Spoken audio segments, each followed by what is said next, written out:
can feel this tide choke my neck and I just wonder why I'm buried in a suit I'd never buy, a suit I'd never buy. Cufflinks on my wrist, I can't act surprised when the shovels hit dirt in the earth. Did they start to cry?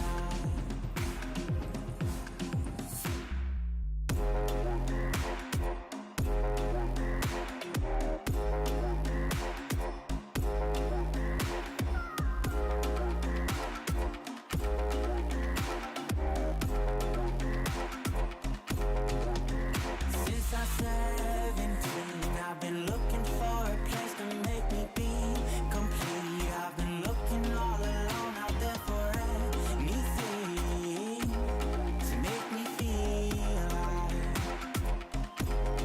Bring me back to life.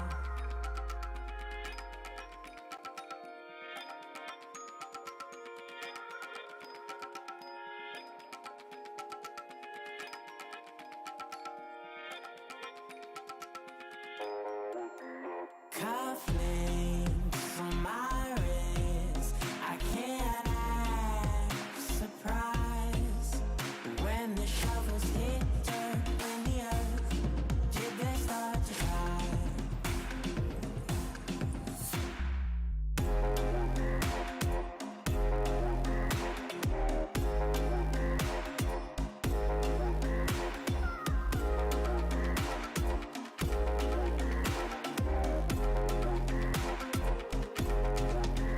Since I was 17, I've been looking for a place to make me be complete. I've been looking all alone out there for anything to make me feel alive. Bring me back to life.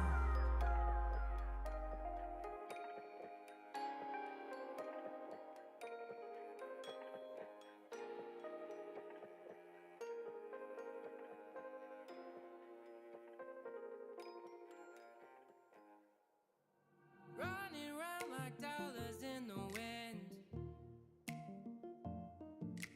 bending over backwards just to let you in. I told you that one day ain't never enough. You tell me I hate you, I still call you up. If we don't got trust, we can never have love. I was putting in the hours, I was. But you were calling me a liar, liar, liar, liar, liar. I've been putting in the hours, I was. And it's coming down to now and never. I was putting in the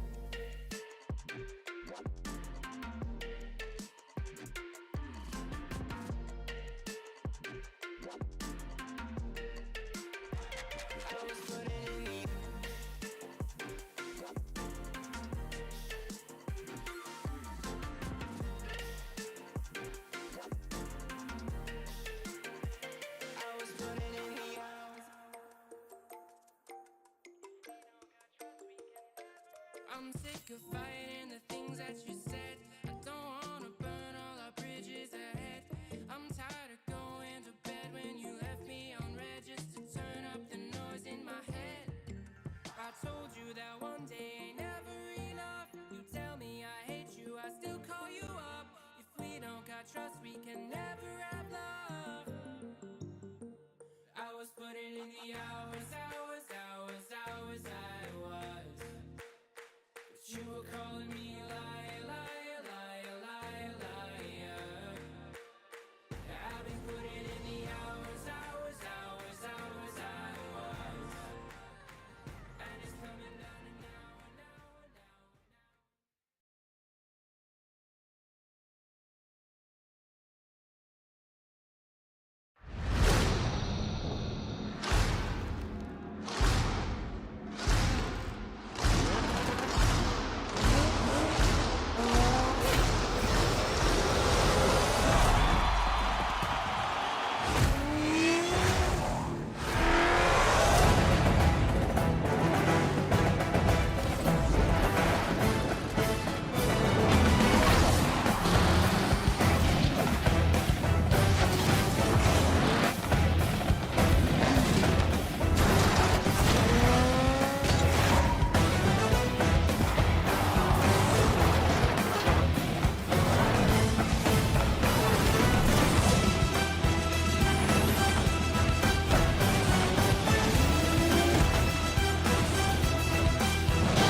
Rocket League fans around the world, welcome to North America for the first playoff Saturday on the road to Paris. The road to Boston was incredible. We had a fantastic time. Congratulations to the Gentlemates, reigning major champions.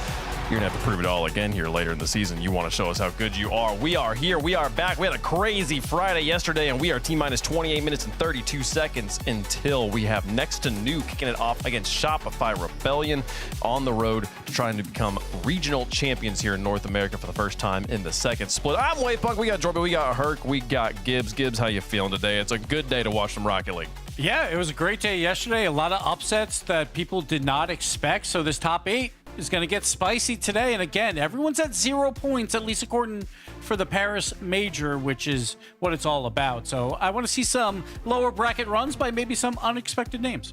We've already gotten some unexpected names so far this weekend here, Herc, with some big surprises, some big upsets, some teams that we thought would be here, not here today.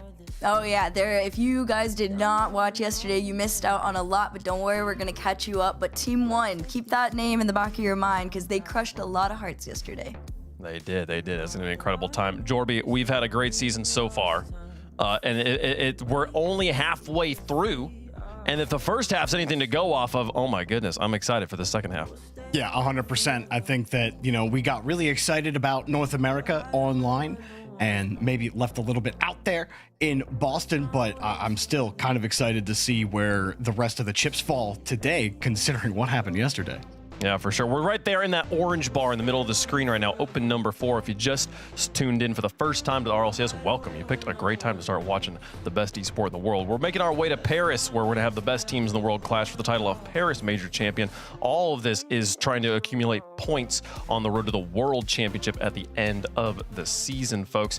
If you want to be there, if you want to be in the building while the best teams play in Paris, I'd highly recommend it. What an experience it's going to be. Scan that QR code on your screen. You could be there when we make history here in a few months. But Boston was pretty cool, Gibbs. Let's talk about how that went down. Congratulations to the Gentlemates. I don't think anybody had them winning the tournament, but it was less unexpected than the last time the Gentlemates won a major. Yeah, we finally had a world championship where Europe didn't go to a grand finals. Everyone's like, oh, maybe it's time that Europe's, the worst region. No, it's back to an all-European grand final. And not only that, it wasn't even KC, your number 1 European seed. It was Vitality versus Mates, and Mates coming out on top. This is after their EU Open 3 win versus KC. So then they kind of elevated into that top 4 conversation, but I think people still didn't expect it.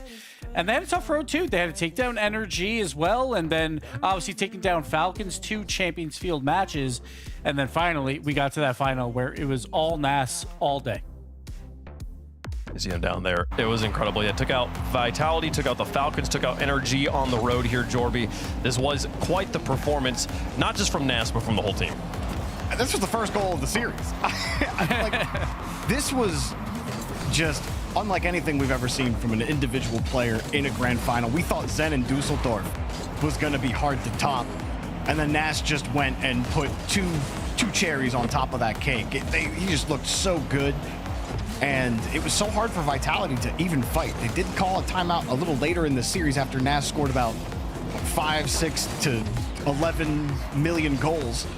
And they started fighting back. You started seeing a little bit. Zed was doing everything in this game, but they just couldn't get things consistent. They couldn't get it going. When Vitality could score, it was not often. It was a struggle. Gentlemates, not just Nas on offense, but on defense, were rock solid. Vitality were able to punch through a couple of times. But end of the day, it was Boston, Massachusetts, and you just weren't beating this man.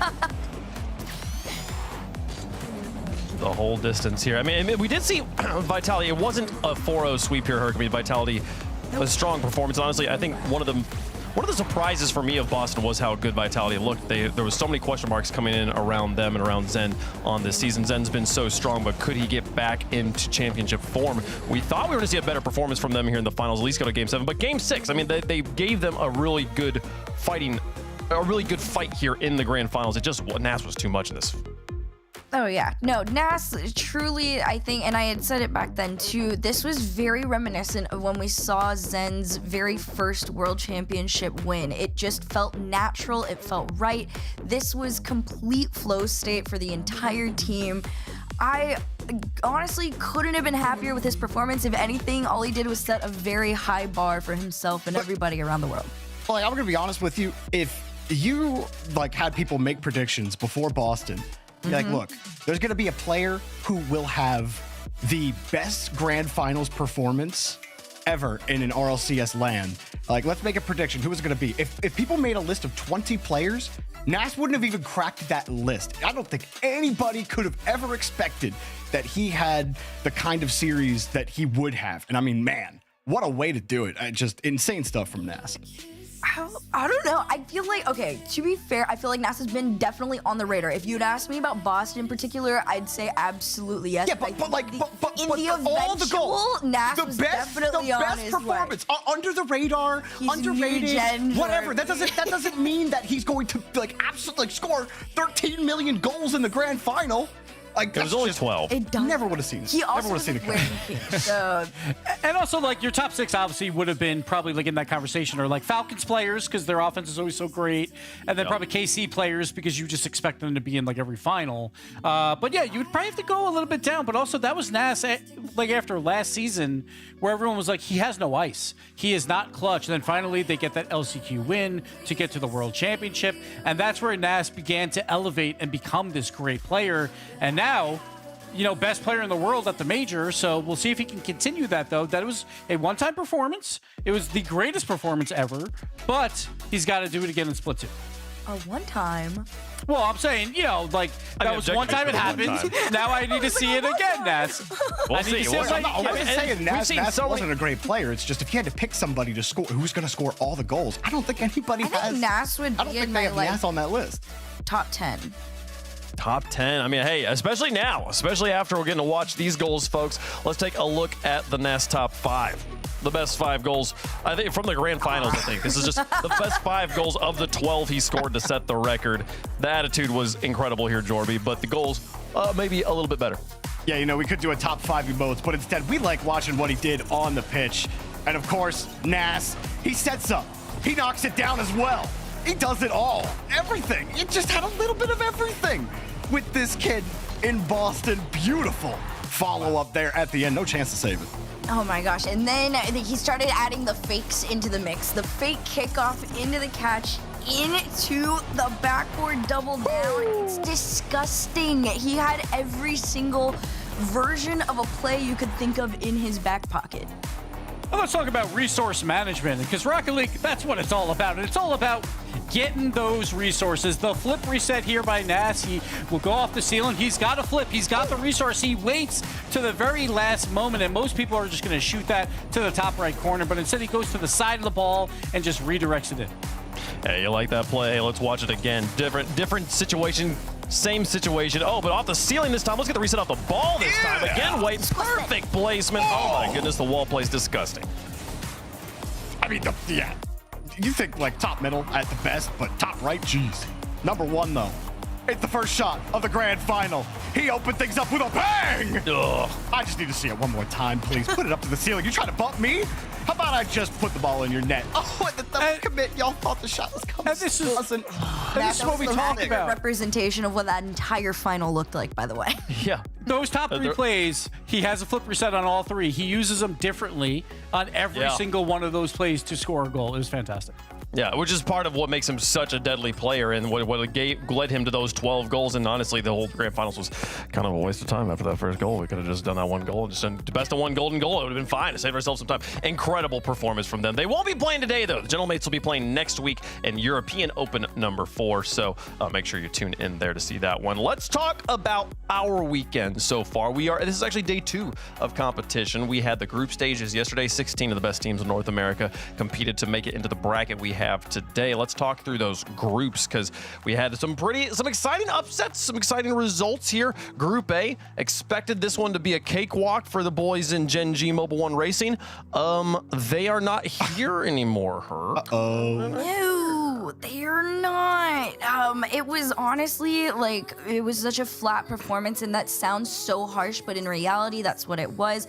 It were either on a very, very high, and they were taking people down 3-1, 5-2, whatever, or they were falling to what felt like the most random teams on earth. So I'm not gonna call TI random by any means, but some of these were.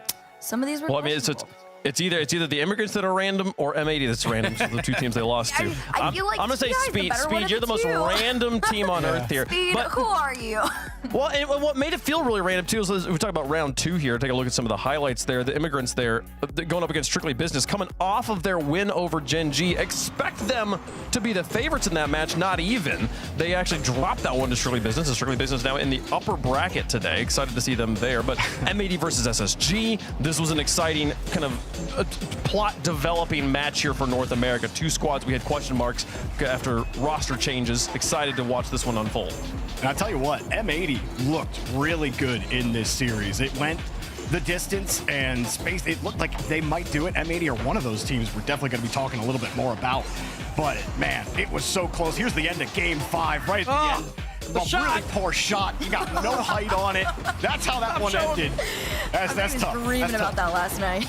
Oh, man, I had nightmares about that, but I didn't have nightmares about Aqua, though. He looked fantastic on this squad, and it was great to see Relating Wave as well. Back to a top 6 finish. We saw this match. It was 4 Europeans, only 2 Americans on the field. And sometimes this is what happens. Europe starts taking over other regions, but Strictly Business getting that top 6 finish so far with 2 lives left still. Yep, and then of course, you talk about the 2 lives left. Gen G unfortunately used all of theirs. None left to go. It was AWD, Gen G that kind of set the tone for Gen G. You thought they were going to be able to keep up the pace. They did, though. That one ended in a 3-1, but it was their match against M80 later on that kind of set them down. But of course, we ran it back. It was Kraken Seas next to New Esports, the 3-0 sweep back-to-back for next to New to qualify them into today. Yeah, Eris had a really great series. You see that shot right there? That's not even the only one from that side that he had. It was excellent. And next to New are probably one of the teams that played as well as they did that we weren't really talking about because of everything else that happened in this bracket. First of all, Gen G really coming into their own, losing to the Immigrants to start was just a head scratcher. One that you definitely thought that they should be able to take care of. We talk about Gen G being 5th in those season point rankings. This was supposed to be the group they should be able to just get out of. They were going to avoid Space Station. They had it, but then they lost. Yeah. And like, it's just really disappointing run from Gen G, but other teams rose up and looked really good in this group. And I think that is the key for me. Yeah, and Gen G, I mean, they had that first loss, the very first series against the Immigrants. Okay, cool. It's series number 1. We always can adjust back, and then they come up against AWD in round 2. Handle them no problem. Okay, cool. Maybe it was a fluke. This is the moment we get to find out whether it was a fluke or not, and it was flat. It was flat for them. There was some overtimes. It was close, but they lost all the close games. And back and forth, you see even here at the very end of Game 3, a sweep here from M80 over Gen G to send M80 through and knock Gen G out of the tournament. And then next to New as well, like coming out, we're like, all right, this is a tough matchup. You did lose to M80, but now you have to go through this lower bracket. They made it through the first round, going up against the Immigrants, who also took down Gen G. So you're expecting a good showing out of them, but instead, like next to New, just calm, cool, and collected. They just got the job done. An easy 3-0 for them. They looked comfortable on the field. They only had, none of the games actually were 1-goal games. It was a 2-goal game, 2-goal game, and a 3-goal game. So they took care of business. Next to New, they're into the top 8 with a brand new org as well. So congrats to all 3 of those players. We're going to see them a little bit later on today. They're kicking things off here in 15 minutes against Shopify Rebellion. Congratulations on making the big day. You get the big dogs now, folks. Let's talk about Group B. Maybe a little bit more expected results on this side of things, but still, even over here, a surprise upset with Virtus Pro not making it out of the groups. Neither Dignitas making it out of the groups there. You can see in those lower semifinals. The first round about as expected. Honestly, probably the biggest upset in round number 1 was Dignitas getting Virtus.pro in 4, not going to 5, seeing Virtus.pro not get a win, not get 2 wins in that series. But otherwise, a competitive series. Round 1 was pretty much what we expected. Here in round to number 2, though, let's talk about those upper semifinals and the lower quarterfinals here. Herc, Dignitas going up against Foot. Foot is one of the biggest, hottest stories in North America right now. Yes, they are. All eyes for a moment were on NRG and Shopify Rebellion, but a classic 3-0 sweep between the two. But what was going on the other end of the field was a very unexpected 3-0. Cheese, Chronic, and Justin have now come together and formed almost like a dark horse super team that made Dignitas look just almost absent at times. This team looked so disconnected. They couldn't find their footing. This OT loss really did it in for them, because that was kind of the beginning of where you could just almost feel the mental frustration just take over.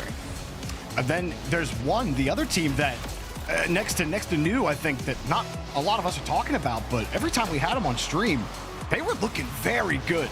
Matt against Virtus.pro later will have quite the gut punch of a goal to end it, but Rlcs coming over from Brazil in South America, where he was placing in top 4 pretty consistently over the years. He comes in and he has a great Friday in his debut here in, or at least in the top 6 of getting into North America. Put credit on Justice's name too, man. Got a ton of dunks there. One looked really great. Yeah, one I was a little expected because it went to 5 against Fellas that they might have a little bit harder time later, but we'll get to that in a bit. First, we have VP kind of cleaning up after their first loss, playing Team Freedom here, and they got the job done. It is what we expected out of them, because again, these guys were at the last major. We expect them to contend for one of those spots, but then as we get into those final 2 games, the problem was, because you lost to Dignitas early, Virtus.pro, you got to play the loser of Rebellion and NRG, and that's always going to be a difficult match. Yeah, Team 1, such a story here in open number 4. Their best result previously to this, they made it to like top 9-ish area and then got reverse swept out of the tournament. There in that lower quarterfinal we just watched, they were on the brink of being reverse swept out again by Sai, who's on the Fellas. He was on the team that reverse swept them out previously. They managed to avoid the reverse sweep this time and then go into the lower semifinals, get the sweep. Dignitas was trying to rally in that lower semifinal, and I was sitting there in the back of my mind, I was like, imagine if they avoid one reverse sweep and then somehow get reverse sweeped out in the next match. Oh, that'd be disgusting. But no, they hold on here in the lower semifinals. They get the sweep over Dignitas, and they're through to our playoff Saturday bracket. We'll see them play here in a little bit. Shopify Rebellion also taking on Virtus.pro there in those lower semifinals, finishing them off just fine. So quite a day of action here. What happened to VP, man? I like, we're talking about org debuff with this team now. Ever since Virtus.pro signed them, they have not looked the same at all. And like, it's kind of frustrating because some of these other teams do look good, like the M80s, all the ones we just talked about look really solid. So you think, okay, here we go, NA depth. Let's go, Virtus.pro. Show us what you got, and you put up a stinker, man. Like, put that one in the horse trough. Gee. Yeah, it feels like split one. Like the MVP for a lot of people, or at least the player that was really looking great, was Talk, right? Everyone was talking about him, obviously, you know. That's what I'm here for. Couldn't just walk past it. Okay. We haven't really seen that from him so far. We didn't see it at Boston. We didn't see it at all yesterday. And it feels like this team lives and dies by if Talk can get 3 of the top 5 plays, right? And we just have not seen that. So they have to find a different level with all 3 members here, but it wasn't working out. At the same time, look at that pinch by one. One dominated versus Dignitas as well. It wasn't even close. That's a series that Dignitas is supposed to win, and they got destroyed 8-3. So congratulations to Team 1 making a top 8 run. I'm very excited to see these new faces here. Excited to see how they perform today. This is the bracket we have for today and tomorrow. We're going to play the upper round 1s and the lower round 1s. So those matches you see on the left side of your screen, that's going to be our schedule for today. We'll see one take on M80. Strictly Business, we kind of breezed past them, but what a performance from them coming through the upper bracket. They'll be taking on Foot. Foot undefeated so far in open number 4. Can Strictly Business give them their first loss there? And RG going to take on Space Station Gaming here. Lots of fun stuff. Yesterday was fantastic. We saw a few of them in those highlight packages just now. but let's feature them more officially here. These are your top plays presented by Progressive from Friday here. Let's go with number 5. Yeah, wait, Funk, winter might be over, but I'm going to take it because it's springtime. It doesn't matter. Frosty's still here. Look at this. Flip, reset, into the dunk, off the crossbar. This is what you love to see. Oh, what a shot. And the quick flip reset on it. On the train of Gibbs puns, all right, there was something that brought some life back into me, and it was this kid. It's the flick forward into your net. It's the flip reset flick, actually, into your net. You saw the indicator go off, and then it's just full power ahead. Camera flashes all over this highlight reel, but Eris loves a classic corner double touch off of the pass from his teammate Panda. I mean, Eris had such a great day on Friday. Just sometimes he can take over a lobby, and he absolutely did there. The difference between good players and great players in Rocket League is consistency. Don't blink. It's not the same play twice. He did it 2 times in the same game. Eris hits this side corner tap again. Disgusting angle. It'd be the best goal of your life if you scored it. He did it twice in one series. That's game 3 overtime. The underdogs need to close out Dignitas, and Matt right off of it. The pinch, the Cookseer pinch. Let's get some camera flashes on that one. What a shot by him, and he doesn't even move his car after. He knows it is in. And Wayfunk, you could say he's a pinch pro. You could say that. You could say that, folks. And you could become a pinch pro as well with our new bracket rivalry event happening live in Rocket League right now. Go choose a title and cheer on your team. Actually, you're helping this duo. Whichever title you pick. You see from Musty and Eust there, you can pick the pinch pro title, and then that will help them in their bracket. Right now, they're going up against Kronovi and Wajay there. If they win, the way that this works is you score goals wearing that title. The team that's title scores the most goals advances in the bracket, and the 2 teams that advance the furthest in the bracket play each other in real life, not with your help, with them actually on the field in Paris. So Wait, what an event it'll be, folks. Crazy stat from What's the this stat? already. Yeah. Gaspao and Fury have already surpassed 1 million.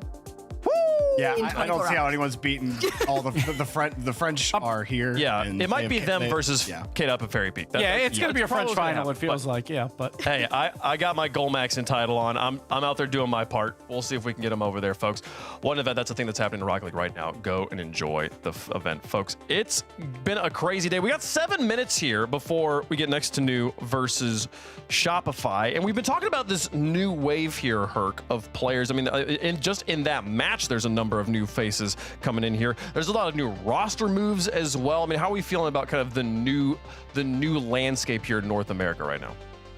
I think if you're an NA fan, you're definitely feeling really good about it. I've got 2 players in my back pocket that I'm really stoked for. Obviously, number 1 for me is Bora, the addition to Dignitas. I think he's really starting to kind of figure himself out there. I think it's a great place to start your career, even with his 2 teammates, 5up and Evo.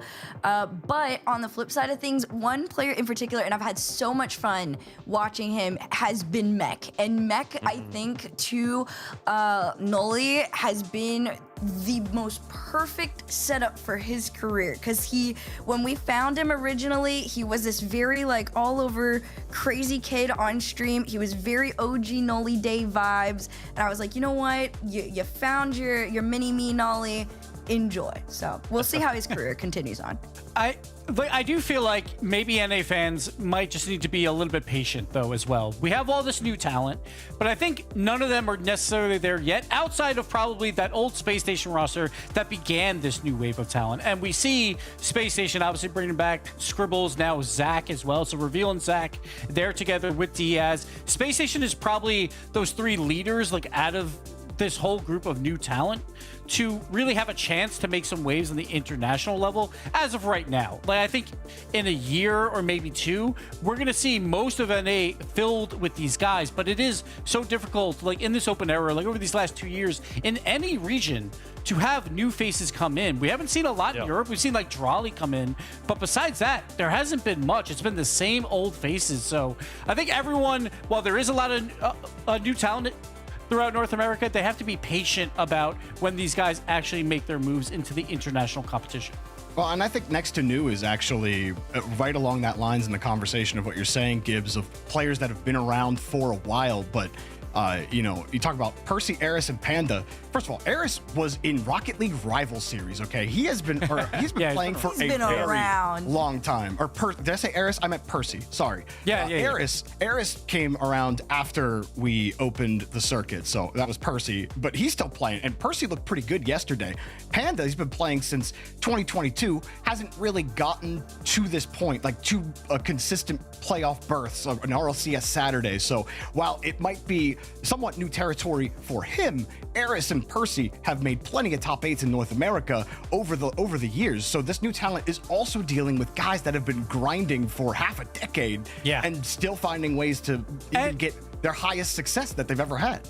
Yeah, plus it's so hard because this region has been dominated for what feels like 5 years by like NRG and whoever first killer has on his team, right? It's always those are your top 2 seeds. So it really comes down to this new wave of talent just has to send in resumes to first killer, it seems like, to have a chance to be on one of these top 2 teams. But it's like, you just got to be patient and you just got to play your game. Like, I do feel like with all this new wave of talent, a lot of them have the mechanical ability, but sometimes that gets a little bit too much and then their positional play kind of goes out the window. Like I saw Talk in Boston a couple times. Obviously, it's his first land. It's like nerves are going to be there. There's been times when they're lost on the field. Like I've seen that with Bora on Dig as well, where their positional play is not necessarily up to the level of these veterans yet, but I think they will get there, like as they learn to when to use your mechanical ability and when to just position correctly. I think players like Nolly are a great example of that. These young guns can learn a lot from these old guys that are still hanging around making these top 8s. I mean, you look at FUT Esports, right? I mean, there's no young guns on that team. Those are 3 veteran players, but I like how you described it, Herc, of like a dark horse super team. Like it is this maybe this is the next best thing, and it is. I agree with Gibbs. Like North America for years has just been NRG, first killers roster, and then everybody else shuffling around beneath to try and figure out to find some combination of alchemy that'll work to take down these 2 titans here. And it is, you kind of need, it seems like, a blend of the new cracked out mechanical players and the seasoned, positionally minded players. That somewhere in there's the blending. You think back to the old Gen G roster when the Chronic was a brand new player and you had Appjack and Noli on there, right? There was something genius about that lineup. Maybe we'll see some of that with some of these new rosters here, folks. So I'm excited to see them get together. I'm excited to see which of these teams are able to emerge. I mean, I'm looking at teams like one, with Rlcs, Justice, and Matt. It's like, who knows? Who knows how often? It's the first day of RLCS that we're like really talking about those players in a pre-show. It might be the first of many. And that's the coolest part about seeing the years turn over like this, seeing the players turn over like this, Gibbs. Yeah, like I feel like we talk about, again, that patience, but at the same time, you have to know, like, all right, it's open 4, and for these players that are making their first top 8 in a while, or maybe their first top 8 ever, this might be that opportunity, right? And you kind of just have to take it and hope for the best, but it is going to be hard, right? These guys are going to be underdogs until they're not, but by that point, they're going to be around for a while. So there are times when it's like, all right, there's only 3 opens. If you get a juicy bracket, if you can make that run in one of them, maybe make a grand finals, then you could get enough points to slip into a major spot where that's where you gain all the experience, because you get to scrim these international teams, you get to scrim Europe and see how they play, but also then playing like on a land stage is completely different, and you learn so much even in a loss. So that's why like a VP, like I think, they didn't do that great, but they had a tough group and they will learn from that as long as they can make it back out. As long as they can make it back out, so they'll have to look to open number 5 to make it back out again here, folks. We'll see what happens. Let's start talking about the match in front of us here. The players are getting ready to get onto the field, and if you want to watch from the perspective of the sidelines here, kind of see the whole field at the same time, check out twitch.tv/RLEsports. You can check out the crowd cam. This is a great way to introduce Rocket League to people who maybe aren't as familiar with playing it, but who do like to watch sports. This will be a more familiar viewing environment for them. Great way to consume Rocket League esports. The prize pool for the second half of the season is inflated, which makes it sound like it's a bad thing. It's good. It's bigger. It's better than ever, folks. 18 points on the line for first place, 12 there for second, a 6-point gap there in the grand finals, as well as a $21,000 to the team that takes home the title of Open Champion here. 8 teams remain. We're going to play through our upper round ones and our lower round ones there and set ourselves up for Championship Sunday, where we'll take care of the quarterfinal, semis, and grand finals. These are the 4 matches we're going to play through today. Space Station versus NRG will cap off the day at the end there as our title match. Foot Esports versus Strictly Business. Low-key, the match I'm most excited for in the day. Let's start it off, though, with some new faces here. Panda, Percy, and Eris. Not new to Rocket League, but new to playoff Saturday here on this roster next to new. Taking on First Killer's newest, hottest roster here in Shopify Rebellion. Yes, and I liked a little bit of what I saw from Rebellion yesterday outside of the NRG match. Kofor looked a lot more comfortable, and he looked a lot more downfield, which is what I wanted to see. I wanted to see Space Station Kofor out there. I think we did get a little bit of that yesterday, so we're still kind of in the, but can you beat NRG consistently camp for Rebellion? So this is obviously the first in a long line. They did play next to new in Swiss Group B to qualify for the top 16. Rebellion 3-0'd next to new. I don't have the individual score lines, but I imagine with Rebellion's offense, it wasn't that pretty. Oh, do you? I do, Jorby, and I want to give some credit to next to new, because they also played them back in Open 3, and they got 3-0'd by Rebellion as well. But 5 of those games out of the 6 were 1-goal games. Ooh. They lost in Swiss, they lost game 1 3-2, then it was 5-3, then it was 3-2 in that final game 3. So next to new, while they're not on the level of Rebellion, they're keeping these games close. They haven't won any of them, which is a problem, but at least they're keeping them close. So I think there is a chance. I will say, I'm just looking back at it here, Next to New as an organization has been involved with Rocket League since 2024. Their placement there, 65th, 96th. And that was in NA Open Qualifier number 4 for Rlcs 2024. They've had a few 64th. They've had a few 57th to 72th. They had a 73rd to 104th. They had a 17th to 22nd though. And then Open number 1 picked up the new roster here. Look at them, top 8 already, and looking to make it better. Let's see how they do today, folks. Let us know who you think is going to win, and we'll let you know who we think is going to win as well. Gibbs, who's your pick? I mean, come on, it's First Killer, right? I'm gonna pick them. They are huge favorites. They haven't even lost a game to this team. I think Next to New can make this a little bit interesting, but I'll give Next to New 2 games for fun. Ooh, Two games for fun? For fun. Okay, cool. Okay, wow. Okay, so then he's going to game 6. Hark, who you got? I got Shopify Rebellion. However, I do have a pop-off performance from Eris on the way. So Okay. keep your eyes out. Okay. I love it. Jorby? No, First Killer don't lose these. Give me Rebellion all day. It is. I think First Killer's match to win. As much as I love seeing Percy out here, Alpine Esports in the building, it is clearly going to be a Shopify Rebellion's match to lose here, and a fan favorite as well. Can they get it done? Can Next to New continue the Cinderella run here as the underdogs they are? I'm excited for it, folks. It's playoff Saturday for the greatest esport in the world. Let's continue on with fantastic gameplay in North America on the road to crowning a team regional champion, folks. Shopify Rebellion versus Next to New. Well, what a story this could be for Next to New as they try to take down what many expect to be the clear number 2 in North America, Shopify Rebellion. Game 1, brought to you by Progressive. Let's kick off the top 8. Let's do it, Stacks. I love this. I get to cast a little First Killer action. Don't mention who makes these rotations for the online shows, but here we go. Let's go. First Killer, we'll see what he's got, but Next to New has been a solid team after they picked up Eris, like after Open 1. They've only lost to like the top 8 type teams, so we'll talk more about that probably between games. But Next to New, a small underdog here, or a big underdog, but I think they have a chance to make some magic happen. Yeah, this is the former SEAL team from last split. It was their coach Wolvie's coaching debut. He'd been a manager for a couple of years before that with several different teams. So he's been together with Panda and this now Next to New squad since then. So this is wrapped around the boards. LJ high off the back wall, and Eris will send it away right down Main Street, only as far as Kofor. Eris gonna take a shot on though, and First Killer back for the save. Expect a lot of offense here in this particular matchup. Both these teams combined for almost 6 goals a game between them. And the defense has been solid on either side, but they just take so many shots. They generate so many opportunities. Rebellion has here. First Killer tried to read that off of Percy, but Eris will again finish off the defensive effort. And speaking of those offensive performances, you expect Rebellion to be higher than Next to New, but no, Next to New, 3 goals per game, tied for number 2 through the group stage.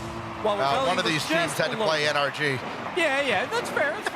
We're just looking at the numbers, trying to tell a tale here. So we'll see how it goes. But Rebellion, yes, we know that they have great offensive performances. We'll see Kofor going off the ceiling here with no boost. We'll open up the door for LJ. We'll just boom it against the backboard. Maybe expected a little bit more out of that, trying to find First Killer, who was waiting around for a pass. But nothing done yet. And Next to You does clear it out pretty comfortably as well. Talking about, of course, the teams, you can only play who's in front of you, to everybody's credit. When you look at Next to New, though, you've got the two leading goal scorers in the tournament, Eris and Panda. As LJ will pop this one out, Kofor grabs the corner boost. He'll be there to challenge Panda as he's got the flip reset. Kofor trying to track that and does so against Percy. Eris to follow. That's wide. LJ strafing across to make sure. And now he'll go to work and try to slow play this, and Panda's all over him. Yeah, so far Next to New, when they are on defense, they're getting the ball out very quickly and playing a lot on the orange part of the field, which is unexpected. You would expect them to have to play a lot of defense against this team. Now Percy's up early here, going to try the double tap pass down to Panda, but a little bit too strong. It goes into the corner.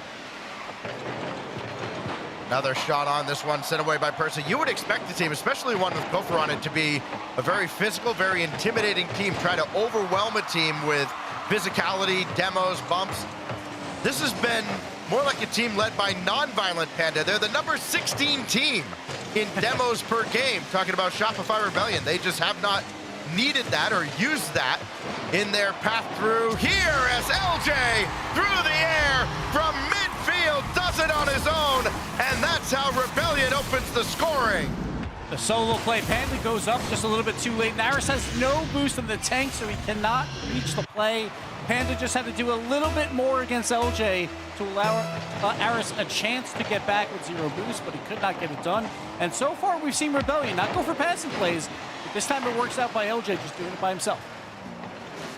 Here goes Kofor, trying to create some more. There's a demo from LJ taking out Eris. And he'll spawn right on ball side, and he's scrambling around looking for any boost. Has to use what little he has to challenge that ball. Got it to Percy downfield with a minute and a half remaining. Trying to go under Kofor, but First Killer, final boss at the end, and Rebellion shut him down once again. But Next to New again, getting some pressure here. The pass goes out to Panda, who's got a chance to get it to Aris, but LJ is there on defense yet again, and Kofor will take it by himself. He's got First Killer in the middle, but he gets demoed out by Next to New, so Next to New doing a great job on defense to get this ball away from the blue side incredibly quickly throughout this game, but they just have no offensive pressure yet with quality shots. Percy's up quickly for this. Panda was looking for the midfield boost. It was not there for him. So now it's going to fall to Eris at midfield to keep this attack alive. 45 seconds remaining. Still needing a goal to equal what LJ accomplished earlier. First Killer looking for some insurance. Not finding any. What can LJ do now? Nothing against Eris, but more time coming off the clock now. And that is right now the biggest enemy for Next to New. Percy right through LJ. Panda's there, and so is First Killer. Eris the follow. Far down and in. Next to New sends all three members at this play, a 50 into another 50, and Aris is there to clean it up. Kofor cannot get up in time. What a shot location there by Aris, the new member of this team after Open 1, making some noise in this first game. And I said these games were going to be close, a lot of one-goal games between them. And here we go, 20 on the clock, all tied up. Well executed kickoff to get First Killer the ball, but it ends up back with Panda. LJ's there. Oh, Eris tried the redirect. Now First Killer, back the other way. They set the house, and they don't get burned just yet as Percy the save. Kofor, no! LJ denied by Percy. First Killer, no time on the clock. Percy will spike it down, and we go to overtime, like everybody expected. Here we go, kickoff. Couldn't matter here. LJ's got plenty of time with this ball. Percy up early to get around LJ, but he goes off the seal, going for the shots. Cannot get the last touch, but Rebellion is pressuring Percy, trying to get this clear out. Panda's trying to disrupt First Killer, but he got the boost. First Killer versus Aris out to Kofor, just a little bit too wide. We got a neutral game here in the midfield. Oh, Percy flip reset around LJ. Kofor's there. Doesn't have control though, and LJ booms that away. That's a big time touch to really bail his team out. Out Kofor, throw it across. LJ's over there, but couldn't fully commit. And Percy will boom it away towards Eris. Oh. You can tell next to New, I mean, they are trying to be very aggressive, but that could be very costly as First Killer almost dunked that one in. But Rebellion, again, they keep going for these chances by themselves. There's never a follow-up. We talked about this all split one. We talked about it like at the Boston Major. Every single one of their plays feels like it's just one member trying to do everything, and then there's no follow-up. They need to find that midfield pass when they're on offense. There it is. Pass over to Kofer. Give and go back to First Killer, but no shot really comes from it as Eris got there very quickly. LJ for the win, denied by Panda. And now Kofer will have a go. And here we go again. More individual efforts, all shut down. Percy, though, gave this away to First Killer, and Panda's there to save next to New. But next to New, all they can do is just boom the ball downfield. They had no boost. They just have to get rid of it. But Percy has a chance here to get the pass out. No one's available. Aris with 100 boost will meet First Killer in the air. Panda, the pass by First Killer, he actually beats him out, but Aris will get the clear out. Can next to New get anything going on the offensive side? They've had to play a lot of defense lately, so they don't have enough boost for the follow-up. But Percy's been that man in the midfield trying to push things forward. Just doesn't work out there. Well, the only time next to New broke through against Rebellion is when they had to send everybody with time not on their side. And they do it again. Percy against LJ. Eris got to get up quickly. He does so to stop Kofer's effort. Can he get to the wall? He can. Still available as Percy pops that back out to the corner. Very dangerous there defensively from next to New. And Percy, ball game! Great pass, nice shot, good game! After Kofer tries to do everything, First Killer just, he was the third man. He's going for absolutely nothing there. Panda with a very easy flip reset pass. And First Killer kind of gifts that game to Next to New after Next to New had to play a ton of defense in that overtime. And we talked about it 6 games in a row for Rebellion, but they were all very close. And Next to New has finally broken that wall. And they get their first one at the most important time. The 11th shot of the match for Next to New gives them game 1 over Shopify Rebellion. As you said, when it matters most, as we look back at how it all unfolded. Eris, the equalizer. And then Percy, the game winner. Next to New, here to try and ruin the entire split, perhaps, for Shopify Rebellion. Oh, I love this too. These first opens are so great because everyone's on the same level. Yes, everyone expects Rebellion to make it to the major, but if Next to New does the unthinkable, it's going to open up the door for even more teams as well. And Next to New, man, they just held out. It was a lot of solo plays by Rebellion trying to score goals. They did get one off of LJ. But besides that, it's been the same old story since Split 1. There's just no follow-up. There's no infield passes. I think I counted maybe 3 offensive passes for Rebellion that entire match. They have to do more. They've had space. They've had time. But they don't look for each other. They just go to attack the net. Maybe hoping for a juicy rebound, but Next to New is not giving them those. Again, you consider the context of the numbers, and, you know, it is what it is, but they're up against the #1 assist team in Next to New.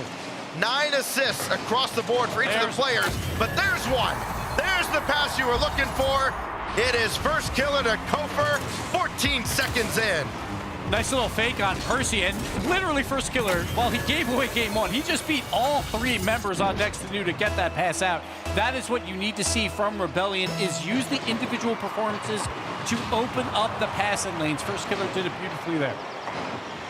Well, Percy had Kofer all over him as he tried to generate something following the kickoff. Now First Killer for himself. Wide on! Oh my gosh! Are you kidding? First Killer was angry. He's angry after that game. Oh, look at that. Brilliant double tap angle there. Percy couldn't do anything about it. And yes, sometimes you need to do it all yourself. Both goals, honestly, First Killer's show, and we're not even half a minute through. And First Killer took game 1 personally. Kofer to the heavens. Try to get through Panda. He has Eris around him. Heard about his fair play. trying to get past First Killer. Percy diving onto this. Double commit out of next to new, and that leaves Panda in a real awkward spot. All they can do is slow down Kofer, and it's at least enough for now. See if next new can get out of their half. Right now, nothing too threatening. LJ will be there for the save. Panda going to try for those double tap corner shots. Doesn't work out. Kofer will get the big clear. And now First Killer's got a little bit of open net, a little bit of a weak pass to Kofer, but they are starting to look for one another on the opposite side. Sent on further by Eris. Now Percy has LJ in his way, and it's Kofer to clear once again. Only as far as Panda, but LJ can just run onto a free ball, and all he's done is throw it up towards that angle over the backboard. Now Kofer and First Killer. Who's going to take charge? It'll be Kofer. Awkward ball there that Eris couldn't turn on. He needed to go back for that midfield boost. Otherwise, could have been a real great opportunity there for next to new. This goes all the way back to Percy. Things have settled down a little bit, but they're still having a lot of possession on the blue half of the field here. And next to new, just unable to break out into that kind of full send attack that got them the equalizer in game one. Yeah, it feels like a lot of midfield challenges that are mostly going to Rebellion or at least going neutral. So next new's got to find a way out. And we've seen Percy a couple times trying to lead that charge. Right here he's trying again, but he lands on Kofer, so he just literally cannot drive. So Rebellion gets another big clear. First Killer off of Eris. Here goes Percy. Plenty of RLCS experience to go around with him. Panda can't stay with the play. First Killer, he can. Met by Eris. Kofer comes in to help as well. Everybody jumbled up in the corner except Panda, who's waiting in midfield to challenge this. Unfortunately for him, it's gone right to Kofer. LJ over across, trying to stretch out the defense, but First Killer didn't keep the play alive on the opposite side, so now Panda has it at midfield. What can he create? We've talked so much about his talent over the years, waiting for him to have this golden opportunity. Will he squander it now, or will he make the most of it? Certainly has done so in game one. They have the advantage over Rebellion, but they find themselves looking up after a masterclass out of First Killer in the first minute. Yeah, but this last minute or so, it's been a lot of next to new slowly going into the orange half. No good quality chances yet. Panda's going to try and do it by himself. He goes for the fake this time. Percy goes for the shot, but Rebellion is there to make the save. But I like the idea. Panda, again, just throwing it on net, just trying to make Rebellion jump. But LJ, zero boost, controlling it down, and First Killer will get the clear. So they still haven't had that ultimate chance yet, besides one solo play by Panda. Here we go. First Killer to LJ for the double tap. Doesn't have the angle, but First Killer got that corner boost. So next to new, limited boost. Kofer's going to get a free shot on net. He throws it a bit high. LJ cannot get the follow-up. And even though they don't score with the 2-goal advantage, more time off the clock makes the task even tougher. Percy needs one more. Instead, he'll go downfield looking for boost. He'll find absolutely none of it, as everybody from Rebellion beat him to it, but that ball was allowed to go right to Eris. Got the demo. Percy, can he get down on it in time? No. And Panda has to stay back at midfield again and range all the way back to collect this ball. That was the quality chance I was waiting for next to new, but Eris just kind of threw it off the floor and didn't get a quality shot on it. When you're the underdog, you got to convert on those, especially late in this game. Panda with 30. Percy towards the crossbar. First Killer's got the save. Eris now, infield pass, right to Percy, now to Eris, and LJ read the whole play like a book. A very slow developing play that it was, and an easier stop as First Killer makes that save, and that should just about extinguish any hope for next to new here in game two, as First Killer just plays keep away now from end to end. And that's going to do it for game number two. It's a big-time answer out of Shopify Rebellion, especially out of First Killer, who dominates the first minute, and it holds up against the underdogs. We're all tied up through two. I want to credit LJ as well. His defensive performance so far this match has been exceptional. We also saw last week in Swiss, the 2-0 round between these two teams. It was late in the final game, game three, where LJ made an incredible save to keep that a 3-0 match. So LJ has been really playing well on the defensive side, even though he's known more for his offensive performances. So I want to credit him a bit. 4 saves in that game as well, but really it came down to that first half minute where First Killer beats all 3 members for a pass and then he kind of just beats all 3 members by himself for his double tap shot as well. I think important for Kofor to get off to an early start in that game as well. We've seen him kind of peel back the curtain a little bit. He's been in and out of the lobby between pre-game and now during the match. Just constantly switching things around or just having to hop out and hop back in. And, you know, that can have an effect on a player. If there's something that the vibes are just a little bit off, you never really know what effect that's going to have on different players. So to see him get that early goal, granted, a lot of the credit goes to First Killer there, but to see him get that early goal, just see the ball going in the net, that's got to be a big rush and could be the sign of things turning around for Kofor and for Rebellion as we get now into Game 3 at DFH. It's a big one for Next to New. Again, your underdogs and Rebellion, they just got to win. But a lot of that momentum was in the first half minute. So you got to kind of remember that like, Rebellion's not doing a lot on the offensive side. Next to New has a chance. Oh. Powers through. He's been the tip of the spear for this team throughout this match, and he shows it here. Somewhere, Wavefunk just doing a cartwheel in his head, watching Percy go right through the defense. And just as Kofor scored very early in Game 2, it's Next to New who have their first lead of this series. Remember, their only lead, so to speak, came with the overtime winner at the end of Game 1. Percy couldn't get the redirect there from Panda's speed. And Shopify Rebellion, a lot of sorts there defensively, but it's worked out. Yeah, Rebellion's got to watch out for Percy. Percy's been that guy, like in the midfield, winning some challenges, trying to make some plays happen, and obviously he gets that goal. We'll see if he can keep up his good performance through these first 2.5 games, but Rebellion still, that offense is not really clicking outside of First Killer for, back-to-back goals. So can Next to You hold on to this lead? Can they add to it here with Panda shots? There it is with the demo again. Percy, the tip of the spear, does it again against First Killer, demos him out, and Panda gets the goal. And I love that Percy initially jumped, and that froze First Killer. And at that point, after they've called for the fake, he is dead to rights. Just a missile right on the way in. And now Percy could get to this too, but he opts for the midfield boost first. Still get around First Killer, and Kofor making the hairline save just across the crossbar.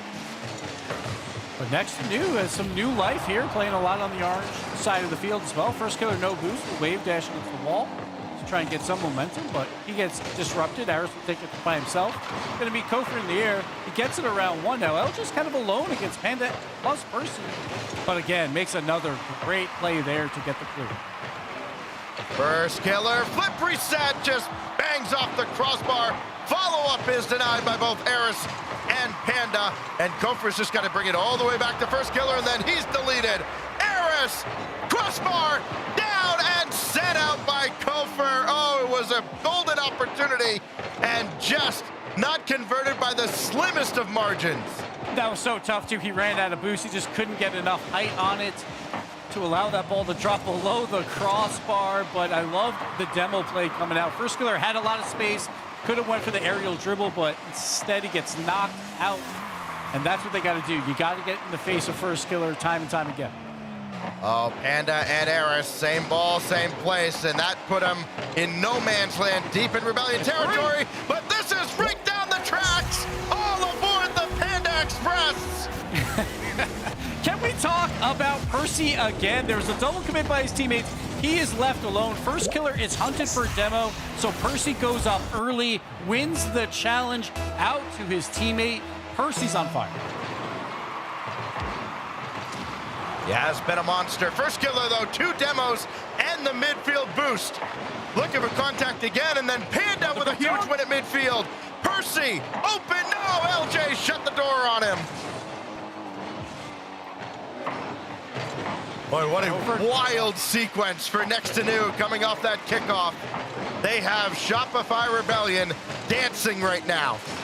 3-goal lead. They got to hold on to this. Percy gets bumped, but the ball is not in. Aris will get the clear. LJ trying to dive in, but a little bit too late. First Killer by himself. Going to get it out to LJ with the shot. The bounce to the top left, and Rebellion is not dead yet. Our First Killer almost did it himself on the trip down the field that precedes this little goal replay. But then he kicks out to LJ. Little bouncer. First Killer putting in a lot of work here for Rebellion, back within 2. That was such a smart play. Percy wanted to go onto the back wall, but kind of fell off it, and First Killer just lands on top of him, so he cannot jump again to make the save.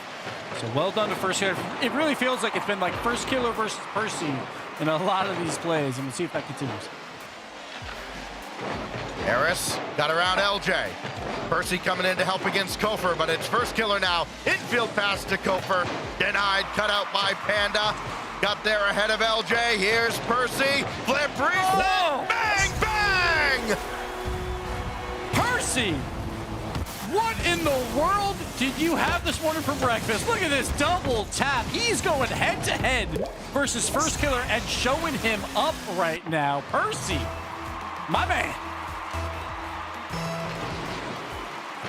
4-1.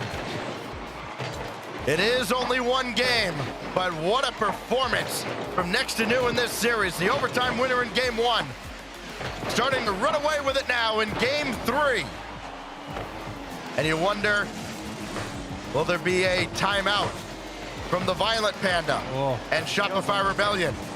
Eris already up to the ceiling, but that pass is not going to find him. You can tell, though, they are brimming with confidence now as Percy dives in against LJ. Can't get that on target. The passing just, it has been there at times, Gibbs, but not nearly enough to be a threat here to erase a 3-goal deficit at this point. Yeah, they scored what? 2 goals in game 1. That was in overtime.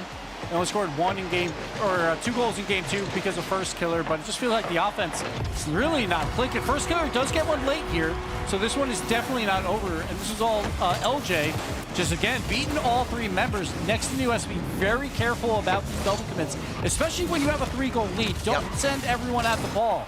Make them beat you on the goal line. At times, it feels like they don't know when to peel it back. They've been playing almost the entire game like they're down 2 goals. This goes to the backboard, and Kofor will guide it across to the corner. Percy, good job delaying Rebellion, but here goes First Killer. Percy's going to turn on this very quickly. Has Kofor with no boost in the net, and he still made the save.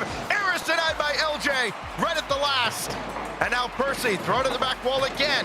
And Shopify Rebellion hanging on by a thread to just a sliver of hope. They've got to get out of their own defensive end. They got to do it very quickly, and Kofor has nothing to work with. Skied it up for LJ. It's at least going forward. First Killer gets a boost down to the other side, but they don't have possession. And Panda, that last touch is good enough to keep it away. So too does Percy. And Next to New are halfway to top 6.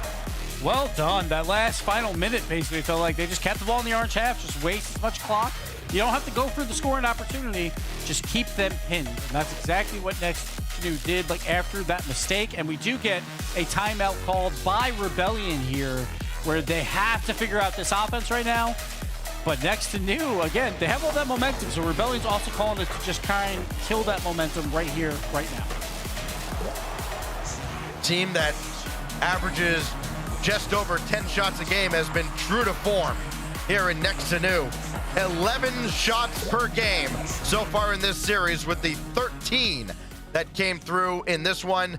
10 combined from Panda and Percy, who each scored twice in game 3 to give Next to New this 2-1 lead and bring about this timeout by First Killer and Shopify Rebellion. And I put the emphasis there on First Killer, Gibbs, because yes, as good as LJ was, I think in that last game, I think he was very strong. First Killer has been the only one, I feel like, who has been on the entire 3 games so far. Yeah, but this roster, it feels like we're still waiting to see Kofor be unlocked, right? And it just has not happened. That was all split 1 as well. It just feels like it hasn't worked. And I think a lot of people call back to, like, Kofor on his previous teams was that front man, going for demos and doing all of that. And he hasn't been given that opportunity on this squad. We don't know if that is a team decision, a player decision, or whatever, but it just feels like he was at his best when he is that tip of the spear, kind of what Percy's doing for Next to New, but it just, he feels flat at times, and it just has not been working. But for Next, like, we've seen these guys, Next to New, they've been like gatekeepers for top 8. They had 3 opens in split 1 where they finished 9th through 12th. 2 of those opens, they had Aris on the team. They lost to quality teams in all of these. They went through Swiss back in Open 2, 3-0. They got a 9th place finish. They lost to Gen G and Space Station. Then Open 3, they went 3-1 in Swiss, only losing to Space Station. They got 9th. They lost to Energy and Rebellion. They've only lost to these quality teams. Finally, in Open 4, they lost to Dignitas in Swiss, plus Rebellion, and they've lost to M80. So those 2 losses, maybe a little bit on the weaker side, but for the most part, these guys are not losing to their peers. They're usually losing to teams above them. And now, this could finally be that moment for Next to New to take out one of these top-level teams and show that they're here and they're fighting for one of these major spots. Oh, Percy tried to slow play going around first killer, and he's having none of it. Let's see what happens for Rebellion out of their timeout. It's a long road back if they drop this game coming out of it. First killer, no, and Panda's there to make sure LJ doesn't have the follow-on. Really curious what this does for Next to New too, Gibbs. You know, if there's any change out of them. I mean, we talked about how aggressive they were and kind of over-committing, double-committing, sometimes triple-committing. That is going to cost you against a Shopify Rebellion team that is playing up to their potential. But as you said, we haven't seen it. Yeah, I do feel like Next to New, the one thing they do have to clean up are those double commits on defense. They've had a few times when they're sending too many like at the ball when they don't really need to. Now, to be fair, like Rebellions, they don't have that follow-up right now, so it hasn't cost them too often. But if a Rebellion finds that follow-up or finds that midfield passing, then Next to New will be in trouble. Percy again upfield though here, trying to cherry pick a bit. A pass to Aris and they get the goal. Percy yet again is upfield hunting against first killer, wins another ball. This just threads the needle around everybody for Aris, right on the nose. And into the 2nd minute. It took Next to New a little longer than the previous game, but they're all over Shopify Rebellion. Panda opts to leave the midfield boost on his effort here. And Kofer's there to cut it out. LJ and Percy take each other out. Kofer looking for the flip reset and just couldn't guide that anywhere towards the net. First killer will try now. Try to get that out towards Kofer. Does not work out. Aris with nothing in the tank, no problem. Panda will come take over. Here we go. From the skies, right at Kofer, easy stop.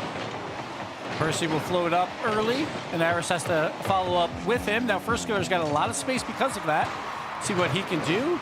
Going for the little ground play into the pass, into the demo, but no one follows up the shot. LJ had to wait for Aris. Aris will get the clear. Panda, a little bit of an aerial fake. He goes back and follows up his own touch, but Kofer will clear it away. Good first touch by Kofer, too, with Percy diving down on him.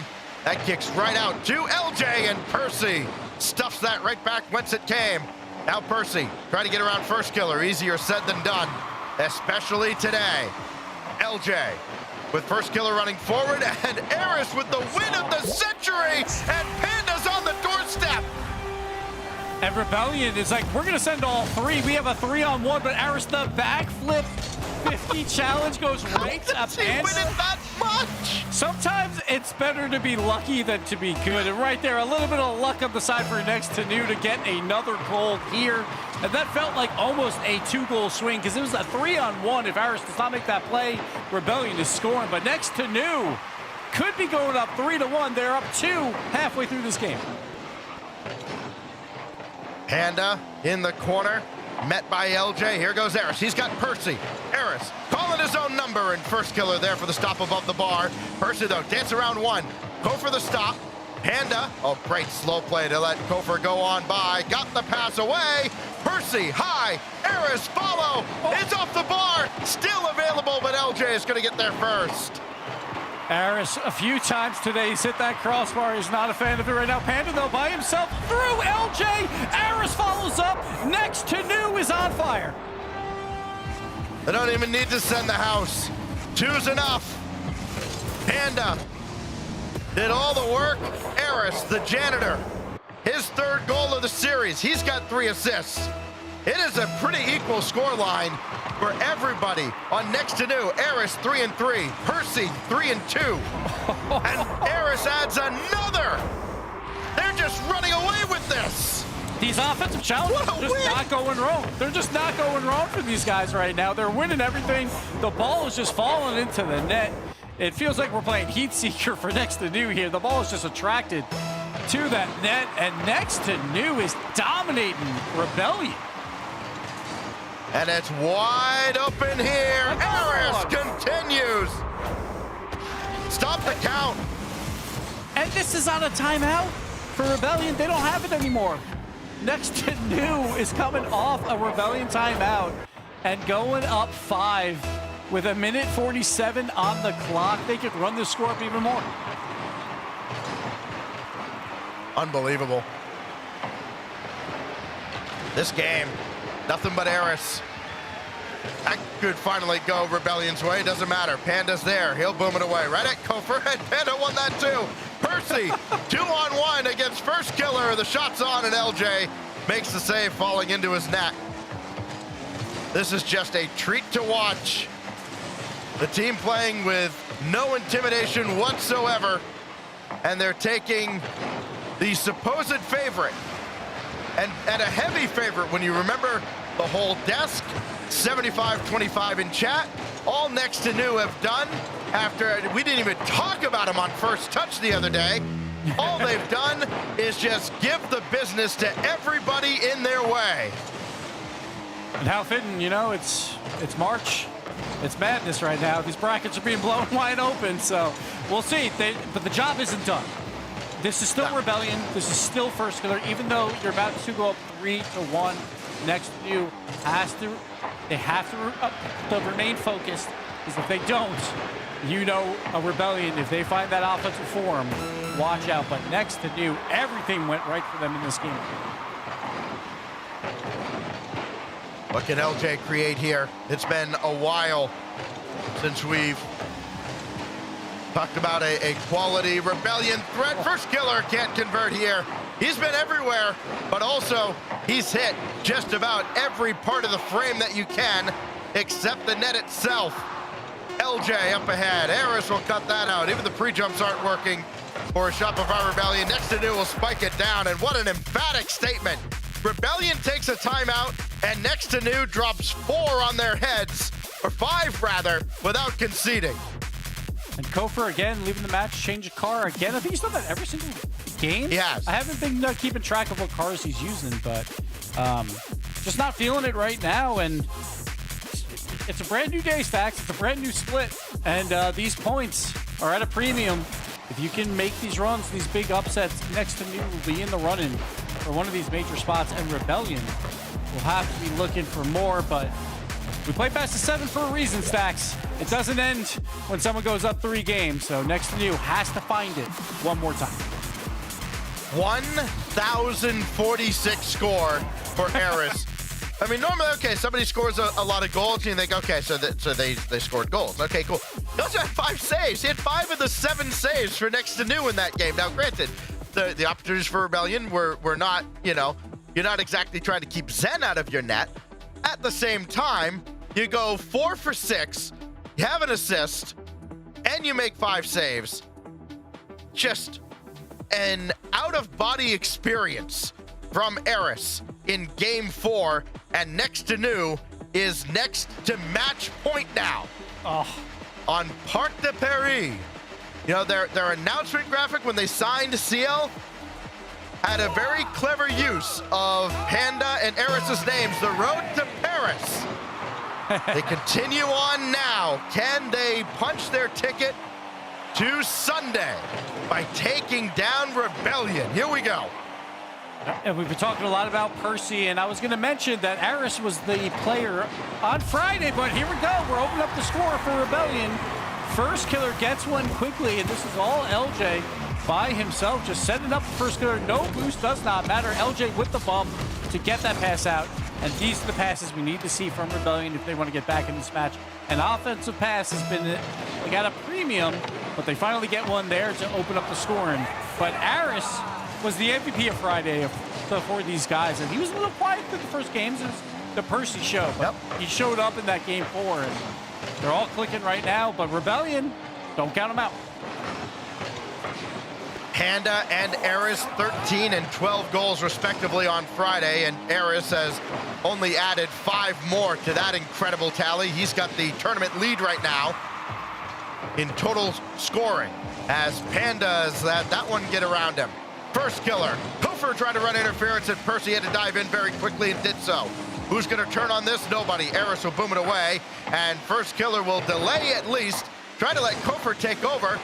That's a good win by Panda. Eris now left it for Percy, and Kofor got there in time.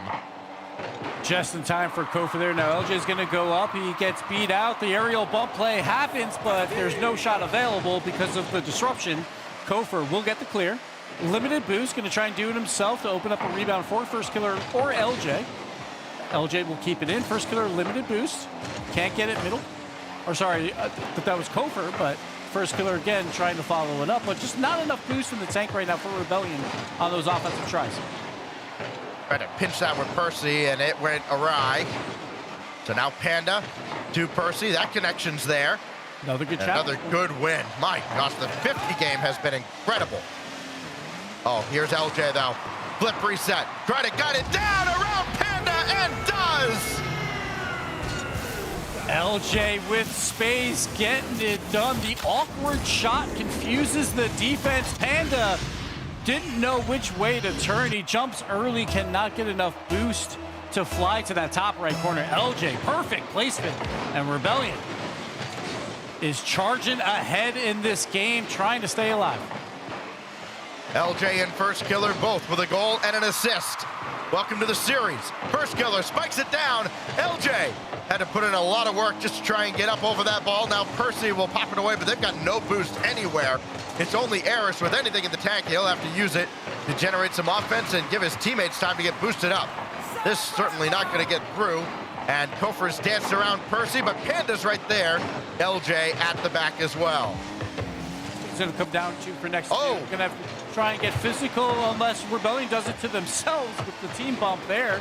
Opens up the door. Panda's got a quality shot attempt. Kofor, big save to hold this lead to 2. What a great job recovering by Shopify Rebellion. That could have been catastrophic. First killer gonna take his time on this ball and try to get around Percy. He's the outlet though for LJ. Up ahead, Kofor. First killer still there, still a threat, but not on that side of the field. Well done defensively by Next to New, keeping it within 2. First killer trying to stall out. He wanted to avoid the bump the entire time, but because of that, he has no boost. He can't get momentum back to actually make the save. You see him park there, and Eris finally does actually get a small bump, and it opens up the door for Percy, and Next to New want to finish it here. They're only down 1 with 2 to go. That was designed to go back to LJ, and it just went by him. Opportunity for Next to New, but first killer's got it away. Only as far as Percy, and he gets bumped out of the play. So now Kofor's got free reign to do whatever he wants, and Eris will make the stop. Good opportunity there for Next to New. It's gone by the wayside, though. And Rebellion is starting to look for each other on the offensive side. Next to New has to be careful with his place, but they do get the clear with another great challenge. First killer will just have to throw it into the midfield, and we got a little bit of a neutral state right now. Eris now sky another one up. Percy's there. Got it angled down, and LJ is all over it. Kofor beats 2. It is only Eris to beat, and Eris makes the stop. Yeah, Kofor just couldn't get around it. He wanted the bump play at the end or a quality shot, but just didn't have enough in the tank to get it done. But he's got another attempt here against 2. We'll get the challenge down. He takes the back corner boost as well, so he's got boost. He's got time in the air. Can he beat everyone on the team? Panda big save, but LJ with the rebound to get the lead back to 2. And Kofor, I think, did just a little bit extra at the end here after the flip reset. Knocked Panda out of the way. No way to recover. LJ there as Next to New got caught with only 1 at the back again, and this time they got burned. Yeah, that was a great play by Kofor. Because of that back corner boost that he took, like it allowed him to go for another attempt, but also meant that Next to New did not have a lot of boost in the tank, so it was a little bit more awkward for them. And now Rebellion just got to hold out for 40 more seconds. Next to New has to send everything. That's how they got their equalizer in game 1. Beat 2 in the air here, but LJ's there ahead of Percy as Panda at least keeps Next to New alive, but on life support here in game 5. Kofor gonna pop that up and thinking First Killer might jump for it. He stayed back, very wisely not sending the house with the 2-goal lead. They realize that Next to New has to be the one to press the game at them, and it's not going to happen. Percy needs to get one downfield very quickly now to have any hope. Eris denied by LJ, and we will go to Neo Tokyo as Shopify Rebellion stays alive in Parc de Paris. And Stacks, you know better than most. What's the hardest game to win when you're in a best of set or a best of match? It's the last. That is the hardest game to win in any sporting event.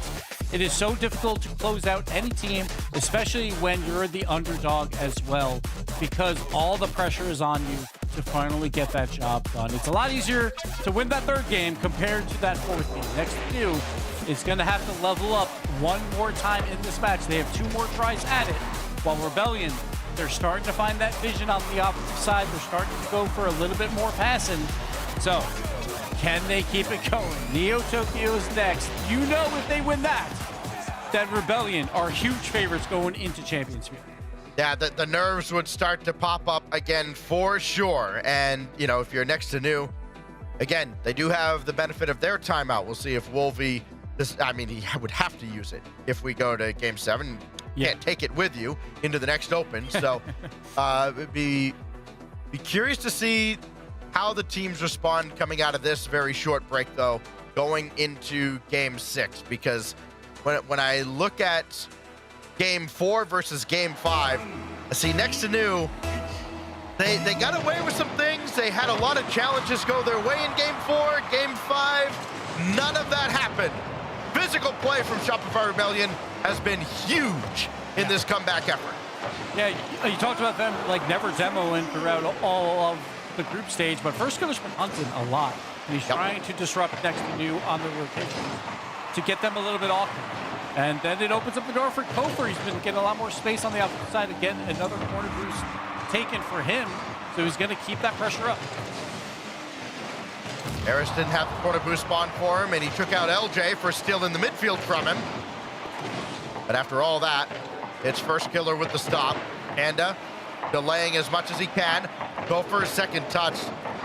Didn't really get that to a scoring position, though with First Killer, just about anything's a scoring position.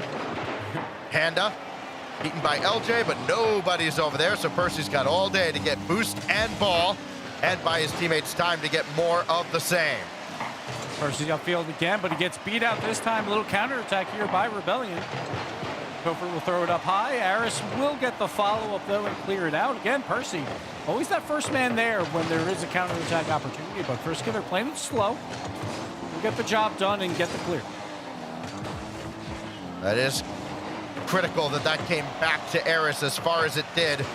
Allowed him to go grab the boost and the ball in stride. First Killer setting it up for LJ, but that's gone wayward out to the corner. More possession, though, for Shopify Rebellion, trying to wear down Next to New.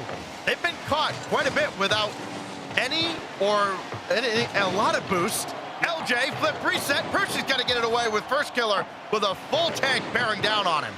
Yeah, Panda finally got his own corner boost, but that's been the game plan for Rebellion. They've taken a lot of those back corner boosts when they're on offense, and it just means that Next to New, like all 3 members are at 40 or below, and you can't do a lot for a counterattack on that. First Killer by himself gets the pass down to LJ, and there was just not enough boost for any of the members of the team. Percy finally gets 100 there, but it's a little bit too late.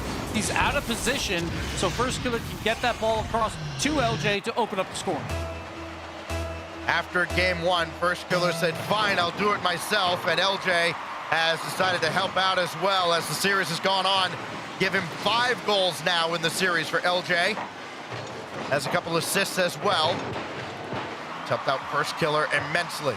Waiting to see if Kofor can kind of pick it up on the offensive end. It didn't make contact there. This will drop down, and First Killer's got this in the corner. There's the demo on FK, and this will just go all the way back to Eris, who's got all the time in the world. Next to do, though, finally getting the ball on the orange side of the field so they get some boost control back. It allows them to open up this game just a bit more, and it comes down to their challenge game again, laying that midfield. But LJ gets a demo, so Aris is the only one back. He makes the play. Panda, he's alone. He's got a little bit of space. He beats first killer, but a big save by LJ to keep it out. Wow. Another little soft shot. Pounded down, and that denied Percy the rebound opportunity. Rebound control so critical because Next to New have scored on second and third chance opportunities all series long. Gopher has that go back to first killer. Panda, the center, nobody there. Percy will try now, take his turn, and LJ couldn't get to it, and it's just in! Next to New finally gets a chance to play some offense, and they keep the ball in deep for so long, and Percy just hitting the angles. He went to physics class, and he gets the shot. No one back for Rebellion, and we're all tied up. That just seemed like it was impossible that they were going to concede a goal there, but they did. And here we go. Eris has Percy waiting for a pass that's ever going to get there, but now Panda will take a boost. Infield pass. Percy's drive gives Next to New the lead, and they've turned Neo Tokyo on its head. And this is just a midfield pass. He's on the X, basically. Percy with the shot. There's two defenders. Koper, he's got to make that save. I'm not sure where he was going there, but Percy with the perfect placement on it confuses him, and Next to New, out of nowhere, have taken the lead. Kofer is there to score again. First killer set him up, and Kofer knocks it down as they continue to exchange haymakers. Percy just can't get there because first killer bumps him out of the way. First killer doing first killer things, putting this team on his back yet again. Panda with the follow through. Still caught a deflection on the way by, though. Now first killer trying to create. Has he done it again? Oh, it's real dangerous. Panda and Percy stuck together. LJ shot denied by Percy. LJ is going to loiter upfield, just get a redirect into the corner, allow first killer to get a chance on this ball. First killer just waiting for that corner boost. You can see the timer now with the new update, and he does grab both of them to boost Starve out Next to New. Aris will get the clear, though, anyway, but no real counterattack just yet for Next to New. Oh, first killer, great win. LJ's there and just put nothing on the shot. Missed opportunity for Rebellion. Now Kofer will try. He's got Panda in front of him. Going at Eris. There's the initial save. First killer for the lead, and Percy says no. Percy gets the clear plus the boost. Well, first goes up early, though. Oh, what a save! Aris, incredible save. Can he get another? He cannot. LJ finds the bottom left corner. The pre-jump by first killer to set this up from Kofer. Aris does his very best, but it's not enough. Rebellion take the lead. He got a piece of it, and just for a fleeting millisecond, I thought, wait a minute, there's no way. Well, there was no way. 27 seconds now. Panda's gonna grab the midfield boost, but watch LJ go over top of him. And that deflects off of Panda into a scoring spot, and first killer just denied by the recovering Panda. Down to 14 seconds now. And Next to New has to move. Panda just kind of ridden to the back wall by Kofer, actually made the save. And now Eris couldn't beat two. Down to 3 seconds. Panda's got to collect this with no momentum. Has to watch that boost spawn behind him. And now Panda can't keep this alive. Shopify Rebellion send us to first a timeout, I'm sure, and then to Champions Field. Man, what a game there. It was so close back and forth. Turned into a kickoff for Rebellion to tie it back up, but it really was the boost control. They were taking the corner boost time and time again versus Next to New to not allow them to get out of their own half, to not allow those midfield challenges to happen. But I'm not seeing a timeout just yet, Stacks. Next to New. Yeah. Okay. I'm here for it. But, you know, talking about the differences, though, between Games 4 and Game 5, and now that's continued into Game 6, is very simply that Next to New have not generated the volume of scoring chances that they did the entire rest of the series. You look at the shot totals game by game, 11, 9, 13, 12. Great. That's when they went up 3-1. These last two games, 7 shots apiece. And while, okay, 7 isn't that much less than 9, I get it. They also lost the game that they only had 9 shots. So when they're not able to just bombard the Rebellion net, when they're not able to get these rebound opportunities and keep the pressure on Rebellion, they can't generate a lead, they can't hold a lead, and that's where Rebellion have done a great job of limiting those opportunities, controlling possession in the defensive end, and not getting overwhelmed by these underdogs. Here we go. The momentum swings back to Rebellion Champions Field. They were big favorites coming into this match, and I feel like they have to be big favorites in this final game, but it is only 5 minutes. Can Next to New do the impossible and take them down? Eris has tried to steal the show. He is left waiting for a pass that never got there as he ran forward. Now first killer redirects that one wide, and Eris is all over it. What a great read. And he's on this ball Pass. too. Eris is locked in as he set up Percy. Going to the backboard now, and Panda's all alone. Had to get a touch on that just to slow down First Killer, and then First Killer very wisely opting to steal the boost from him. They're gonna try to starve out Next to New here. LJ's shot denied by Panda, and he can grab that boost in stride. First Killer, though, is still around in these corners, trying to disrupt everything he possibly can. Now Kofer's turn. We'll get the pass out to First Killer, but Panda's there to meet it. Percy also jumped, but he does follow it up. Kind of a soft goal that Next to New had scored, or that Rebellion had conceded to tie game 6 the first time, or to get within 1. This Kofer as that blocked by Eris. Good to see that mentally they did not fold. They've brought it all the way back to Champions Field. Here's Kofer sending one high and wide. Try to stretch the defense again, make them waste their boost, starve them out some more. Battle around that corner boost. Won by Percy for the moment. He's got the boost as well. Now Kofer going to work, try to change directions, and it's not going to happen, so it comes all the way back to FK. Yeah, the flipper set just took a little too long to develop, so Next to New just immediately challenges. But First Killer now has an opportunity with space.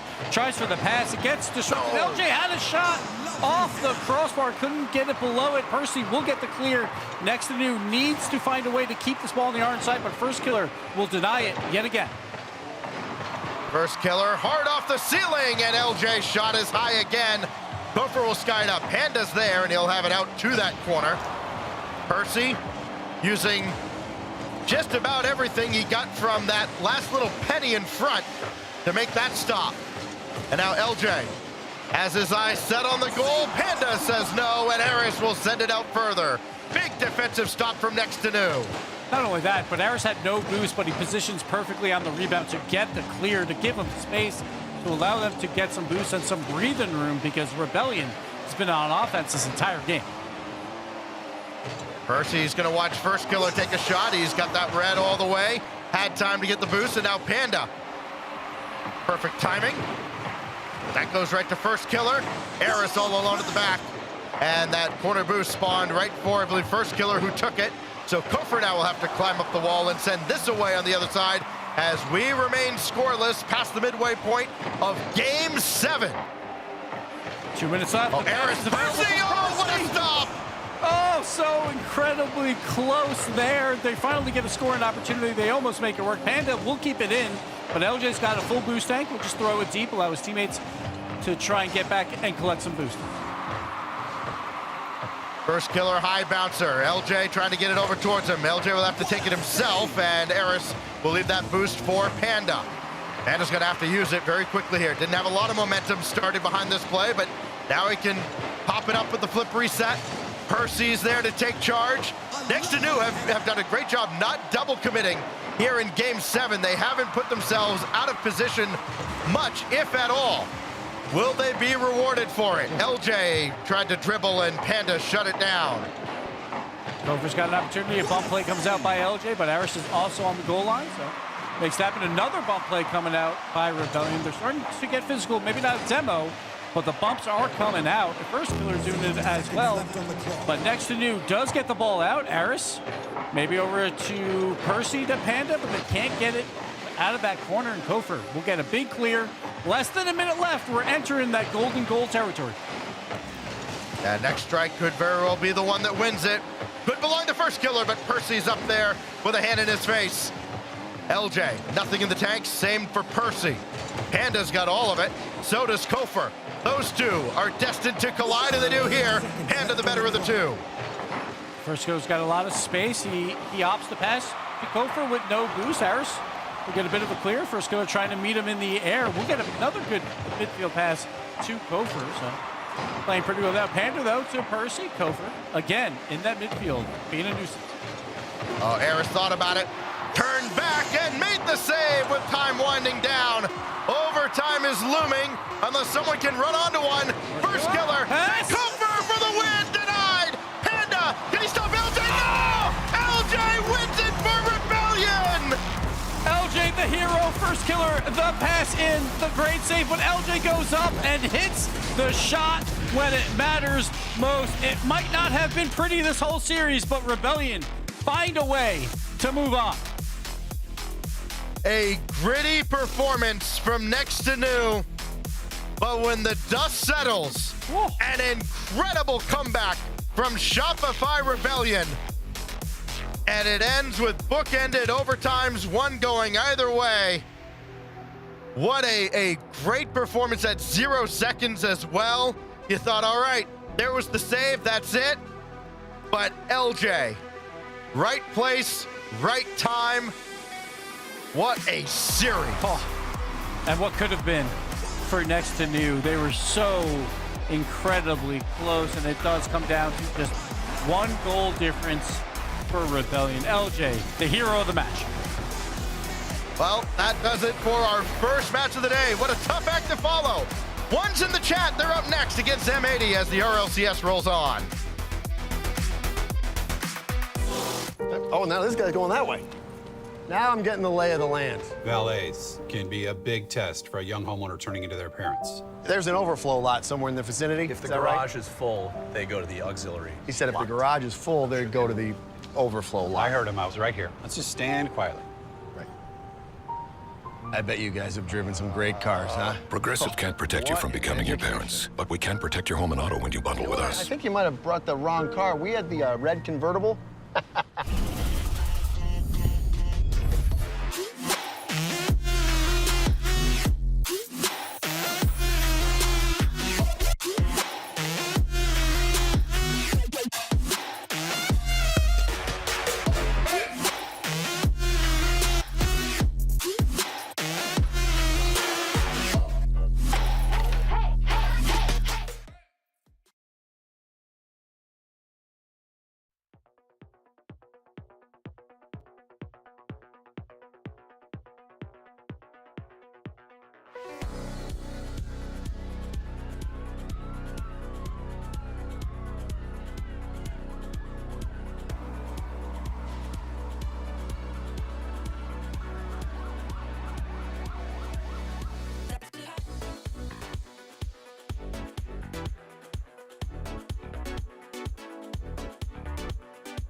And we start off playoff Saturday with a bang. Exciting games here going back and forth all the way to Game 7. A buzzer beater on Champions Field to put Shopify Rebellion forward in the bracket. I'm joined by former world champ and coach Shopify Rebellion, Violent Panda. Good to see you, sir. Congratulations on the win. Walk me through that match from your perspective. Like, what went wrong and then what ultimately went right here? Yeah, no, I got you. I mean, it was a lot of stress and nerves, I'm gonna be honest. Like, we've been approaching the game differently the last 3 weeks compared to the last split, in the way we want to play and the way we want to move around on pitch and everything. We've taken a different approach. Scrims have been good, everything's been good, and the same happened against Energy yesterday, where just in the pressure, we fell back to old habits. Even though we didn't follow the game plan and we didn't work together as well. And the same thing happened here at the start of the series, like the nerves got involved. And it's, it's just going to take repetitions and doing what we do now, the new thing that we're trying to approach. Repetitions, working on it and getting our nerves in order, and we'll be good. And then, halfway through the series, we did that and we started playing a lot better. I see. I was going to ask you about what you've been doing on the off since Boston, but it sounds like you've been adjusting to this new play style. Have the boys liked that? Have they adapted to it quickly? Has it been difficult to pick up this new play style? No, it's been good. The guys they like playing. I'm not gonna say what it is, but more playing this way. Sure. Obviously not gonna say, but they like playing this way, and it's been good for us. We just, like I said, we just need repetitions and need practice more, working on stuff in terms of getting in the right mindset for these kind of games, everything, and we'll be good. The boys are feeling good, we're looking good, the scrims have been great, so I think we'll be good. I gotcha. Well, hey, tomorrow you get the loser of Strictly Business versus Foot. You'll get the opportunity to get another rep in here with the new play style. Thoughts on the new Foot roster? Are you a believer? Yeah, Foot's a good team. I think they'll be a good team this split. Okay, cool. Well, we'll get to see you guys play tomorrow. Congratulations on the win. That was a close one there. We'll see you tomorrow. Appreciate it. All right, that is Violent Panda here for Shopify Rebellion, who do survive to play on Championship Sunday through the lower bracket. Looking to make a crazy run here to that grand final, see if they can get back there again. And Gibbs, I mean, hey, you said that next to normal we'll get, or next to new, goodness, here we go. Here we go again. You said they were to get 2 games. They got 3 and nearly got the 4th one. Yeah, again, these guys have played twice in Open 3 and Open 4. 5 of those games were 1-goal games, but Rebellion did win them all. So it was just a matter of time until next to new could figure something out, and they absolutely did. Early on, Percy was absolutely lights out on the offensive part of the field. He was beating First Killer in head-to-head matchups time and time again. And then obviously we saw that game with Stacks where it was like 5-0 in Game 4. We're like, this might be over. But again, the hardest thing to win is that 4th game. Yeah, when you get a team backed up against the wall like this, then you see what they're truly made of. And here we saw what Shopify Rebellion is made of. I mean, just that never say die mentality. First Killer refused to lose. LJ really picked it up as well at the end. I think he had maybe 5 goals in the last 2 or 3 games himself. In an incredible comeback effort. And again, they capitalized when Next to New ran out of gas, and it was good enough. Oh, yes, hello. Absolutely. It was, they barely ran out of gas there. I don't even necessarily call it out of gas. I feel like Shopify just leveled up the pressure just for a moment there at the end. It was such a close Game 7. Even that final scoring drive, there was so many great saves from Next to New on the goal line there, Gibbs. It was just that final shot finally finds its way through. Yeah, it was just really rough. It felt like Next to New just couldn't get their own boost for a long time in those last few games. It feels like First Killer was really focusing in on grabbing those corner boosts, and it was working out incredibly well for them.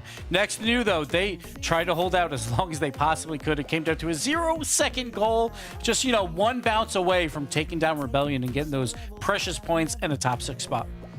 They make the win here, which means they earn more points on that road to Paris, folks. Don't forget to get your tickets if you want to be in the building when history is made. Fantastic opportunity for Rocket League fans across the world. We got 3 more matches today, and we're going to stay in that lower bracket here. Excited to see that Strictly Business versus Foot matchup that's coming up a little bit later on. The loser of that will play against Shopify Rebellion tomorrow. But before that, another elimination match and another Cinderella story that might come to an early end or might continue. The clock doesn't have to strike midnight just now, and it's all up to Team 1. Can they take on the boys from M80? Both these teams, honestly, Stacks, here coming into today with something to prove. Yeah, I think that this M80 team, I've been very critical of them because, you know, they are kind of the embodiment of Jekyll and Hyde. You know, they can look so great during the first part of a series. And then if we get to games 4, 5, and 6, everybody just kind of settles back in, and they're just another team. And then you look on the other side, and you see 1, and you've got a bunch of guys that are looking for their kind of big breakthrough moment. And Fisher win, yeah. I'd be surprised if this doesn't go the distance because I think something's got to give. I just don't know in what direction.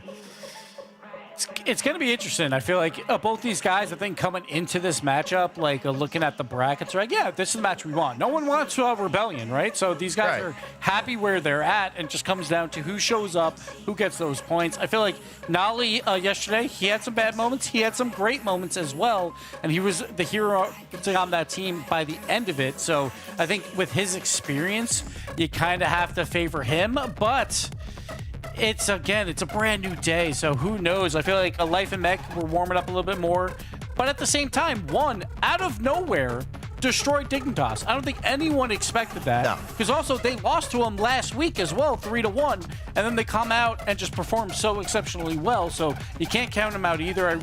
I truly feel like it's a coin flip, but honestly, I couldn't tell you how many games, because I feel like this could go 4-0s very easily on both sides because of nerves, so who knows? I agree. I think this is either a back and forth Game 7 low-scoring series, or it's a blowout in one direction. Both teams have shown that they have the firepower to take it to their team, and this is the first time these two teams and organizations are playing each other. Likely, there have been players on either side who have played each other in the past, but these specific rosters, it's the first time we're seeing them clash here. So a new blend of styles. We'll see how it goes. Chat, let us know who you think is going to win the Progressive Fan Vote. We'll make our picks up here on the desk. Gives them. I'm fascinated. Who you got? I feel like M80 on paper has the better players and they have more experience, but also when they played Dignitas, none of that mattered anyway. I'm still going to go M80, but I'm not incredibly confident in this pick. But I do think just because of on paper, like I think Life and Mech are really performing exceptionally well, and then Nolly has looked fantastic as well. So I'm going to go M80. Okay. The Stacks, who you got? I apologize. The internet's still on dial-up here in Maine. I got M80 here just because one hadn't beat anybody until they beat Dignitas. With all respect to like whippersnappers, you got to beat somebody first. I look at M80 and I go, all right, they almost beat Space Station. I'll at least give them credit there. And then they ended Gen G's run. So I got to go with M80 here. I think that Mech is going to absolutely go nuts. Look, even if it's just on name value, M80 is clearly the favorite in this matchup, and one is the underdog Cinderella story, and we love giving as much power as we can to newcomers here, so I'm going to give them the perfect sweep. We're going to Caster Curse M80 on this one. Give me M80 up here. This is clearly their match to lose. There's no chance that they drop it to 1, and imagine if they did, what a story it would be. We almost saw next to New do it in the last matchup here. This one, though, interesting. Not quite as one-sided a favorite. Chat agrees with us here. 66% in favor of M80.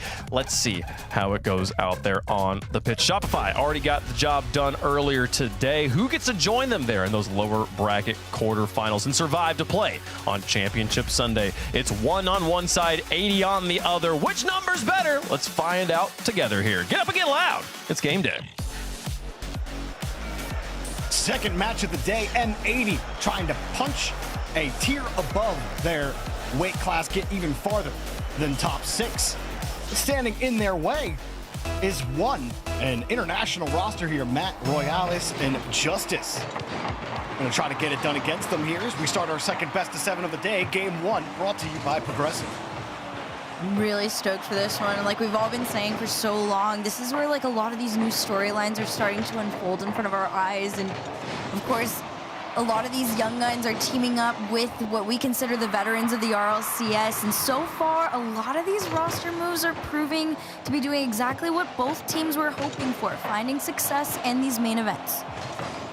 Now, for Rlcs coming over from South America, had a lot of top 4 placements over the last few years, even a couple of top 2 ones. Teammates were getting poached. That helped him get those top 4s. He was never the one to get poached. Comes over to North America to play in CRL and also joined this team with Matt and Justice. And, well, it couldn't have really started any better. For the first open here in the Paris, or on the road to Paris, excuse me. Justice had played in Europe before, long time ago. His last regional event was the whole way back in 21-22 in Europe. It was not until 2024 you see him pop up in qualifiers. And this is the highest placement he's been in either region in multiple years. Yeah, this is, like I said, it's a new era for a lot of these people. And I mean, even for somebody like Nolly, right, who's been here for so long, it's been a while since we've seen him find success. I believe one of the last like major times was that RLCS Fall Major back with Gen G. And so he's just been kind of trying to find his zone. He does still compete in the CRL alongside the RLCS, but Mech and Life along him have found some of the best play style, success in play style that we've seen for a long time. Then, of course, getting picked up by M80. They've looked incredible so far, but scoreless nonetheless. Nobody's been able to find anything quite in the first 2 minutes here. It's been a fairly patient game, not too much risk, but Matt will be the one to change that. Nice shot placement from Matt. Life was coming back. It bounces away from him. I was just hoping that he would actually get some favorable bounce, something he could play. Instead, he's forced to wait for the shot after some extended pressure from M80. One, find a way to get them on the counterattack.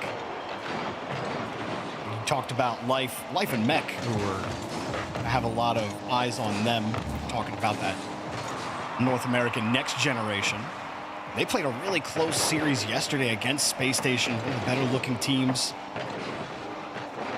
So you wonder how high M80's ceiling can be. One, are going to make it difficult to start. Still, M80 have good pressure. Mech tries to trip one up. Matt didn't have any boost, going for the bump as well, but Justice gets in the air. It's not over. High touch from Noli and a really good recovery and clear there from Justice. And of course, on the flip side of things, Matt was kind of that standout for me. He's a really big initiator for this one roster. And there he is again. They had that pinch in a more golden goal scenario before, but seeing him hit it back is just almost like a foot down statement of, hey, you're not safe either. Couple shots coming through. Better saves and a big transition out here for Team 1. Kind of hesitant there, one word. When that ball would get coughed out, Rlcs used all of his boosts. Justice nowhere near this play. Going for the bump. Mech wanting the pass. They didn't get either there. Life off the ceiling, kick it away. M80 continue to find themselves in the orange half. Trouble is the consistent quality opportunities. One having that one counter earlier, only 4 shots on net for them, but 8 shots for M80 in 4 minutes of gameplay. They've lost possession again here. Matt leaves it, and he runs into his teammate. Rlcs kind of ran into Matt. No play there for One.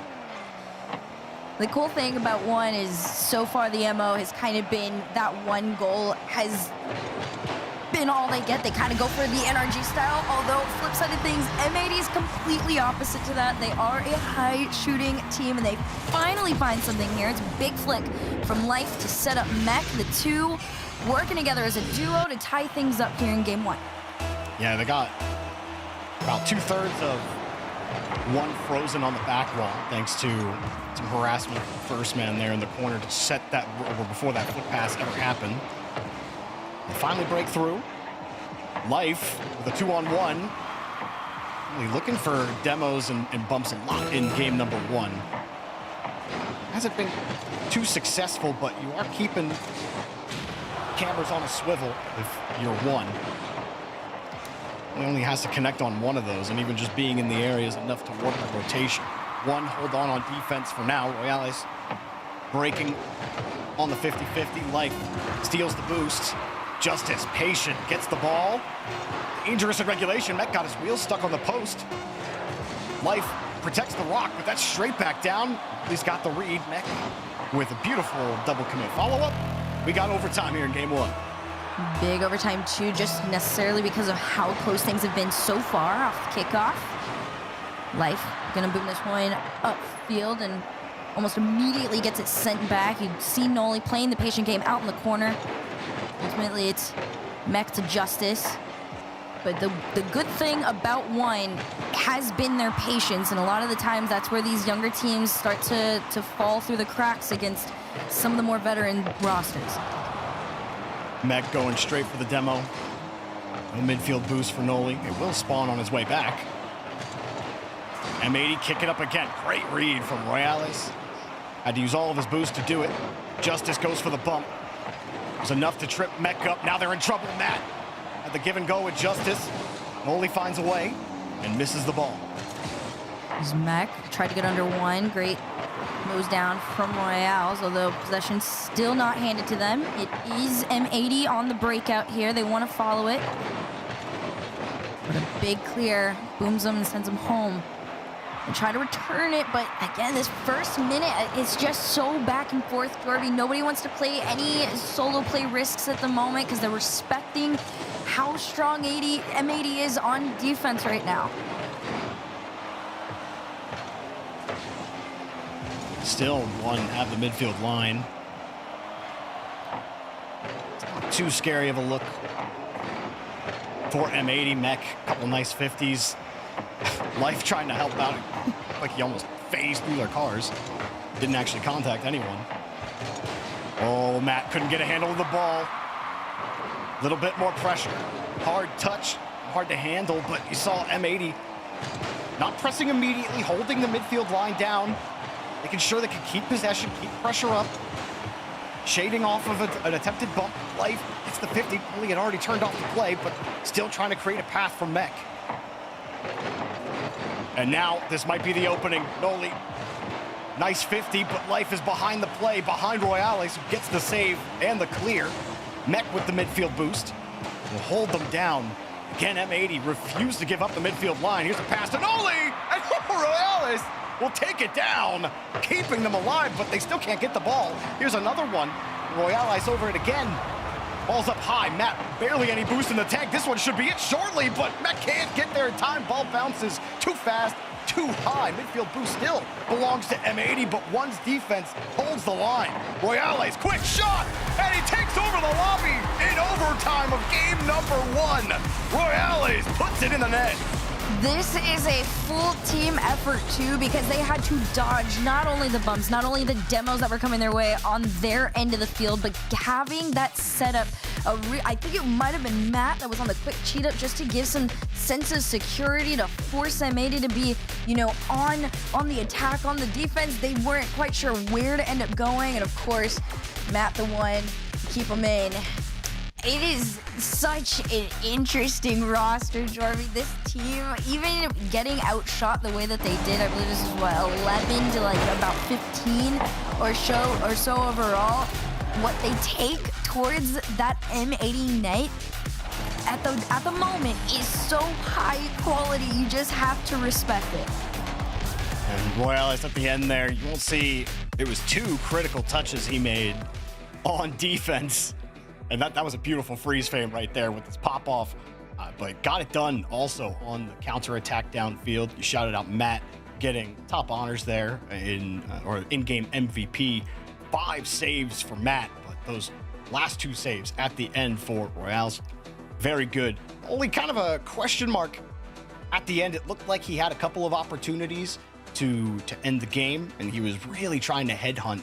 Wasn't successful on a lot of those bump attempts that he kept trying to play ahead of the play, and really just 1 doing a great job avoiding them. So M80, you got great control, and you have decent mechs to hold the ball, but they're missing the finishing touch. Yeah, that clutch factor is really what's separating the two right now. And that is what has kept one ahead of so many teams that they've played all throughout the weekend. And M80 is no different than how they felt going up against the likes of NRG and, well, everybody else that followed through afterwards. A close one over the goal line here. Mech in Life, leaving this one for Noli in that corner. One has done an incredible job of when that ball ends up in that pocket, they do tend to walk away with the possession, or at least a small clear to help them out of their half. Matt with a nice carry and extra touch over one. Nobody ready. Justice far back on the play. Now he gets aggressive, and Matt needs boosts. He's got it. Off the ceiling, downfield. Rlcs in the air. Clean touch. If he leaves it, maybe he thinks Justice can get there. They just gave up possession. Pass to Mech, and Mech slips through the last defender. M80 will score first. This is such a good play too. It's all together, perfect communication. They play it up high. They know that it'll get everybody kind of worked themselves around with as far as one was concerned, and then just shooting low, nice and straight on target is what they were missing in that last game there. So props to them here. Yeah, his car was at like an oblong angle there, Mech.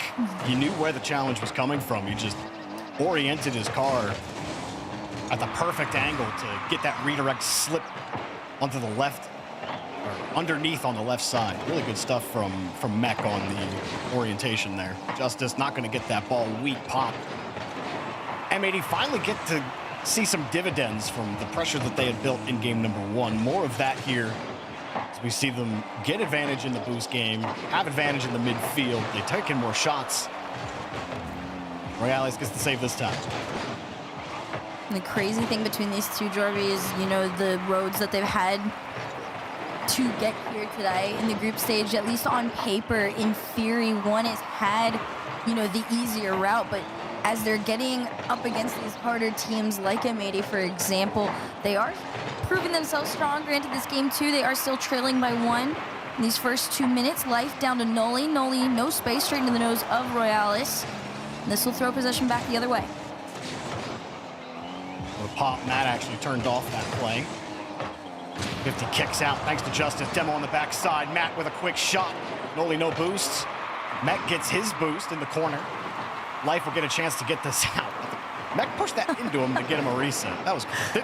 Wasn't going to do anything with it, but still cool. The amount of times we've been able to see these moments where people are getting the resets and the flips and you didn't quite notice it until an indicator comes on now has been honestly really fun. It happens at the most random times that you didn't expect. One, able to get that breakout. Good carry from Matt. Guys, these follow-up 50s. You think you're going to get the counter out of M80. It looks like they've given up the ball, but he's so close to the play on the follow-up, and he somehow wrenches this away off the ceiling, forcing Noli up. Oh, Life. Good try on the demo. Avoid. Mech will pop this back over to the side. Noli's got no boost, though. Justice couldn't get back to the read. Matt's the last man back, and he gets all of that 50 there against Noli. It's a really good challenge, too, from Rlcs. It kind of forces this ball to go up high, and Justice was already waiting, ready to collect it. And for M80, that was the most box they'd been in quite some time. Finally, a shot and a dunk comes through. It's Life to put M80 up by 2. Life taking Justice out of the play, putting a lot more pressure on Rlcs and Matt to make that save. Looking on the wide cam there, but Rlcs pulled off. Realizing he wasn't getting the touch, but Matt might have gotten that one, but you got a free shot if your Life took advantage of it. This is what game one was looking like it would be with the control that M80 were showing. Not getting killed on counters this time, despite one putting some good tries on, and he's got a tipper there, giving it back to Matt, forces the 50, Justice up quickly. A good chance for one to get on the board, but the dunk goes lateral. No goal. Oh, Rlcs also didn't, come in on that play too, but respect to him. He knows that more opportunity is going to come through, but time is not on their side. Final minute and a shot down on target from Noli. saved out by Justice. They try to do the pass off, but this is where M80 recognizes, you know, the position you're in. You're up 2-0. You really are just playing time at this point. It's one's game to try and come back in. Mech, nice catch. Matt takes it away. Return to form, but great shot. Life drops his controller as this one comes out 128 kilometers per hour. Oh my gosh, I mean, granted, it's not like insane as far, it was just the speed at what you saw on your screen was so gnarly, and 33 seconds left, they have the time. You gotta see what they take off the kickoff, fake a bump, Justice on the 1v1, 50 for life in his favor, demo on out, keeps the time still in favor of M80. Matt's had pretty good control this series so far. He breaks them out again. He's been the breakout from defense to offense. 4-1. They've got him in the midfield now. Rlcs, not a ton of boost. Matt trying to kick an uncomfortable rebound, but just made it easier for life. Now Justice, back to Matt with a full tank. The end of regulation. Mech gets there quickly. Rlcs pre-jumps to no man's land. And M80 take game number 2 to tie up the series. Not too bad from them. Finally, something that was a little bit more of the expected performance that we were hoping for from this M80 team. Not so much, you know, just shooting out in the open, hoping for something to stick. This felt a little bit more intentional with the plays that they were doing, especially that first goal we got from M80, the one that was, I believe it was life to Noli to Mech, or some comment where Noli was the one in the middle, but that full team effort is more reminiscent of them when they're closer to that flow state. M80 have had a lot of tough fights just in games. I keep thinking back to that Space Station series where they almost tied Game 5 up and just put the ball in the dirt at the end. So much potential behind this M80 roster. Trying to get it done here against a team that not a lot of people expected to perform well, but one have really showed up as one of the teams that no one was really talking about, of even being able to sniff a top 6, yet they're going toe-to-toe right now with M80, which is the team that more people definitely had their eyes on coming in. I agree. I think, you know, a lot of the times when you are also going through not only a Swiss stage, but a group stage, almost virtually under the radar, because I feel like we even in the group stage, we weren't talking about them all that much until they got that one game off NRG in their series. Most eyes were not keeping on them, and now that all eyes are on them, they've managed to do well as far as, you know, keeping up with the pressure of that, especially coming into this one.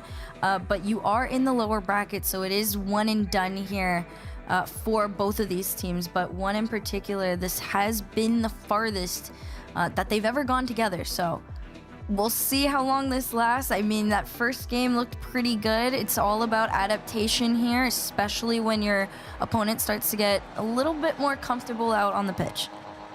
Well, Mech and Life, for sure. This is nothing but new territory for them, as Life picked things up in 2023 in pro play, and Mech 2024. In terms of everybody else who's in this top 6, they might as well be brand new right off the floor. And so far, with Noli in tow, look good enough. Got more to do here. As one want to knock on the door, and Noli slams it shut the first seconds. Not too bad. Another one up from Justice. He will play to the backboard. Nobody was there. It's the space for the double. You thought maybe there was a world where there would have been enough boost in the tank for, I think it's Mech that goes up on this one. Yeah, but it's just enough for Matt to play the angle, and one has their lead. Yeah, it was an uncomfortable spot for Mech. That's a tough read to make.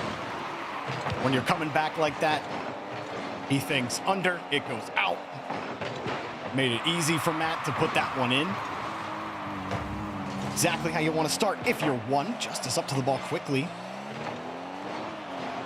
As Matt and Rlcs kind of linked together there. Matt wanted to help Rlcs a little bit there. Very intentional.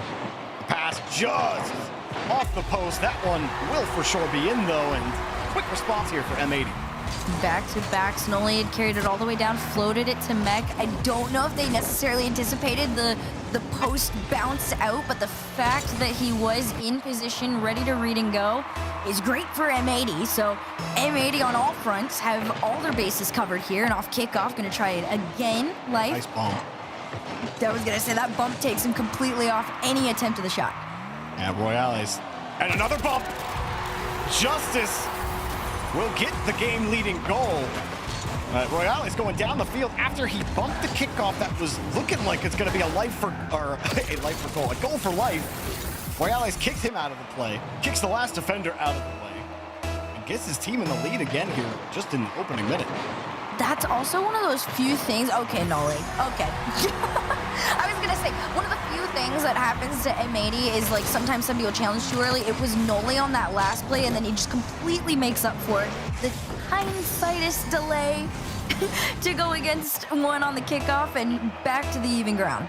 Well, I do think that kickoff before, the goal is to get it to life. You send two up, you get it to life, you get the free ball downfield, you get chaos on the other side. Rlcs, really the only play that would have worked there was him getting that bump. And he had just kicked him off of it. Everyone else was turning tail and running. Like you said, off the kickoff this time, felt more like one kind of mishandled that kickoff, and you let M80 sneak right back in. It's Matt looking for Justice. Mech lands right back on his 50. Wave dash, recovery, beautiful progression from Mech. This is so just clean. Look at this, the recovery on it. He knows that Matt's gonna try and angle him. He's gotta do it just in time. It's timing that makes that play so beautiful. Leads straight back to M80. We're just trading shots for shots at this point. Yeah, surely a 6 goal is about to happen here. We've had 5 in almost 2 minutes of gameplay. Rlcs double reset, not gonna go anywhere with it. Noli sends the entire rotation back. They were just trying to get pretty with it at this point. Clip for clip, nothing was there. Royales denied his attempt. It'd be big ups from Justice to the corner. No contact on this, just not enough boost even, but big clear from Mech should help M80 finally have something. Although I will say a lot of that left-sided, that left wall is like a sweet spot for M80, and I think one is starting to recognize that and kind of anticipate it with a lot of these challenges and giving themselves that ball back a lot more frequently than not. Again, another good carry from Matt. He's last back there. His team's rotating back into position. They were able to go get boost. Being able to buy time and get that much production off ball is good enough to play some good defense. Actually kicking through this M80 midline, something that's definitely plagued them most of this series.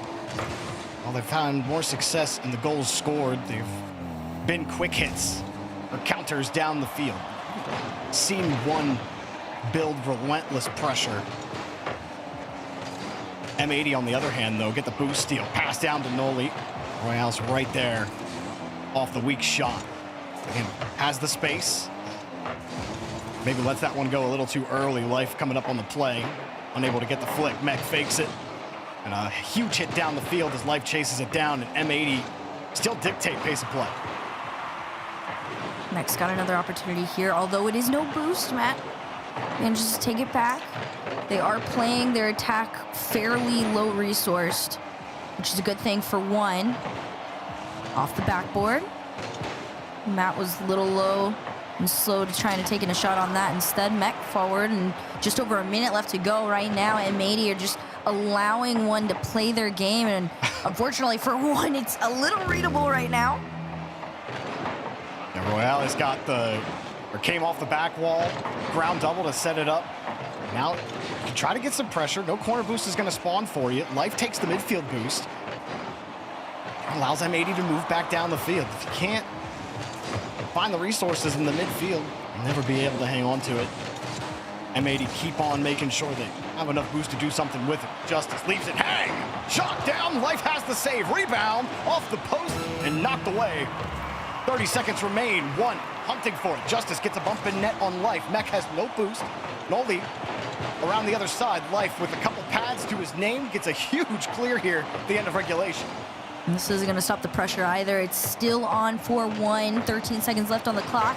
No bump, no demo on anybody from M80, which means they are sent racing back to their own half. Wasted time that one needs. It's a big clear upfield. Matt, no connection. It's a bouncer in front of the net. Nobody seems to get a grip on the ball. He tried to leave it to Matt, but Matt's facing the wrong way. M80 find their second win of the series. A little chaotic at the end, 4-1. Generated another opportunity at the end there, and it's just too little, too late. M80, hold on. Again, I think M80 just better at playing the game and controlling the pitch, controlling the boosts. It's what's really preventing one from being able to do more than they have, because you've seen Matt, great carries down the field, good at breaking them out of defense. Rlcs great at getting those extra touches that M80 aren't expecting, but M80 always have the resources to recover, and then Life had to make one stellar save. Outside of that, really just great coverage on the back wall and on their own half for M80. After those first 2 goals in the opening minute that one scored, they were completely shut down after that. I think you kind of hit it like nail on the head. Right now, the biggest difference, between these two is that experience, right? Even though Life and Mech, for example, have maybe been closer on to the same levels of Justice, Matt, and the rest of one, having Noli and what he's been able to accomplish in his career sets them up a little bit more comfortably in situations like this, where you're going up against a team that theoretically actually has all the momentum in the world. It has been back-to-back-to-back wins for them to get to this point, pretty much. And for M80, this has become where, having that mental fortitude is really starting to set them apart out on the field. And Life opens things up and shines a little light on the orange net. Great touch out from Nolan. Look at that catch. Gets back to it. He's got the space just to eke it by Matt. 8 seconds in, M80 continue the scoring. I love the high game that M80 plays too, just because they know that they have so much control in the air. So a shot like that, off the nose of your car could go almost anywhere. And a team like one has to respect it. 1 goal lead still stands for now. Justice just off the mark. And here comes the follow-ups. Mech didn't win that one at all. Rlcs won't get a good rebound to look at, but he will bump Mech. Nobody's there to keep going. Of confusion for one. It's happened a couple of times on offense. Going to be good for building pressure. M80 find the midfield again. Nice 50 back out to Mech. Justice didn't want to go. Justice had his car turned around there, and Mech is just making him pay for it. It looked like this 50 was going to be contested. Justice sees Mech, doesn't want to take the risk, and instead misses the read entirely, giving the goal to Mech.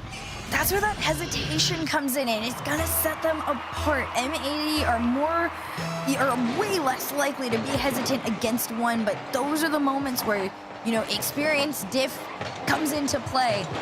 2-0 up. Matt's gonna try and change that here off the backboard. Gets one in. It's a floater to remake and kind of forgive himself for what had just happened moments before. Well, Matt finally gets a good try here. Mech gets faked out by a whifty. And Matt with a beautiful follow-up there off the reset. Great shot, change of direction. Got a little bit of sugar on it. Now he's got the ball off the kickoff. Skips away from him. He ain't getting that one. And here comes Mech. See what he can do with this one. It's a good 50 forward. Teammates lurking behind him, although they will all respect the touch from Matt. Noli had his quick cut there in a challenge and outmade, but ball still out to blue. Royals 1, Justice 2, and a bigger save from Noli. Keeps one at bay. It's a good 50 attempt back to Justice. Decent initial set. Matt coming from the other side. Mech avoids him nicely. Really up quickly. Justice does take the aggressive 50 this time. And a huge miss from Life gives Matt a chance. Matt up high. 2 met him, but he got it through. Still Life gets in the way and keeps the ball tight. No rebound for 1 to play with, and Justice forced to make a save. You can feel the power on that shot too, and it's not gonna stop. They're gonna run it back here off the ceiling. He has another flip, uses 1 towards net. Matt and Justice gonna try and slow him down, but you can feel the pace of play is definitely ramped up here in the second half of this game number 4, excuse me. Another shot on net. Mech low boost, flips it back, tries to pass it off to Noli, but the boost in right direction allows Mech the moment to try and set himself up with Life here. He knows he's there. It's a reset towards a shot. And half that game left, it's still that 1-goal lead. Better resource grabs, 4-1. They're not as starved or as locked on the orange half as they have been in other games. They're getting downfield more often. They're able to challenge at the point of attack a little more often, have the resources. Justice squirrels the ball away. Weak shot from Rlcs.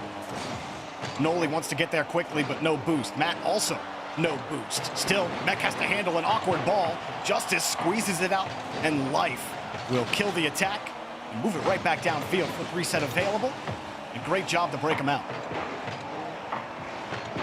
Justice wanted to go over and find Matt, but unfortunately for them, one has to play a patient game. They understand that M80 are really trying to, get them uncomfortable, speed this up a bit.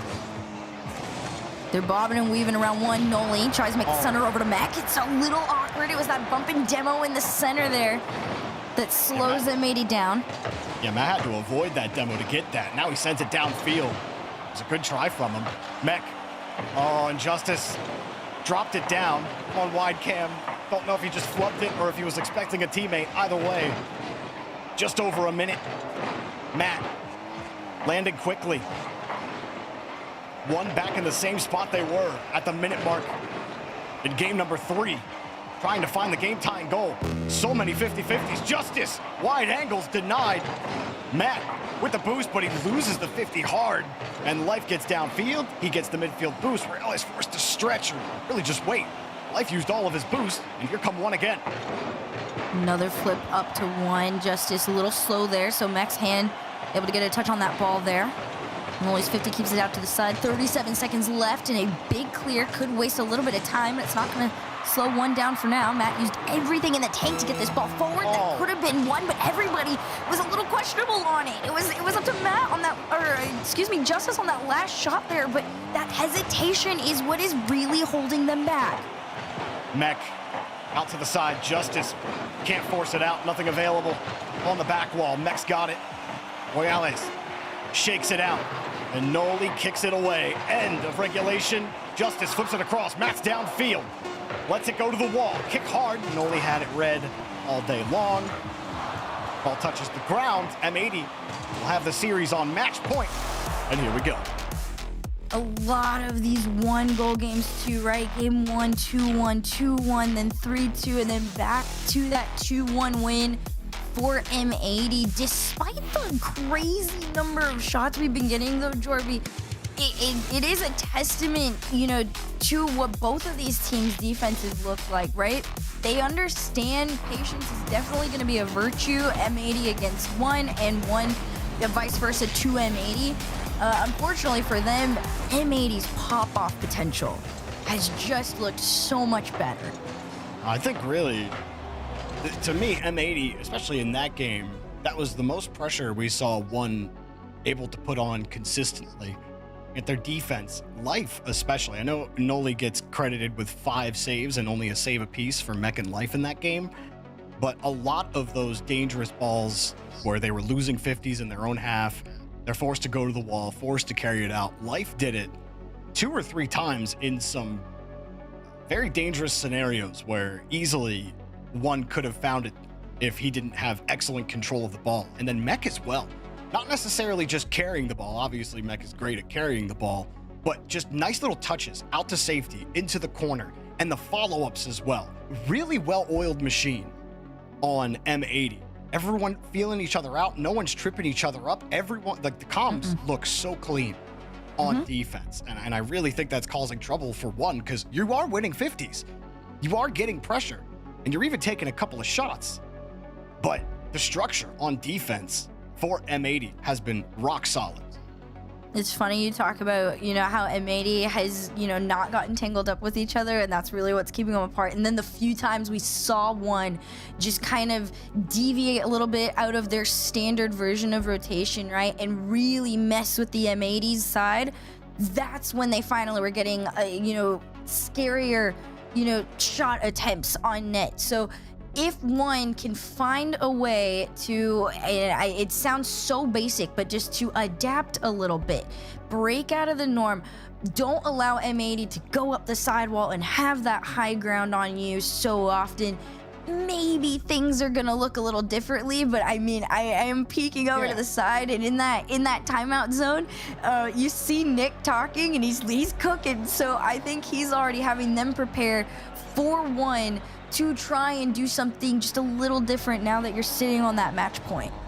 I do think that one had good performance in terms of boost control and actually generating pressure in that last game. Now they're the ones missing that finishing touch. And maybe just a couple where we see maybe comms aren't on the same page when you have that pressure. You can't capitalize. But it was a lot better in that last game. If they have that same type of performance here, you can easily see them extend this series out one more game. But M80 have been a tough nut to crack right now as Life pops that up. Matt has to stretch. Noli beats him to the play. Life there quickly, and Justice forced to dive. Gets posted by his own net, but recovers quickly to get the clear. Mech was so slow to that follow-up too, because I think he actually could have gotten it just before he'd recovered, and now they got to resort to the demos on the other end of the field. They're taking their shots at it, but they're wide, and it's a little bit of chaos for one to kind of just refine their footing here. Pass over to Mech, low boost, tries to take it to the low ground there, but is read and cleared out. We've seen Matt have a couple of standout moments in the series, not just breaking them out, but also getting a great goal earlier. I think the two-headed attack of him and Rlcs has been where it's the best. As Matt and Rlcs link up here, but Mech gets in the way. Justice, that's not a good spot to be. You get punched, and Life getting across it and only make sure he can't get back to it, as he had Justice pulling along by a string. This is such a really good play, too, because Noli recognized that Mech and Life were initially going to find each other way on the other end. It was his quick cut out in the midline to just throw himself straight back into that first man roll, ready to take that shot that allows M80 to just completely change how quickly they were going to make that attack. So props to them on this. Yeah, Noli knew as soon as he bumped Justice that no help was coming, so he knew. I can just cut right here and make sure that he can't make it back. Now Rlcs and Noli fighting for it. It's the start to build some pressure. Justice picks up a second demo. Matt up high, looking for Mech, trying to take him out of the play. Rlcs was trying to pick it, but he could not find the ball. And Mech, Houdini, he gets out of a tough bind there and gets the ball out. Justice uses all the boost just to buy a little bit of time here. Just slapping themselves at the ball. Rlcs trying to deny Noli the touch. Instead, he denies himself the ball, and Justice somehow saves that. Matt will give this one up. He's got more boosts. Life coming into support. One get out of a bind there. That half game left is where they're going to really try and get it together, because like you said, it's getting sticky for them. Life tried to go for the bulk play, and the shot completely dodges it. Is the end of one. Another miss and another shot. It's these micro mistakes that is allowing M80 to just completely have their way with one.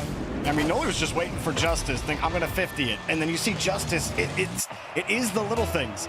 If he hangs onto that ball a little tighter, he can get his nose behind it, but you see it just slip away from him just a little bit. And Noli gets a clean dunk with low boost. Mech almost scores another goal there. And M80, just the better roster right now. 2:13 on the clock. We'll see what they can work with here. It's still that 2-0 lead is really powerful. Usually it's only taken one to be able to get a win against this roster, so favorable. Life 50 down, Mech up next. Leaves this one to Noli, although Noli's challenge throws it straight back into the hands of the opposition. Life again. I mean, Life and Mech in particular are really proving problematic. Justice downfield, finds the bump, or at least threatens it. Justice finally righting the ship. He's been struggling the last few possessions, but he gets through Mech, gets through Noli, bumps him out of the way. Excellent return down the field. Now that 1 goal differential back to kickoff. Let's see what we're gonna get here. Big demo. It was 2 up, 2 down. Mech's playing the slow time over 1. Can't quite get down. It's a shot up for Noli. It's a little wide on it.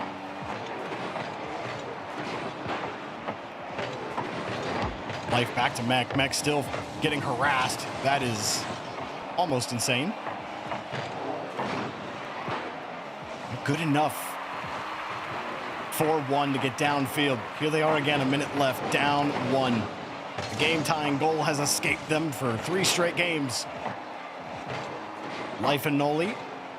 Life just might get it back. Justice. Low boost, gets the steal. A 50 out, but his team was spread wide. Matt's got nothing. He's small pad city. Makes the touch. Wasn't too threatening to run the handle. Rlcs got the 50, back to Justice. He's got boost. Eyes up Mech. Where's the way through? The ball keeps squirting away from him. Another one up high. Life calls Mech off. Life moving through himself. Justice gets the save as time continues to tick away here for 1. 30 left to go. Mech was going to try and do it there. Just give them that extension that they really, really want. It's another shot sent out by Matt and Justice, both in net. Committing on that, though, defensively. It makes you worried if those follow-ups are going to come in any quicker. But 15 to go. Justice 50 up. Mech just trying to keep this in their hands. All they got to do is play it to the ground and it's out. But the ball is still in play, Rlcs. It's an awkward center over to Matt, but 2 on the clock. Another touch to 1. Rlcs off to the back. This one's gonna hit the ground. M80's done it. The patience plays off between the 3 and 1. Finally found their match. Such a clean series for M80.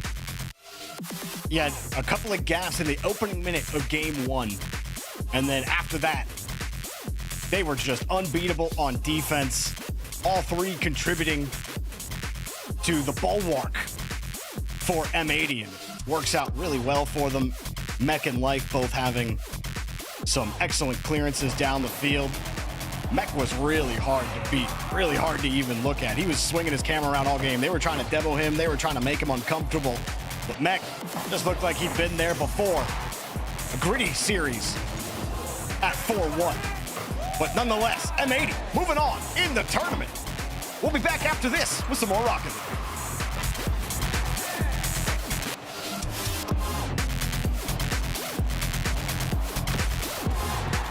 Okay, the plumber's fixing that burst pipe. We should be all set. Good thing you're protected 24/7 with your home and auto bundle from Progressive. Oh, I'm sorry. I'm just trying to figure out the right caption to post about this.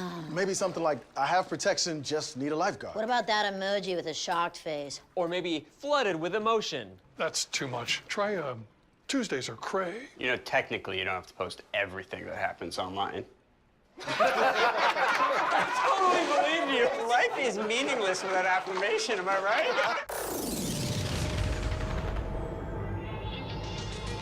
Don't hold back, cause you woke up in the morning with initiative to move, so I make a lot of don't hold back. Galvanize. Trajectory and balance look good. You're confirmed to go for orbit. Every day, Michelin innovates to move the world forward on the road and far beyond. Michelin, motion for life.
from my funeral. Take the bow, I've got everybody fooled. I've got them figured out. They don't know what I'm going through. They wouldn't last a day inside of my shoes. Broken heart says black as a brew. Live the night with nothing to lose. Call me crazy or delusional. Dress up for my funeral.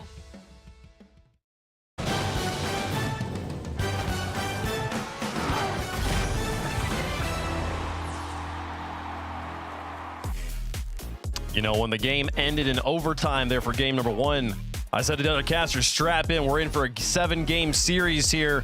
M80 had other ideas. Walked away with the win in games 2 through 5, and they are through to Championship Sunday. I'm joined by the coach, Nick. Congratulations on the victory, Nick. Good to talk to you here. I want to ask you, you controlled the series the whole time, but they kept it pretty close there. Do you feel like you learned anything about Team 1 in this series? They adjusted really well for how we prepared for them. So looking yesterday, we saw them be very disciplined as their second man. I think they actually have really good structure, especially for a North American team. We had to adjust. I think we kind of scammed game 3 and 4, to be honest. I don't think we're the better team. I think they created better quality chances. However, I think we're a team that naturally gives up a lot of chances that we're okay giving up. And we were able to execute a really mature performance and still get the results even when we weren't playing the best. I love that you use the word mature there. I feel like that is the difference of like good teams and great teams in Rocket League is how do you find ways to win even when you're not playing your best? How do you stay consistent there? How do you find ways to scam out wins in a series where maybe you're not the better team that moment? But yeah, props to one of the performance they put up there. I want to talk to you. Like, this is the first time we've talked this season. Tell me about this M80 roster. How did you find these boys? How did this roster come together? Well, we had to blow everything up after Regional 1, which wasn't great because of the super long break after the kickoff LAN. Nolly came out of retirement. Chronic is a close friend of Nolly's. I was just hyping him up constantly in our Discord calls, and I said, yeah, I want that, especially when I've been working with Mac since pretty much LCQ at this point and seeing him develop. And at that point, I think a lot of teams work well in pairs of 2. So you have me and Nolly trying to build out and help the 2 young guns, which is Life and Mac. And hopefully passing on our years of experience because we're like 7-8 years older than them at this point, which is it's a scary thought. Yeah, at 23, man, it's bad. But yeah, I mean, Nolly's been a perfect captain. Oh, fantastic. Yeah, you guys are looking fantastic. And you're through to Championship Sunday here. You're gonna need that captain skills because tomorrow you're playing the loser of Space Station NRG. This is usually kind of a throwaway question of like, who do you want? But at this point, I kind of don't know. I want to get your answer. Like, do you want the reigning champs or do you want the new hotness with Zach back on the pitch there? You want Space Station or you want NRG? I mean, you're gonna have to beat one of them to win a regional either way, if not both. So it doesn't really matter. I think we had a really good performance against SSG. If anything, I think we kind of blew it just not being in those situations before, which they're young players, they're gonna happen, right? Like, we were 2-1 up in that series, we went ahead in game 5, we should have pulled it back to an equalizer in game 4. Like, I don't think it really matters. NRG is always different on a Championship Sunday. SSG, it'll probably be the same. So we're gonna have to play our best to beat either team. Very, very true. Probably have to be either one of them either way. Well, good luck tomorrow. Congratulations on the win, Nick. Thank you so much, guys. All righty, that is M80 through in 5 games over Team 1. And you said it well, Jorby. Like, it doesn't actually matter who you play. You had to play both teams probably on Championship Sunday here. Yeah, and you know, I don't like what he was saying as well about, you know, having to adjust. I like that they're not really like sitting on their heels because they were up 3-1. It'd be very easy to be like, all right, we got this. That's such a nice move by Mech. I was really impressed by Mech and Life in this series, not because like they wowed us with amazing offensive mechanics, solo plays, but it was their defense their defense and their structure was really, really good. Nick had said, you know, games 4 and 5, he felt like 1 were the better team. I did feel like 1 had more pressure, but they could not break through. They could not break through the defense of M80 at all. Their structure was so good. They were so good at calling each other off. Their comms were excellent. Everything they needed to go well in a game where the other team is building pressure on you consistently. They were the better team on their own back wall, and that was the difference in the series. Yeah, and then game 5 as well, Nolly was really a playmaker there, like getting that pass for the game-winning goal, but also the play before that where he goes for the bump and then turns back around, pre-jumps into the pass, into the shot. Nolly really gave them an edge in that final game to close it out. Yeah, they definitely in that final game were the better team, and they have advanced through Championship Sunday. We'll see them play tomorrow. Here are the rest of the matches, folks. You see them sitting there waiting for the losers of those top matches. So let's keep it moving. Let's keep it rolling, folks. 2 big matches. These ones are win and move forward, lose and play tomorrow on your last life matches. Strictly Business versus Foot Esports. I've been waiting for this one since the beginning of the day because there's some big stories. There's a lot of energy around this Foot roster, and Strictly Business, though, came through calm, cooled, and collected, man, to take out the Immigrants in 4 games yesterday, 2 overtimes in that series as well to qualify and punch their ticket through here, and I love any roster that's got Related Wave on it here. I'm excited to see if Foot can keep that story going against a hot, at the moment, squad in Strictly Business. It's all business, baby. Strictly Business coming out. They're like, oh, like Group of A is the group of life because of teams like Business here. But they show up, they're like, yeah, we got Gen G like in our quadrant. Didn't have to play them, but it didn't matter. They got the job done where they needed to, playing in a top 6 matchup, trying to get to a top 4 spot. Again, both these teams in the upper bracket, so they will have 2 lives going into this. But Related Wave, he's always lurking. He's always lurking, always finding a way to make these weekends. He's always lurking around, but it's that teammate that doesn't have a camera on because he's so focused on the business here. Aqua, who had an incredible day yesterday, Jorby. If he has another performance like that, Cheese is going to have his hands full. Yeah, Aqua and Eris. Like, Eris was having like a, oh, I'm back again kind of day yesterday. Aqua, similar, although Aqua is like, it's up, he's down, he's up again, and then he's down for a long time, then he's up one time, down for a long time again, now he's finally up once. But like, can you keep going? I don't know. Foot put together some really, really good results yesterday, and I'm honestly scared for anybody outside of NRG to play this Foot team right now. I think they look that good. Yeah, it was so good for them too because they had, like, there's a lot of teams that are in the run-in for a major spot, and a Foot, like, in their quadrant of teams, 3 out of the 4 teams a lot of people have is like right on the bubble to make the major. Virtus Pro and Dignitas were in their quadrant, and Foot had to play Dignitas, 3-0'd them, and Foot is 15-0 throughout this tournament through the first 2 weeks, so they're looking fantastic. They're also putting up over 14 shots per game, over 3.5 goals per game. No one else is above 3. So Foot with this brand new roster is looking fantastic. Let us know who you think is going to win in the progressive fan vote. I'm kind of torn on this one, though. I got reasons to believe in both teams right now.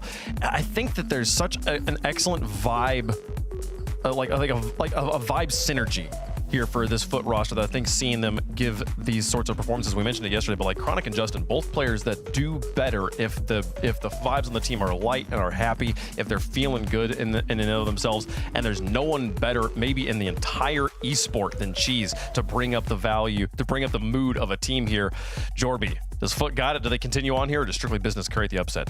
You know, there's a linear relationship between how often Chronic actually scores versus his vibes. And I think that it's no question. This team, Strictly Business, they're on the same level of everybody else Foot have swept in this tournament, or at best worse, or at the same. Freedom, Dignitas, right? During Swiss, they played, again, like the best team they beat was M80. 3-0.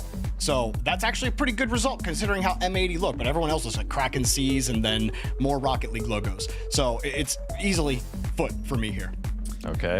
Gibbs. Strictly Business last week, they did 3-0 VP though as well, so you can't count them out. These guys, all right, fair enough, but you can't count them out. They do look pretty good, but on the other side, Foot, again, they're 15-0 throughout this tournament. They have the best offense by far throughout. The honeymoon phase is a real thing. I'm going Foot.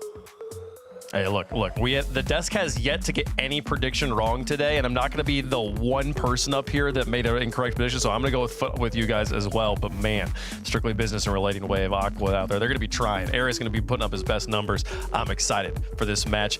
Everybody in chat believes in Foot on this one. You put Justin on a team, it's going to be a fan favorite out here, folks. Let's get into it. Find out who's playing tomorrow in the semifinals, who's playing tomorrow in the quarters. It's got a little bit longer road. Both these teams going to Championship Sunday, so nothing to lose, everything to gain in this matchup. The best case scenario, let's play some Rocket League. Foot Esports versus Strictly Business. Nothing personal. It is strictly business as this squad tries to take down a Foot Esports squad that gave up 17 points to sign Chronic and Justin to make a second split run for the ages. Game 1 brought to you by Progressive. Here we go in the upper bracket.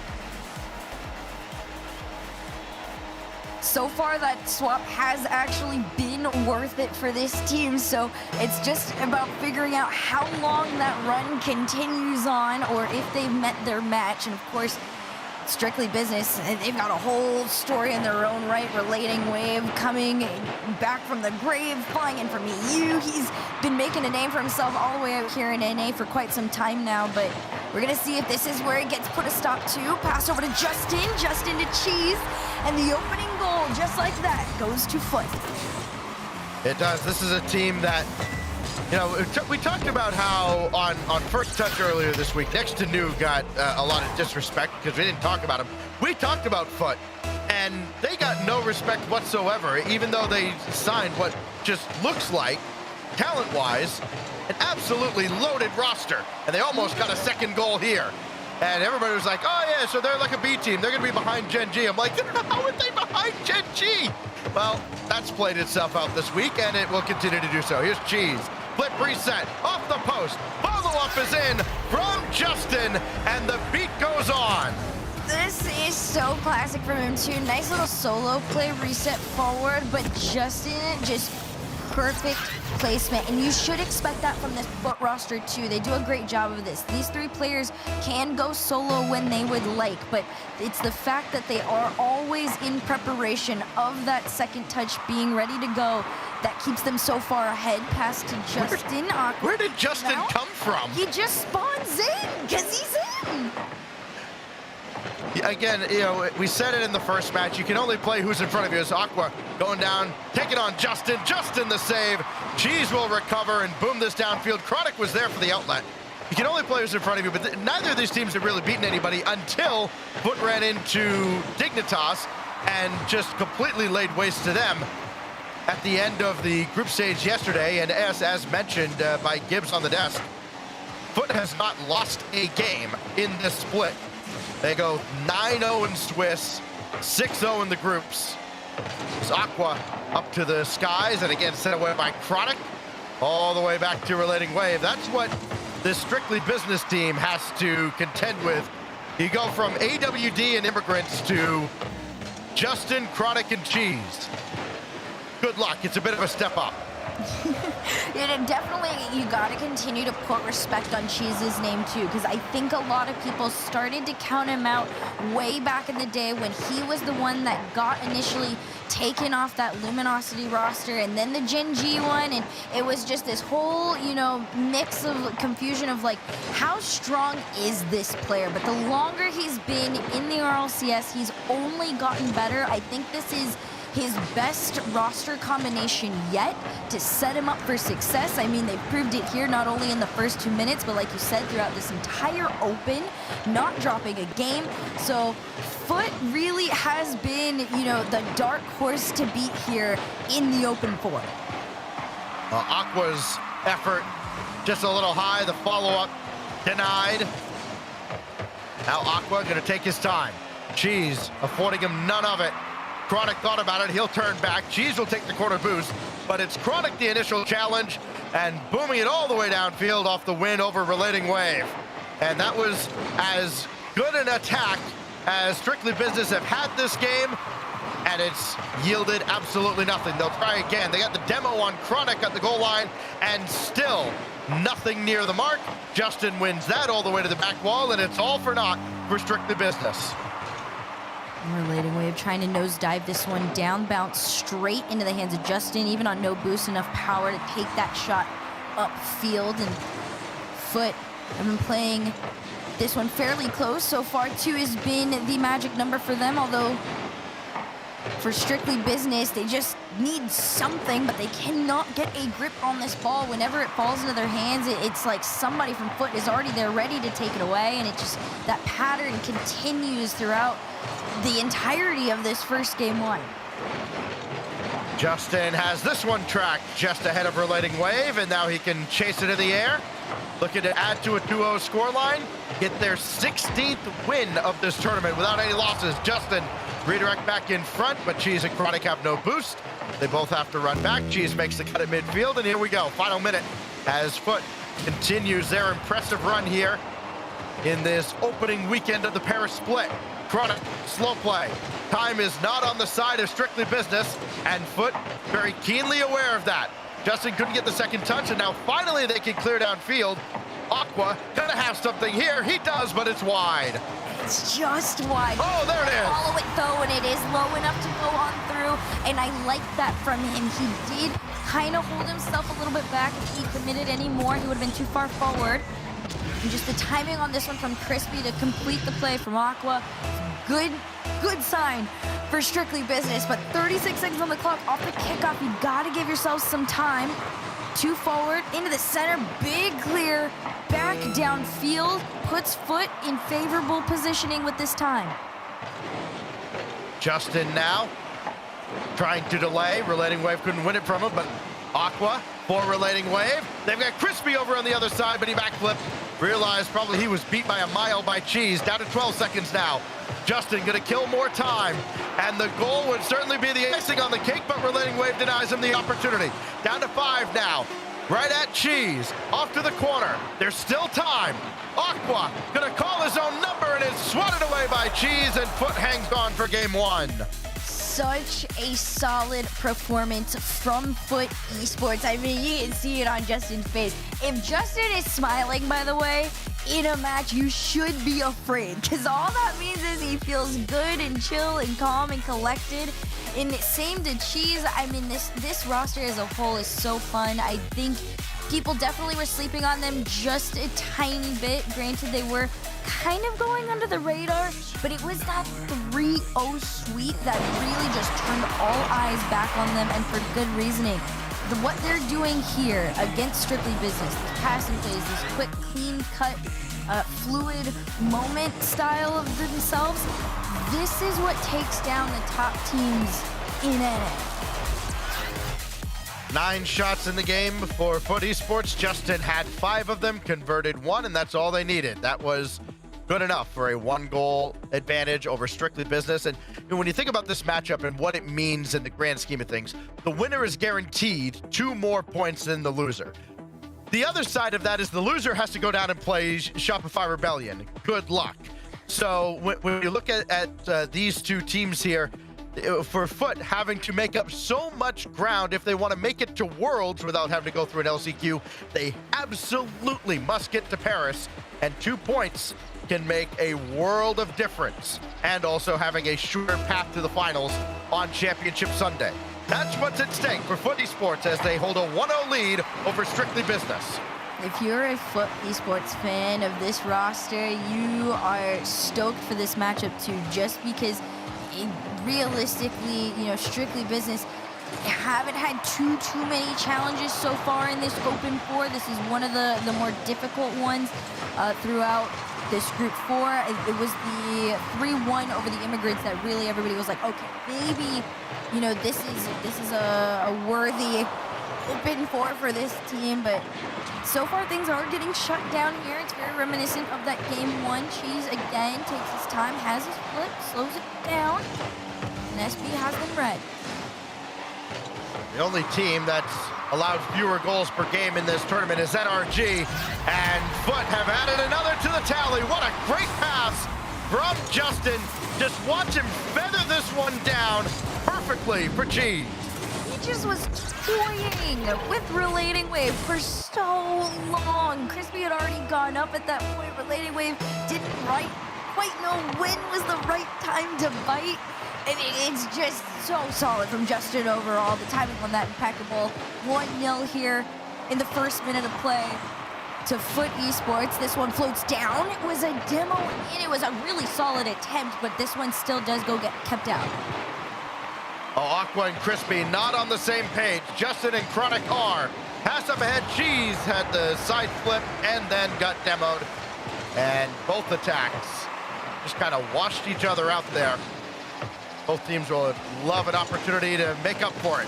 Cheese will get the first crack at it. For Chronic, pinned it to the wall. There's Justin, 2-0 again. Those are the follow-ups. And Cheese was shaking his head, yes, because he knew that full team commit was about to come through right behind him, and it does. 2-0 here. And Strictly Business in the same position they were in game number 1, but now with a little bit more time to get back into things. Chronic got it to the backboard, but Relating Wave is there to get a piece of it. Trying to bump Justin away from the wall. Now Relating Wave, infield pass for Aqua. His shot set away by Justin, and he'll find Chronic in rhythm to the midfield line. Here he goes again. Chronic trying to keep this central, and Relating Wave wins the battle. Justin to take this. Good timing on it. I don't know how Aqua didn't play it to where he could have gotten anything into it, but it's still another shot comes through. And Cheese on the other end, just waiting for his turn here. Big demo from Chronic. I like that initiative to really just kind of throw Strictly Business out of the way in its entirety. As you approach that second half of the game here, Foot Esports looking very strong. If anything, stronger than they did in their game 1. Foot came in, averaging 6 demos a game through their group stage run. So they're playing true to form. Chronic beaten by Aqua, but Cheese is there to rotate back. So decoy to leave that for Crispy, and then the demo on Relating Wave allows for an easy clear out. Brought back in by Aqua. Chronic can't save it out. Oh, what a play by Aqua. This is one of the few moments where things get a little bit awkward there, but hey, this is also just great mechanics from Aqua. The timing to dunk from the sky, straight onto the nose at Chronic. They're in this one. Strictly Business finally finding their way onto the board. I was going to say the only team that had more demos per game in this tournament, and I say had, Gen G. I deserve hitting the ball a little more than the other team. Who knows? Crispy has Relating Wave central. Justin's in the way. Here's Aqua again, though, and Cheese beat him to the punch. And now they got numbers. Justin ahead of Crispy for the lead again. A 2-goal lead as Justin gets his 3rd. Such a big catch out. Starts with Cheese all the way up, and then Justin to complete. They're just throwing themselves a step ahead of Strictly Business. So Strictly Business doesn't even have the time to think once that ball is up in the air to get back. So Foot Esports playing it one step ahead, keeping themselves 2 goals in the lead. Chronic does enough to keep Aqua out of his net. And grab the corner boost as well as Cheese takes over, try to get ahead of Crispy. He's just got a touch on that to send it out to the corner. Now Cheese disrupting Crispy. Justin will change directions on him, and Aqua will pick up the pieces. Chronic had that go off the corner, right to Cheese, another clear out past midfield, and here comes Foot again, looking to add to their impressive lead. Justin shot high, Cheese the follow, everybody's there for Strictly Business. In the corner, it's just a little bit of a fight for power on this one, but it does ultimately fall back to Strictly Business. Oh my. Oh, what a save! Aqua barely kept Cheese off the highlight reel, and Relating Wave will make the save on Justin as well.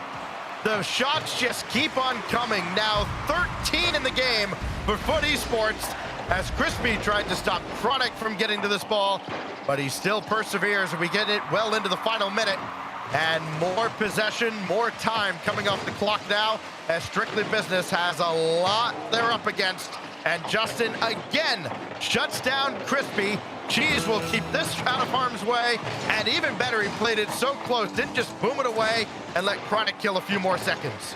Them playing that ball closer to just means that they understand that they are completely in control right now. There is nothing that Strictly Business has been able to do successfully, at least, to get this ball away and keep it glued to themselves. Relating Wave had it momentarily, all lost. Aqua's gonna try again, but with 5 seconds on the clock and one last shot attempt gone wayside, it is too little, too late. Foot Esports has such a clean game here in game 2. You're kind of left scratching your head going, what on earth could Strictly Business do to find any sort of moment? Call a timeout. That's about it. They want it. I haven't seen it yet. I'm waiting for it. They could, but it doesn't seem like they're going to, as they are Down 0-2 now to Foot Esports. Again, the loser is not out. The loser does have to play Shopify Rebellion, who maybe could copy some of Next to News homework if they need some advice. But certainly not out of it. But again, those 2 points could loom huge for a team like Foot trying to make up all those points as they continue their run, though. 17-0 so far this week, if you include the Swiss stage as well. Nobody has had an answer for Justin, Chronic, and Cheese, and especially Justin, who has his handprints all over everything Foot is doing right now. 3 goals, 2 assists, 2-2 for Cheese. Chronic yet to score, but he has been phenomenal defensively. He has been in the way of everything that Aqua has tried to do for sure. Well, except one that got through for him. Now we go to DFH Stadium. There is no timeout here, Herc, and Foot could take a colossal lead here and almost walk their way to Championship Sunday from there. Yeah, this is crazy. We're watching Strictly Business double down on the performance that they have been giving. They feel strong enough that adjustments are minimally needed, at least, without the help of a timeout to kind of reset in between. Chronic tried to take this one out to mid, but this is, I will say, almost a new fire coming from Strictly Business as far as the opening stages of a game's concerned. Crispy will play one high, but Relating Wave was all the way back, so this is still dangerous enough, but nobody else diving in. Everybody had boost, but they all stayed so far back, and the timing just doesn't work out at all for Strictly Business. At least they've all got, they've got a collective 300 boost as they try to counterattack here against Foot, but it's Cheese on the ball. Now Justin, thrown at the wall, and Relating Wave had to climb up very quickly to make sure there was nothing clean coming off. 50 down and a big clear towards that backboard. It's good read. Cheese over to Justin. Justin over to Chronic. The free jump full man play across the field to let them know who's in charge. First goal of the day, and it's a doozy. Chronic. Perfectly placed by Justin. The finish just as impressive. That was an involvement from Chronic we haven't gotten in quite some time, so be afraid if you're Strictly Business. Justin tried to go for the solo here. Battle out in the mid. Chronic has his flip indicated down to Justin. It's a great save, though.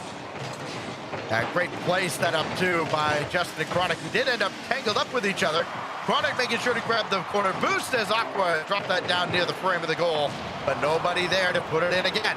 Aqua and Cheese cancel each other out, so Crispy has to range back, and he does so. Keeps possession long enough to deny Justin an easy opportunity, but it's Foot who strike first again. They have not trailed in this series, as Crispy will climb the wall and play back towards Relating Wave, who jumped, but Crispy had another touch to take it away. And if Cheese didn't backflip, that could have been a second goal, and it would have been catastrophic. But they are given a second lease on life here, but not for long. Chronic with his second. You honestly don't even have to stress too much for Cheese, because ever since that 3-man pass and play in the air with Chronic is now more involved on the commit as far as 3rd man, 2nd man goes. So Justin and Chronic to put them up 2-0. It's a great play. It's a great placement. Overall, they are right where they want to be as far as goal participation. Having everybody involved in their, duo combinations is the perfect sign for Foot. Imagine letting that guy go. Relating Wave. Knocked out by Chronic. Does get the pass all the way across. Crispy's there. Looking for Aqua, who's a little slow to the play. Now Relating Wave dives in. They've got to get some kind of offense going here as that gets by Cheese. Chronic didn't have a lot to work with, but still got this all the way up to midfield. Justin the next touch, and here comes Foot again. There's a demo. Almost got Crispy. Pushed him to put on the brakes, but Relating Wave is right there. And now Relating Wave. Flip reset to slow it down, and Cheese, the secondary defender there, had it all lined up. No problem for Foot as they once again send Strictly Business back to the blue half. First reset there, but on the other end of things, slower shots coming out from Foot Esports. 50 towards Cheese does it on his own. Playmaker for Justin. He technically gets an assist here, sure, but Cheese right through Relating Wave, almost like he wasn't there. 3-0, 2 minutes left. And 3-0 might be the other scoreline here very, very soon. There is just nothing going the way of Strictly Business right now. They had a sign of life midway through game 1, near the end. Since then, nothing. Crispy back at midfield, had nothing in the tank. Justin easily wins that ball. Now Relating Wave with Chronic going up to the ceiling already, and he'll take that ball too. Only one to beat. It's Crispy.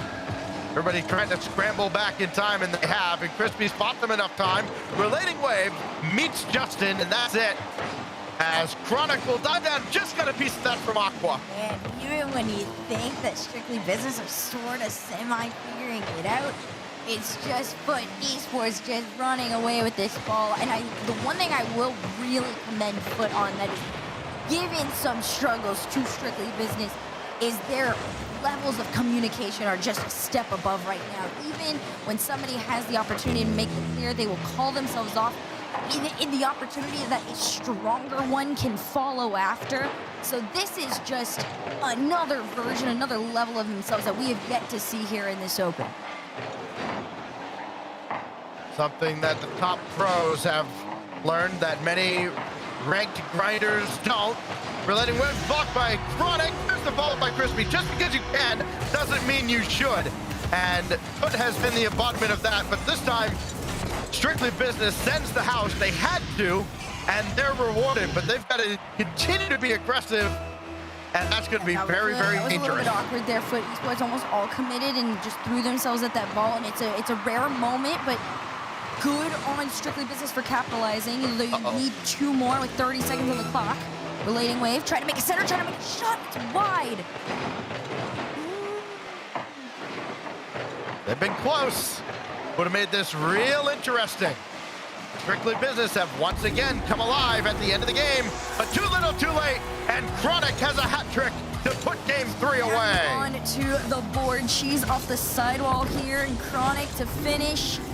17 to go, just feels like too much. Just not enough time to get back into it. Foot Esports, one of, I would argue, their best performances, because this is still a very competitive matchup against Strictly Business, but my goodness, have they played a clean, not only game 3, but series overall here in the uppers. Cheese will make one last save. This ball will touch down. Even dove in front just to make sure there was not going to be any touch. We're done here. DFH in the rearview mirror, and pretty soon Strictly Business about to be, if Foot has their way, as they've got a commanding 3-0 lead here in this upper quarterfinal. I honestly, like, you think about the story of this Foot Esports roster, right? Because everybody was not really, I think, talking about them as much as they at least should have been, right? This is a team of players that on all of their rosters have always been incredible. They're that favorite third man that you could have, or second man. But this is the first time that after all 3 were either let go or left on their own accord, came together to make just the most super-powered dark horse team I think anybody could have imagined at this moment in NA history. Strictly Business will take their timeout.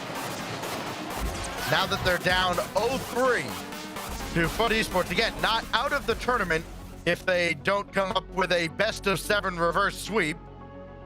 But 1 foot out of it, especially with what's waiting for them on the other side with Shopify Rebellion, who, again, just feels weird seeing that they're in the lower bracket, but that's what happens when they have to play NRG in the group stage. So here we are.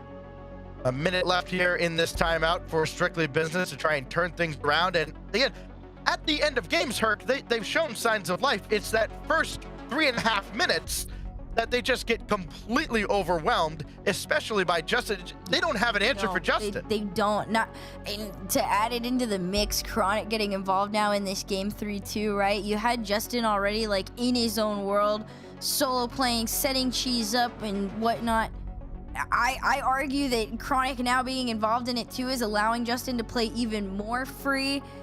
There has been nothing they can do. They have a really good aerial game as well, so getting the demos and that you would like, getting the bumps are going to be that much harder for Strictly Business.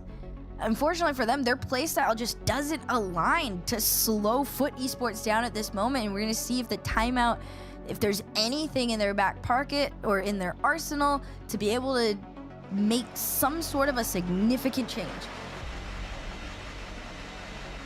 Crispy's got 2 of the 3 goals that Strictly Business have scored. They have not been shut out in this series. It's been 2-1, 3-1, 4-1.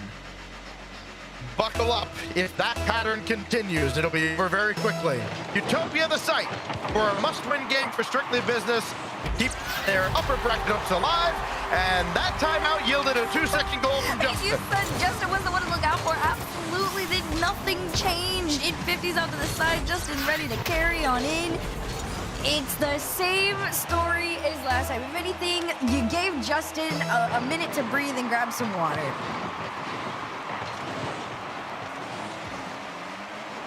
Well then, Justin's on it again. Aqua's there. What Chronic can do here? Can he chase this down? No, Reloading Wave is all over it. I just feel like this Strictly Business team does need to be a little more proactive on the offensive end. They've been very conservative, and that has worked against AWD. That worked against Immigrants. It's not going to work here. Chronic runs into Reloading Wave in the air, still won that ball through. Justin's got a clear lane to shoot through, and Aqua shuts it down. This one, Aqua takes his turn. Moves upfield. Finally, they break it out of their own half. We'll see how long it lasts. Centers out, and Justin cuts it off almost immediately. You can see this rotationally from foot. The name of the game is just to cut off every SB play as it starts to form. Another shot, double commit to get out. Play. Works for now. Reloading Wave has Aqua. There's a good pass to him, but still the shot blocked away before it even became a shot. Crispy now trying to take out Justin. Got neither the ball nor the car. Chronic wins this ball. Cheese trying to drop that past Reloading Wave. That's a great defensive effort from Reloading Wave, who has been nothing but solid his entire career. Has elevated every team he's been on. Justin now double tap on the way. Just missed it wide. We're trying to play a little bit faster here. But nothing is coming about it. Straight into the nose of Reloading Wave. Does he get some time? Nope. Another cutoff from Chronic. It's a great backward read from Aqua over to Reloading Wave. They try to work together to get on out of this half, but not only has the mid line just been completely owned by Foot, so has the back half, the front half, the entire field just seems to be orange.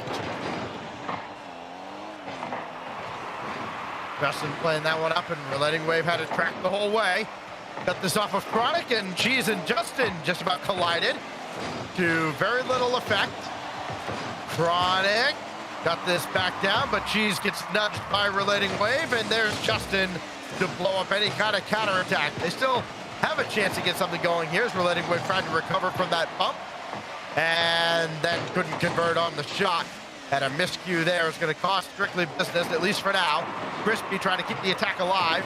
Aqua now into the second half of a must-win game is denied by Cheese as Reloading Wave just a little too slow getting up to it. That could have been really not good for them. Double demos traded out from both ends.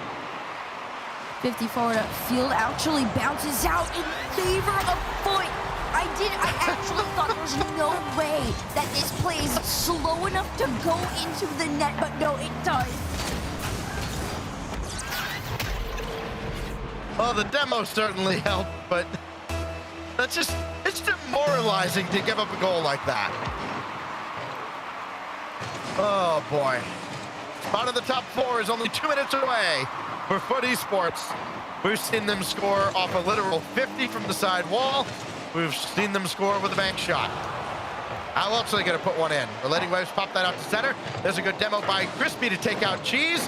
Loose ball in front, but Cheese on the respawn as Chronic Wave dashing ahead to try and catch up to it. And Foot trying to put their foot down once again off the backboard. It's free. Cheese cheese right between the eyes. Much space, almost way too much space to work with. Chronic forces it from the ceiling, double down to himself, pass over to Cheese. It's a 3-0 round. And Foot Esports at this point, they're just having fun. Ever watch basketball, you see a guy going for a dunk and the last defender there just kind of peace out, like, nah, I don't want to end up on the poster. Yes. That was a relating way of trying to avoid the demo. And then Cheese will get in the way here. Justin gets credit for this goal because I think Cheese had run interfered or at least threw off relating wave. And, well, we sit there on pace for a 5-1. We're getting there. At this point, you see if you go for the Brazil for the means, it's a good catch from Cheese side. They double it to him, and yeah. when he misses. Okay. Well, we're all having fun out there. A little more than a minute to go. We just need to get the token strictly business goal to give themselves just a little bit of hope, something to look forward to. As time winds down here, Chronic across midfield. Relating wave can only delay the inevitable. Wave up here, looking for Crispy, found him. Needs one more touch, has it, and Justin the save. There's the goal from Aqua. Inevitable one SB goal that comes through. I will say, done in style. Justin had to have made what was virtually an impossible save. The way he had nosedived and faced backwards, nothing in the tank, full commit from SB. I'm not going to count them out entirely just for the cope of I love the game. But okay, I've seen EU do some crazy things, okay?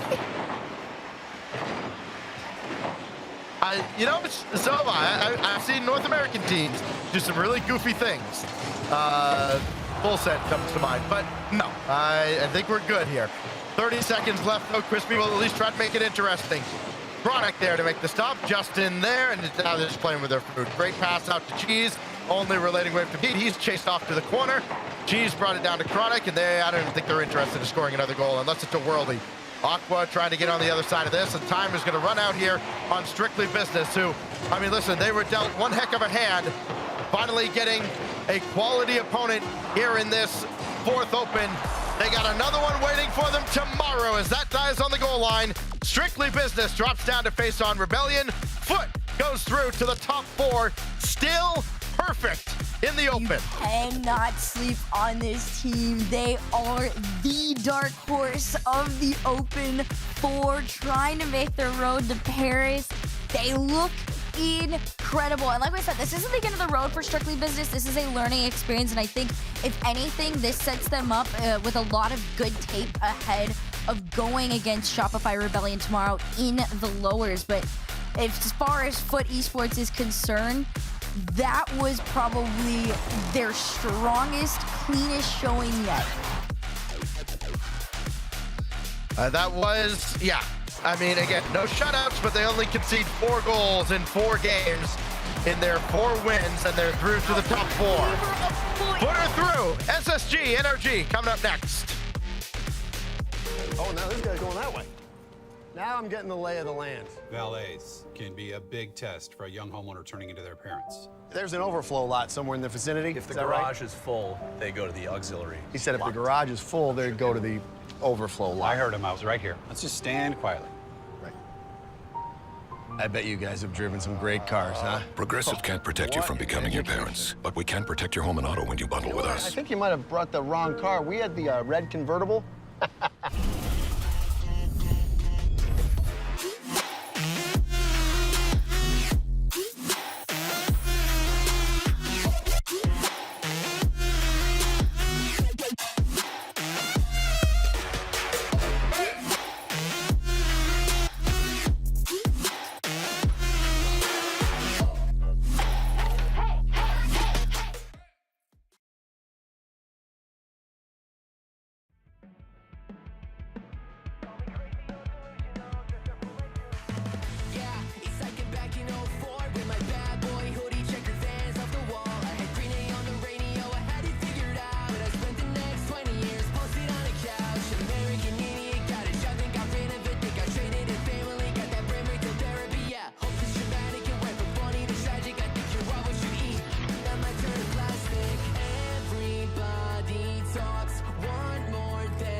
for my funeral. Take a bow. I've got everybody fooled. I've got them figured out. They don't know what I'm going through. They wouldn't last a day inside of my shoes. Broken hearts as black as a brew. Live the night with nothing to lose. Call me crazy or delusional. Dress up for my funeral. Yeah, feels like I'm back in 14 with a chance for a grip tape. Up in my jeans, I was burning through a check. Putting gold up on my neck, putting yellow card on repeat, trying to ollie down the steps. I wanna find all the pieces so I can stitch together all of these broken promises that have stuck forever. Telling myself that everything will be fine. Get through it all every time. Out of sight, inside of mind. Everybody talks, want more than I've got. When did I this all? Call me crazy or delusional. Dress up for my funeral. Take a bow. I've got everybody fooled. I've got them figured out. They don't know what I'm going through. They wouldn't last a day inside of my shoes.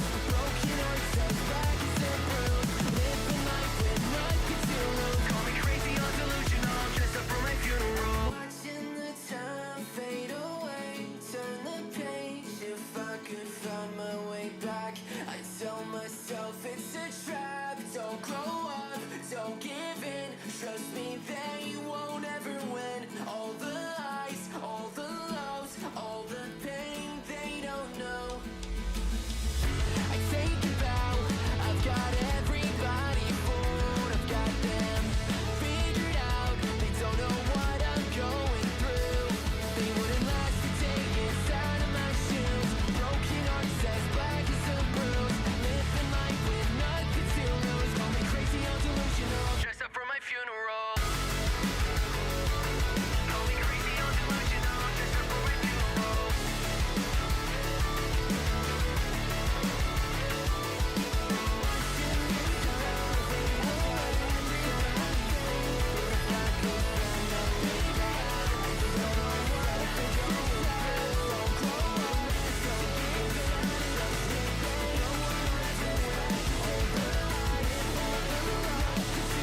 Call me crazy or delusional. Dress up for my funeral.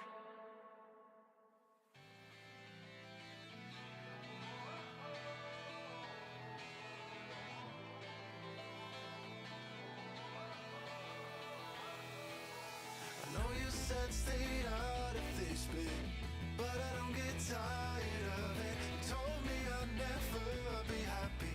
I'm not sad at all. Maybe I'm a fool for following my dreams, but mama, you're gonna see me on every magazine.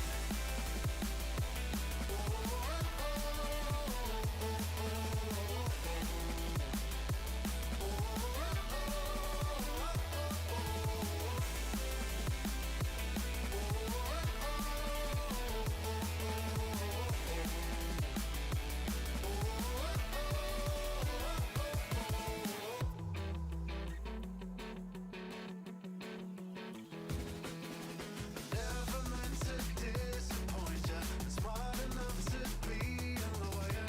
Don't you waste your time on me, 'cause I don't care at all. Maybe I'm a fool for following my dreams, but mama, you're gonna see me on every magazine.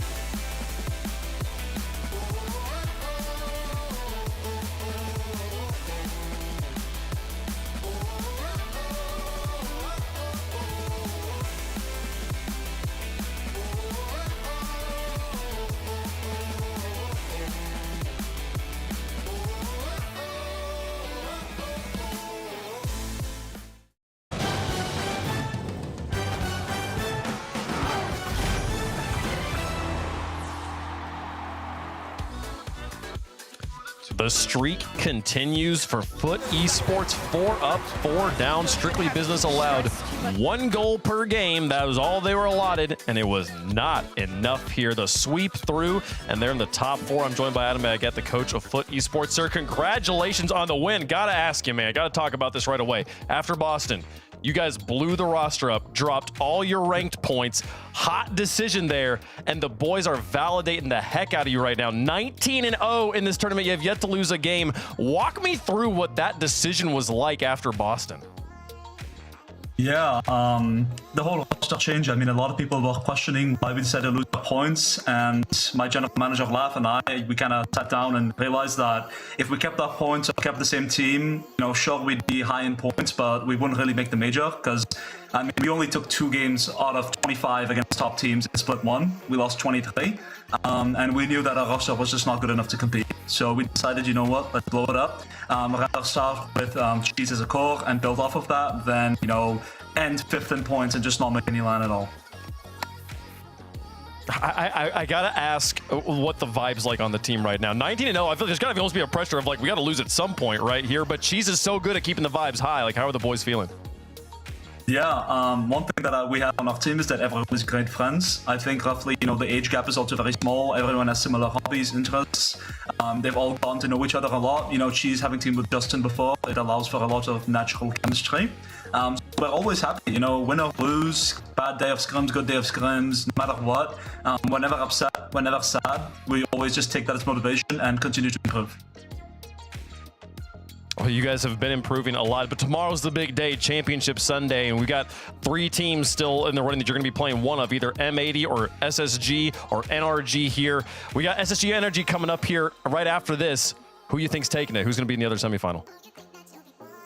Honestly, I'm going to have to give it to NRG. They're obviously more consistent, and I think I just believe in them more in general. When it comes to the, Friday and Swiss, they start off slow, but Saturday and Sunday, I think that's when they suck to lock in. And so I'm going to have to give it to them. It's going to be close, but definitely going to have to give it to them. It's going to be a close one. I'm excited for us to play it. Hey, Adam, thank you so much for taking the time to talk with us. Congratulations on being proven right on the decision. Good luck tomorrow on Championship Sunday.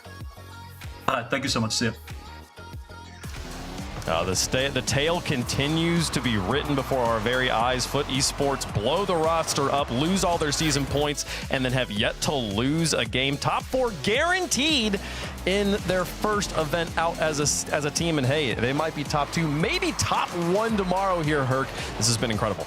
Oh, yeah. They have just been such a joy to watch. I mean, I have been such a fan of Cheese for quite some time, and the same with Justin. And this is one of those rosters that you just want to see succeed. But the addition of Chronic is just one of those special players that you never really thought, you'd get like a Chronic and Cheese kind of moment, or a Chronic and Justin, let alone the combo of the 3. So this is a very special roster. Obviously, the org recognized that as well, and it's all paying off as they expected. Yeah, I mean, Stacks, it was interesting to hear Adam talk about how important it was to the team's synergy that they are all like a similar age, they all have similar hobbies, and how easy that makes them to gel together as a roster here. Yeah, again, it's not always about getting the most talented players or the most skilled. It's about having the right players all together. And you can just tell that the vibes on this side, at least while they're winning, are fantastic. And, we'll see what happens if they finally hit the roadblock. I was locked into that series watching Foot win against Strictly Business. I'm going to be even more locked in the day they drop a game, which might be tomorrow, folks. So make sure you got it locked in here, twitch.tv/Rocket League. We got one more match up there at the top. 3 matches down for the day.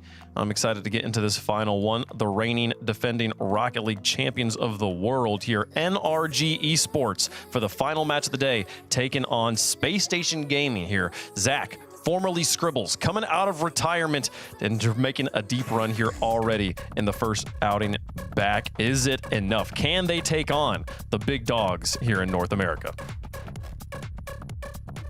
Honestly, I look at this and I'm just scared for them because you quite literally don't know what version of NRG you're gonna get. You don't know if you're gonna get the one that drops matches to the most random team or gets taken out by the Gen Gs of the world, or if you're getting the NRG that had never failed in the history of time and they didn't know what the word losing meant. So I'm nervous for SSG. A lot of this is going to be coming down to their level of consistency. Clearly, they've done a great job here in this open. They were seed number 2. I think it was the 3-0 stomp on Dignitas that really just let people know like what they were bringing to the table for this open number 4. But this is low-key one of the furthest moments they've had so far, so it's just a big question mark. We'll see. I mean, I'm excited to see the question mark last season. Here, Stacks, was for Space Station, like, oh, they clearly have all the skills, but do they have the mental strength to hold up to the pressure? And formerly Scribbles, now Zach, as you saw on your screen just a moment ago, he's a player that always we would see him doing these pre-game rituals, trying to get himself calmed down. It was a thing that it was clearly important to him that I think he felt like he struggled with. And then when we saw them on land, that was something that they struggled with a lot, was the pressure of the spotlight. We would see this team just collapse in front of opponents they should absolutely be beating. This is the most pressure Zach's going to have felt since coming out of retirement, is right here today, and it's only getting stronger tomorrow because they're guaranteed to play on Championship Sunday. How do you feel like we're going to see Space Station line up today once the kickoff drops? Well, I mean, what they have going for them is, first of all, their backs aren't against the wall here. It's not absolutely must win. But this is kind of the litmus test for the Space Station roster. It's like, okay, you've played some other teams, that's cool. This is where you find out, okay, how good are you really? And, you know, at least it's against NRG. It's not like, you know, it's not Championship Sunday NRG. It's not, you know, the Terminators. However, you're still, I think, a significant underdog anytime you go up against this roster. And, you know, I guess, we'll see. This is, what did Bates say on First Touch? I got to see it. Well, now we're going to see it. We'll see exactly how good Zach is. We'll see how good this whole Space Station roster is against the toughest competition they've for sure. I don't know. It's going to be a big one, folks. Let us know who you think is going to win in the progressive fan vote. Hashtag NRG, hashtag SSG. And Herc, I do agree with Stacks. It's hard to go against NRG, especially with a team that's unproven at this level. But I don't know, but it's like SSG. Are they unproven? I don't think so. I really don't. This is, they went, let's see, they went 3-0 on Kraken Seas. They went all the way to Game 5 against M80. I don't think this was like a complete reverse. No. They took it Game 1, they dropped 2, and then they won the final 2. So they seem to be holding their own just fine. Again, my mind, obviously, as a Dignitas fan, just goes straight back to that 3-0 sweep. It was terrifying. They look so good. A lot of this I still stand by, rides on the shoulders of what version of NRG we are going to be getting here today. It is an NRG. The fact that the Space Station's backs aren't against the wall means that they have a little bit of wiggle room on that pressure like Stacks was talking about. It also means that NRG doesn't have to be the world beaters we know that they can be right now. And sometimes we see them take advantage of that. Sometimes NRG is saying, oh, we don't have to win right now. Cool, we'll be fine. Let's just go and play some Rocket League. And then they actually get caught by an opponent that's taking the match a little bit more seriously or something. So we'll find out which one it's going to be. Let us know who you think is going to win in the fan vote there. Hashtag NRG, hashtag SSG. And I'm excited for the players to get into it here, Herc. Yeah, I'm stoked. I honestly, I want to see what this SSG roster can do if bringing in Zach was the right move. Obviously, clearly it has been, but I'm curious what they're going to do against somebody like NRG. NRG for North America has always been the bar. It has now become the standard of, levels of consistency that we have not seen in years, even just across the world, right? So now that they are faltering just a little bit, or wavering, not necessarily faltering, but wavering a little bit in terms of their consistency, this is the time for young teams like SSG to really step up to the plate and show why they're better. Chat's got NRG taking this one down, and I think if we were to do predictions, it would be all of us as well going with NRG. It is their match to lose. Yeah. Can SSG prove them wrong and advance to top 4 right here, right now? Loser faces M80 first thing tomorrow morning. It's going to be a fun day of Rocket League. Final match of the day, and we've saved the big dogs for last. Let's see them. The reigning world champs, NRG, taking on Space Station to close out playoff Saturday. They occupy the same side of the color wheel, but occupy opposite sides of the pitch here. NRG versus Space Station. Everybody and their mother expecting NRG to take this one, but with Zach back on Space Station, can they punch above their weight class? Here we go. Game 1 presented by Progressive. this is going to be an interesting one because way back in the day when we saw Reveal and Scribbles, now Zach, they announced the Space Station roster back in January 2025. In the very first Open, they actually beat NRG, and that is the only time that those two have ever done that. They did wind up losing to them in the finals of that Open, so NRG did get their revenge, but ever since then, NRG has dominated this matchup like they do most North American matchups. So Space Station, you're playing with house money, you're playing against the best team in NA. Let's see what you got. Well, Space Station, a couple of tries here in the first minute to get something going. Free touch for Diaz with no boost, leads nowhere. I feel like anything we say about NRG is just kind of beating a dead horse with how often they do well. We just need to see something different. And with Zach back, it does look a little different. Diaz credited with a goal. Yeah, some open space here, like in the midfield. Daniel is trying to float up there with Zach, but he cannot reach the same heights, and he gets that double tap pass down to Diaz. Welcome back, Zach. He is here and ready to fight for the best in North America. It's great to see him back. It's great to see Space Station contending versus NRG, but how long can they hold it? NRG, we always say it, it's all about their defense. They are the #1 defense in this tournament, which seems to happen pretty much every single North American Open, and they're doing it yet again. Comes down to, is the offense clicking today? And Atomic is trying to get something started here, while Daniel's sitting around waiting, loitering. That is what we expect to see. Like, Atomic is going to be upfield, I think, a decent amount. He's been doing a very good job this past probably year and a half, being so creative on the offensive mark for the NRG, and it's really elevated their game as a team. Really has been arguably their best player at times as well, but everyone on NRG has occupied that spot at one point or another. Atomic certainly in that conversation. Daniel going for the bump, and it was just enough to open the seam for Atomic. NRG strike back. Yeah, a little flat-footed on defense, Space Station, because they just didn't know exactly how this bump was going to go. Reveal's there, and then Atomic throws it past Daniel. Diaz is up, but it's just so incredibly hard to read those one-timers, and it doesn't work out for them. So NRG, battle back. The big question mark for me for Space Station was Diaz. Like, can Diaz find consistency? Didn't see a lot of it last split. And with Zach here, back in the center of the team, he gets an easy beast mode, thinking he could get to this ball. Daniel expecting beast mode to get a 50, but it was a clean hit from Zach there to throw it right over the whole defense. Yeah, that was extremely free from NRG. That's not what you would expect out of them. And Space Station will definitely take a free goal against this great defensive NRG. Let's see if NRG can wake up. We always talk about, you know, game ones early in tournaments. NRG is not always the same exact team, but let's see if they can capitalize back on the offensive side. Somehow Daniel squeaks it by and gets it to the near post. I felt like this was savable from Zach, despite how awkward it was. So he lands here, and you see his hesitation. He could have turned around. Yeah. But if he just backflips there, I'm pretty sure he just saves it. I mean, it might go right back to NRG there, but the hesitation is what causes the goal to go in. Yeah, sloppy play so far, I think, by both teams again this game one. I think both of them are going to be looking to do better as we go forward, but a little bit of a free goal on both sides of the field now.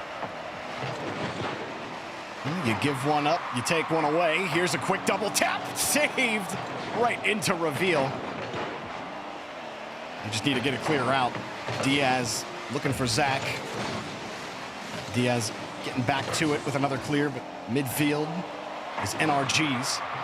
Space Station continue to look for a way out. NRG will give them the first touch. No dunk for Zach. Perfect touch up to Daniel from beast mode. That's what NRG, they do that so well. Like on defense, they're always trying to look for that quick pass out so they can counterattack right after. See some physical play coming out, but it doesn't amount to too much. But Diaz is on a demo spree here. But NRG can't get that quick double tap. Beast mode just going to look for the early challenge, but Zach will get the clear. And there's Zach pulling off on that 50. Chance to control it. Battling in the corner, Reveal, top of the box, trying to force it in, but NRG, get out muscled. Reveal finally punch it in. Oh, Reveal is very happy this finally went in because that first shot needs to go in. Diaz, though, fights strong. Beast mode comes in. Atomic's there as well. Mass confusion on the defensive line for NRG, and Reveal finally finds the back of the net, but it's still sloppy play, I feel like, across the board for both these squads, and it's getting scrappy out here. You know, NRG, until we get to the later half of Sunday, this does happen. Gotta get themselves warmed up to it. The perfect play comes out when it matters most for them. The Space Station also, I think, showing you a lot of good looks. We talk a lot about Zach coming back to this team, but he's been at the forefront of success here in game number 1. Just have to hold on to the lead.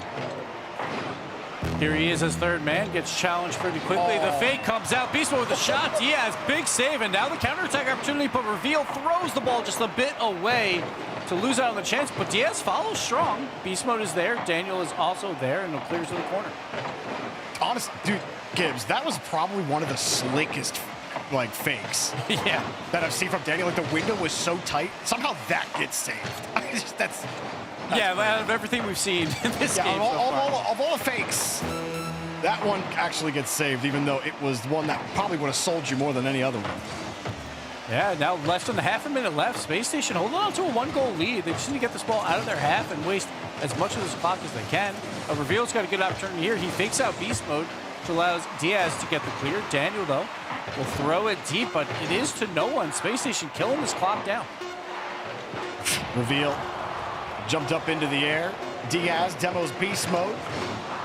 Time expires. Ball still in the air. Beast Mode not able to catch it, and Space Station will draw first blood here in game number 1. It's a good sign for Space Station. A scrappy game, and they get away with it, and they get the win. And again, you're coming in against underdogs. Everyone who plays Energy will be that underdog, and Space Station will take it. It might not have been the prettiest game in general, but Space Station does not care. I think both these teams are going to level up as they play as well throughout this match. So we'll see if this continues. But Space Station, limited opportunities on offense, but they get the job done. Diaz at the top of the scoreboard with MVP honors with 1 goal off of 2 shots, but 2 assists and 3 saves as well. So getting a lot in the box score. But Zach, even though he was at the bottom, did a lot to open things up for Space Station. And despite some of the mistakes that Space Station had, even Zach, when it looked like he had a save in his own net, but second-guessed himself on what he could do with the ball, Space Station kind of had NRG pushed back a little bit in game 1 here, Gibbs.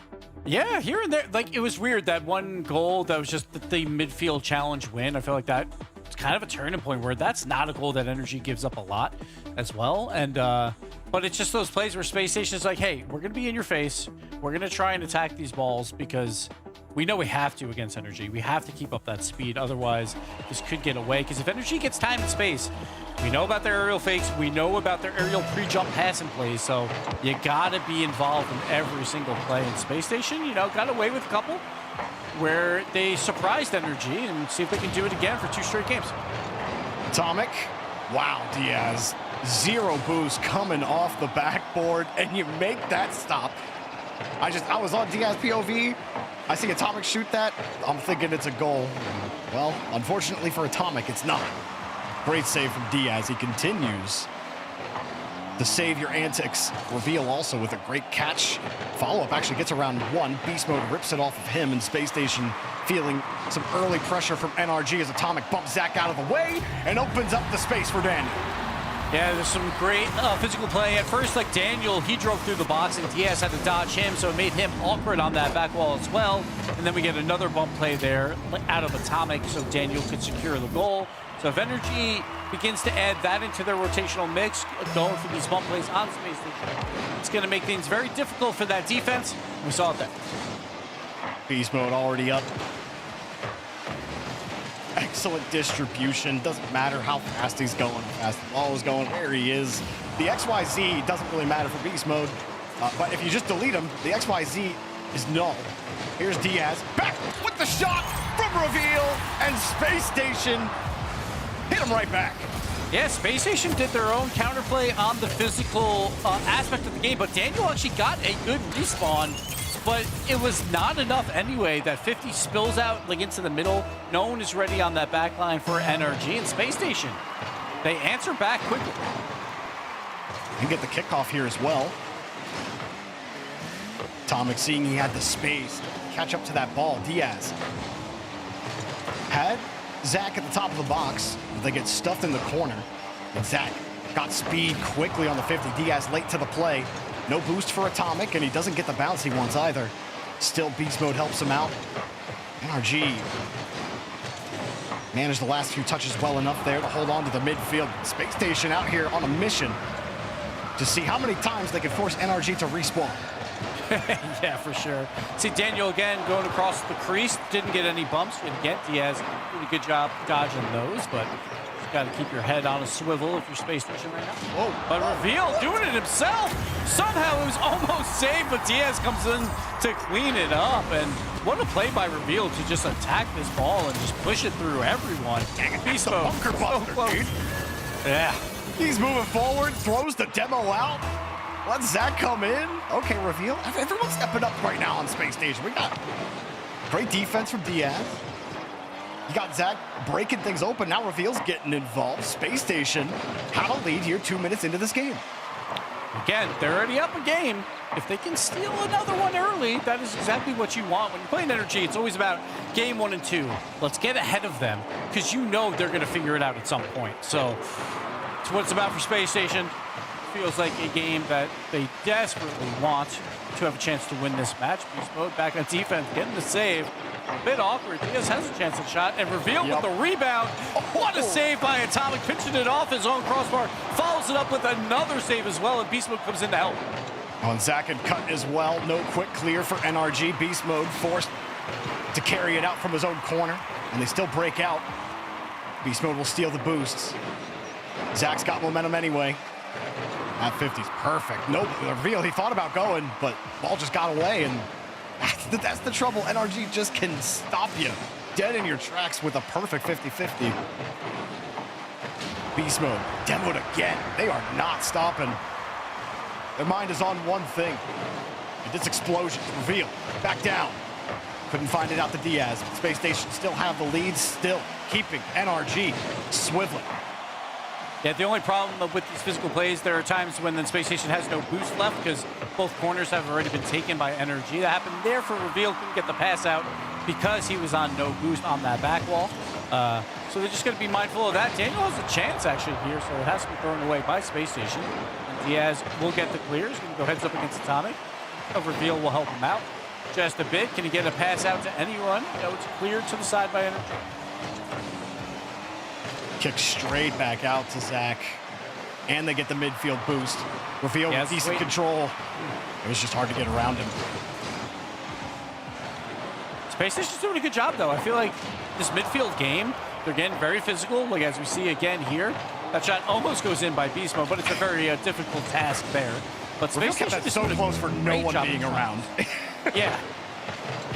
Daniel, Space. Oh boy, this is getting awkward. Diaz, can he? Wow. Gets help from Zach just in time. Beast Mode, though, again has a chance.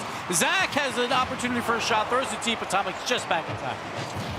Okay, my head's on a swivel now. Reveal. Good short catch. Didn't have any boost. He wasn't going to be able to do anything. Gave Zach a chance at it.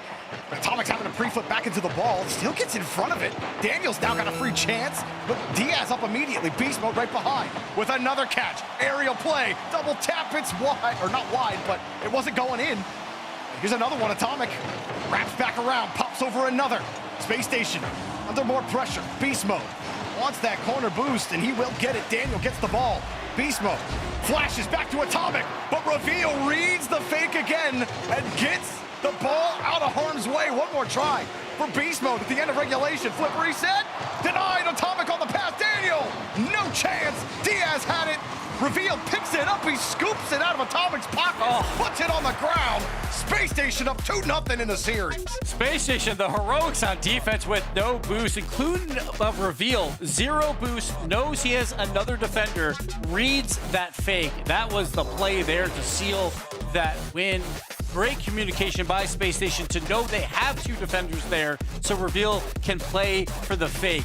Absolutely fantastic by them. And again, none of them had boosts. I think one of them grabbed 1 corner boost during that whole onslaught. Besides that, they were making save after save with 0 on the clock. And we have a timeout by your world champions, NRG. Dude, they're not going to put it on the highlight, but that last catch from the 50 from Reveal in the corner versus Atomic, because you're talking about like them being boost starved and somehow still able to get back, make a save, get a touch, buy themselves a little bit of time. That was the one moment where if Reveal doesn't just completely just thief the ball out of Atomic's off of Atomic's hood, like very likely NRG get a real shooting chance, and Reveal just totally denied all of it. What a play at the end of the game from him. And Space Station got those 2-game wins, Gibbs. You were talking about it. Yeah. NRG are gonna download you eventually, so you gotta stack the wins as quickly and as early as possible. They're doing it here.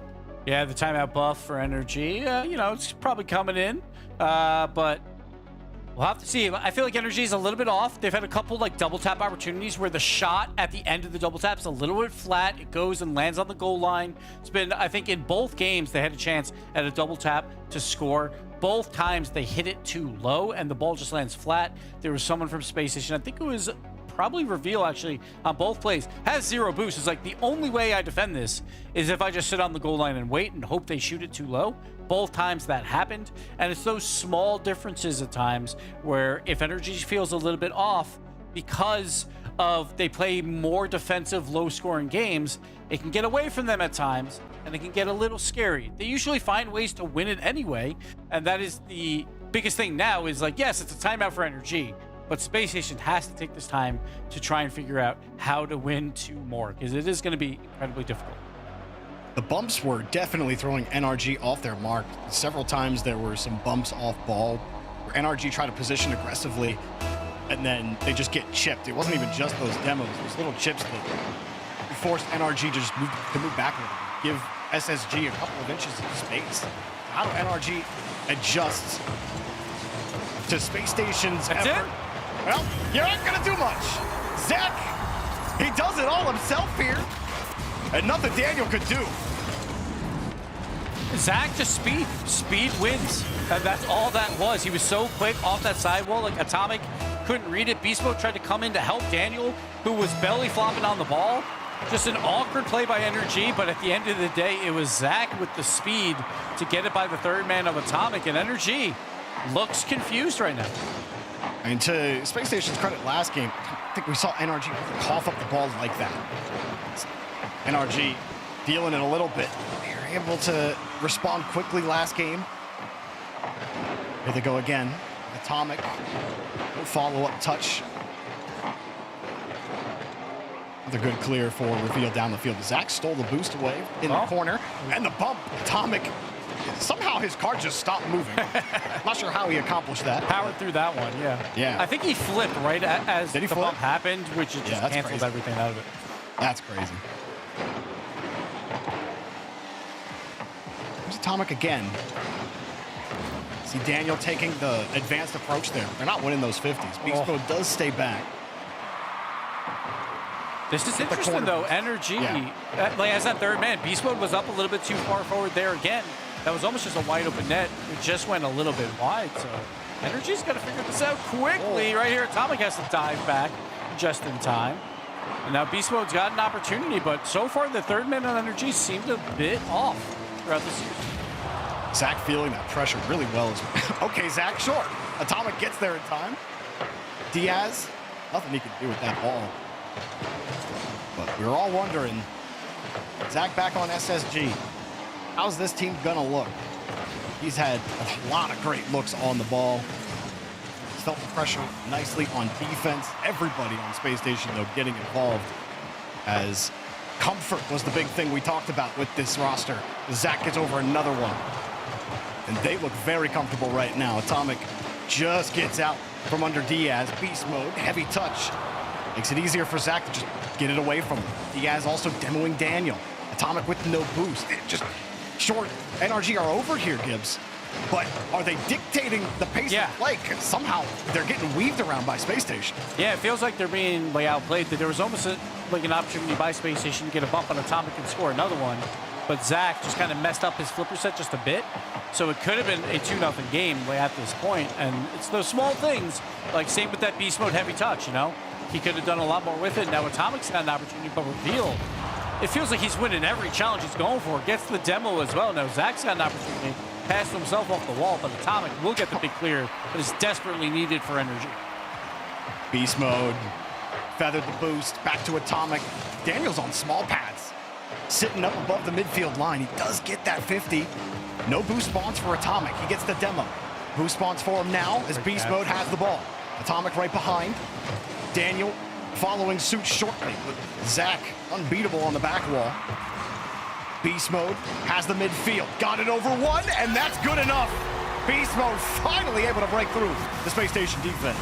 Yeah, it seems like a little bit of a miscommunication by Diaz. I think he thought he had some help, so he went early to make Beast mode do something, but revealed has no boost, cannot get back in time. The boost starving by energy pays off there, and Beast mode getting it done to tie this game up, in which it feels like a must-win game for energy. Quick reset from Diaz. No follow-up for Space Station. Atomic just holds the ball in the air. Beast mode already there, returning fire. What looked like a setup for Space Station turned into a chance for NRG. Zach with a deep clear, cut off by Beast mode. Atomic now trying to get something done on the offensive side. We talked about how he's been so good over this past year, which really helped Energy become world champions. Right now, Reveal, though, going for the bump. Beast mode, what a patient play by him. Does not jump and gets the save. Space Station with a little bit of space here. Zach had to catch that. Beast mode was ready to pounce on any skip that ball would have coming down. Still, Space Station so good at breaking out. Diaz expecting extra touches. Beast mode happy to get the space. Atomic with a light pre-jump look, but had nothing to look at. This is kind of just a dump ball right now for NRG, battling in the corner. Getting the boost steal as well. So you're getting some good pressure. Yeah. Space Station's defense has played well enough. Gotta be careful, Reveal. Close third man. Is able to wrench the 50 away from Daniel. It's Reveal looking for the clear route back to Diaz. With tank a boost. Reveal back towards the midfield. Scoops it around Daniel. Beast mode got in the way. Atomic on the back wall. And NRG, no problem here on the defensive end. Diaz not gonna let Daniel get the touch. Daniel did get that boost. Still Diaz found his corner. Dangerous ball. Here's the shot. No bump. Reveal has the save as NRG look for the final goal here at the end of regulation. Atomic back over to Beast mode. No chime. Credit to NRG with the boost control when they're like on the offensive side. Oh, right off the kickoff though. Space Station with the play, and they're up 3-0. You can't do that against NRG. They do that to you. 3-0 in the series. They just might sweep the top dogs on their way to the top 4 slot. Wow. Welcome back, Zach.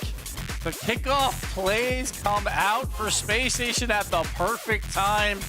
Gotta love the overtime kickoff, man. Oh, so good to see. Space Station, they survived on defense for a while there in the back half of this game to get to that kickoff.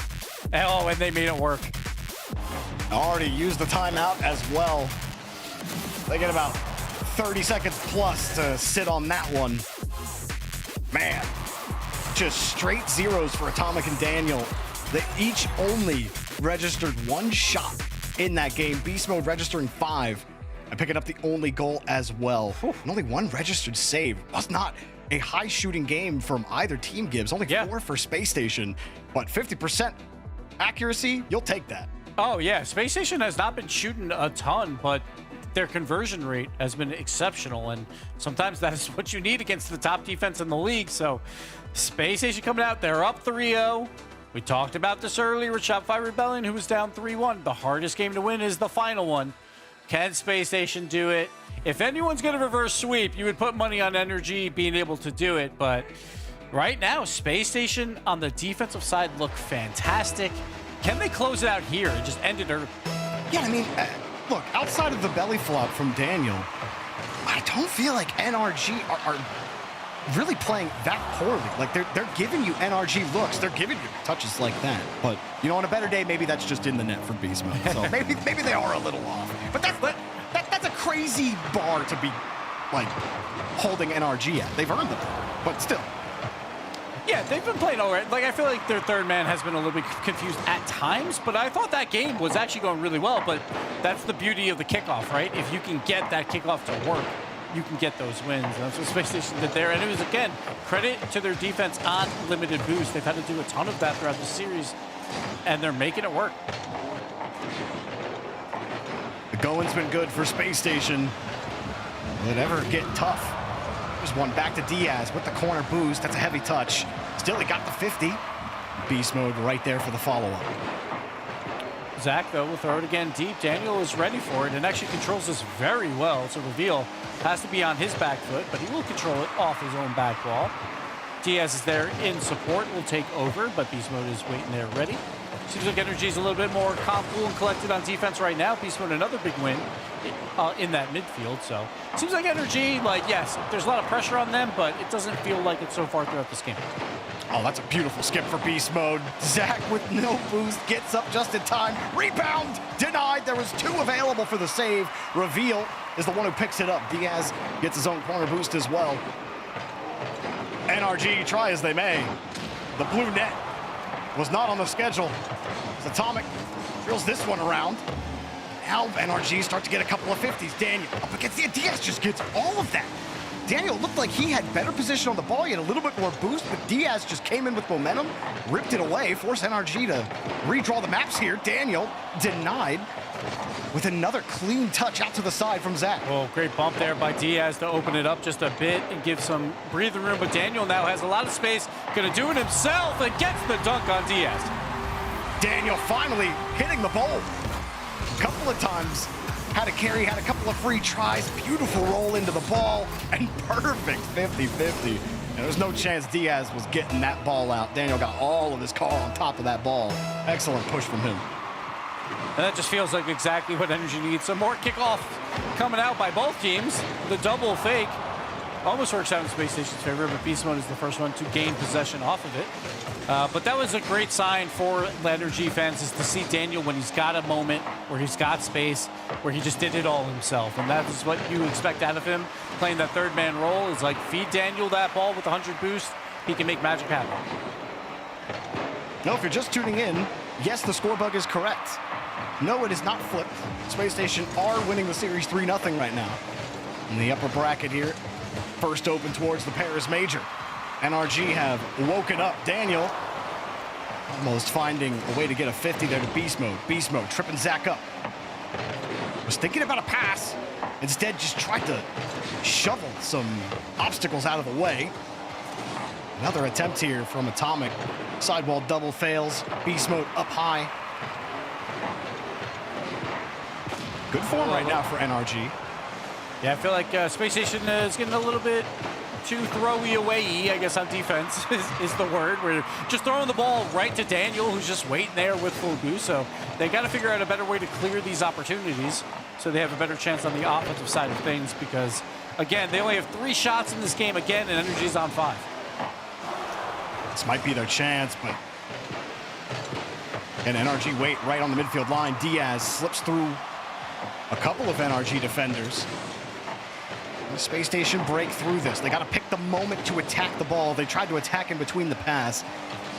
They do force Beast Mode back to the corner. Almost a loose ball for Daniel. Reveal sits right underneath it with a demo. Diaz, he's looked solid all series long. Reveal rips it. Off the double. Zach was available in the area. Beast Mode has the save. Diaz, same side, too weak. Atomic with another save. Reveal receiving the back pass. Tried the Zen touch and failed horribly, but still found Zach. Weak shot. Boost stolen by Reveal. Diaz on small pass. Reveal wanting the ball. Back to Diaz. Saved by Daniel. And will pop it up. Zach up to the ball quickly. Pitches it away. And Atomic happy that ball didn't bounce out. Now it's Energy's turn on low boost to make some good plays on defense, and they get the job done. Half a minute left. Space Station still looking for their first. Reveal. Got the 50. Zach. Great fake. Flushing one out. Yeah, the first fake good. Hard to fake NRG twice in a row, though. Yeah, the Energy is just sitting 3 men back, and like, you have to beat all 3 of us. So Diaz is going to go up against Atomic. He's got to win this to his teammates. It just goes midfield, and as this time ticks down, Daniel going to look to kill it. Beast Mode will follow up. Can they get it on the ground? And they will. Energy take their first game, looking for the reverse sweep. 1 down, 3 to go.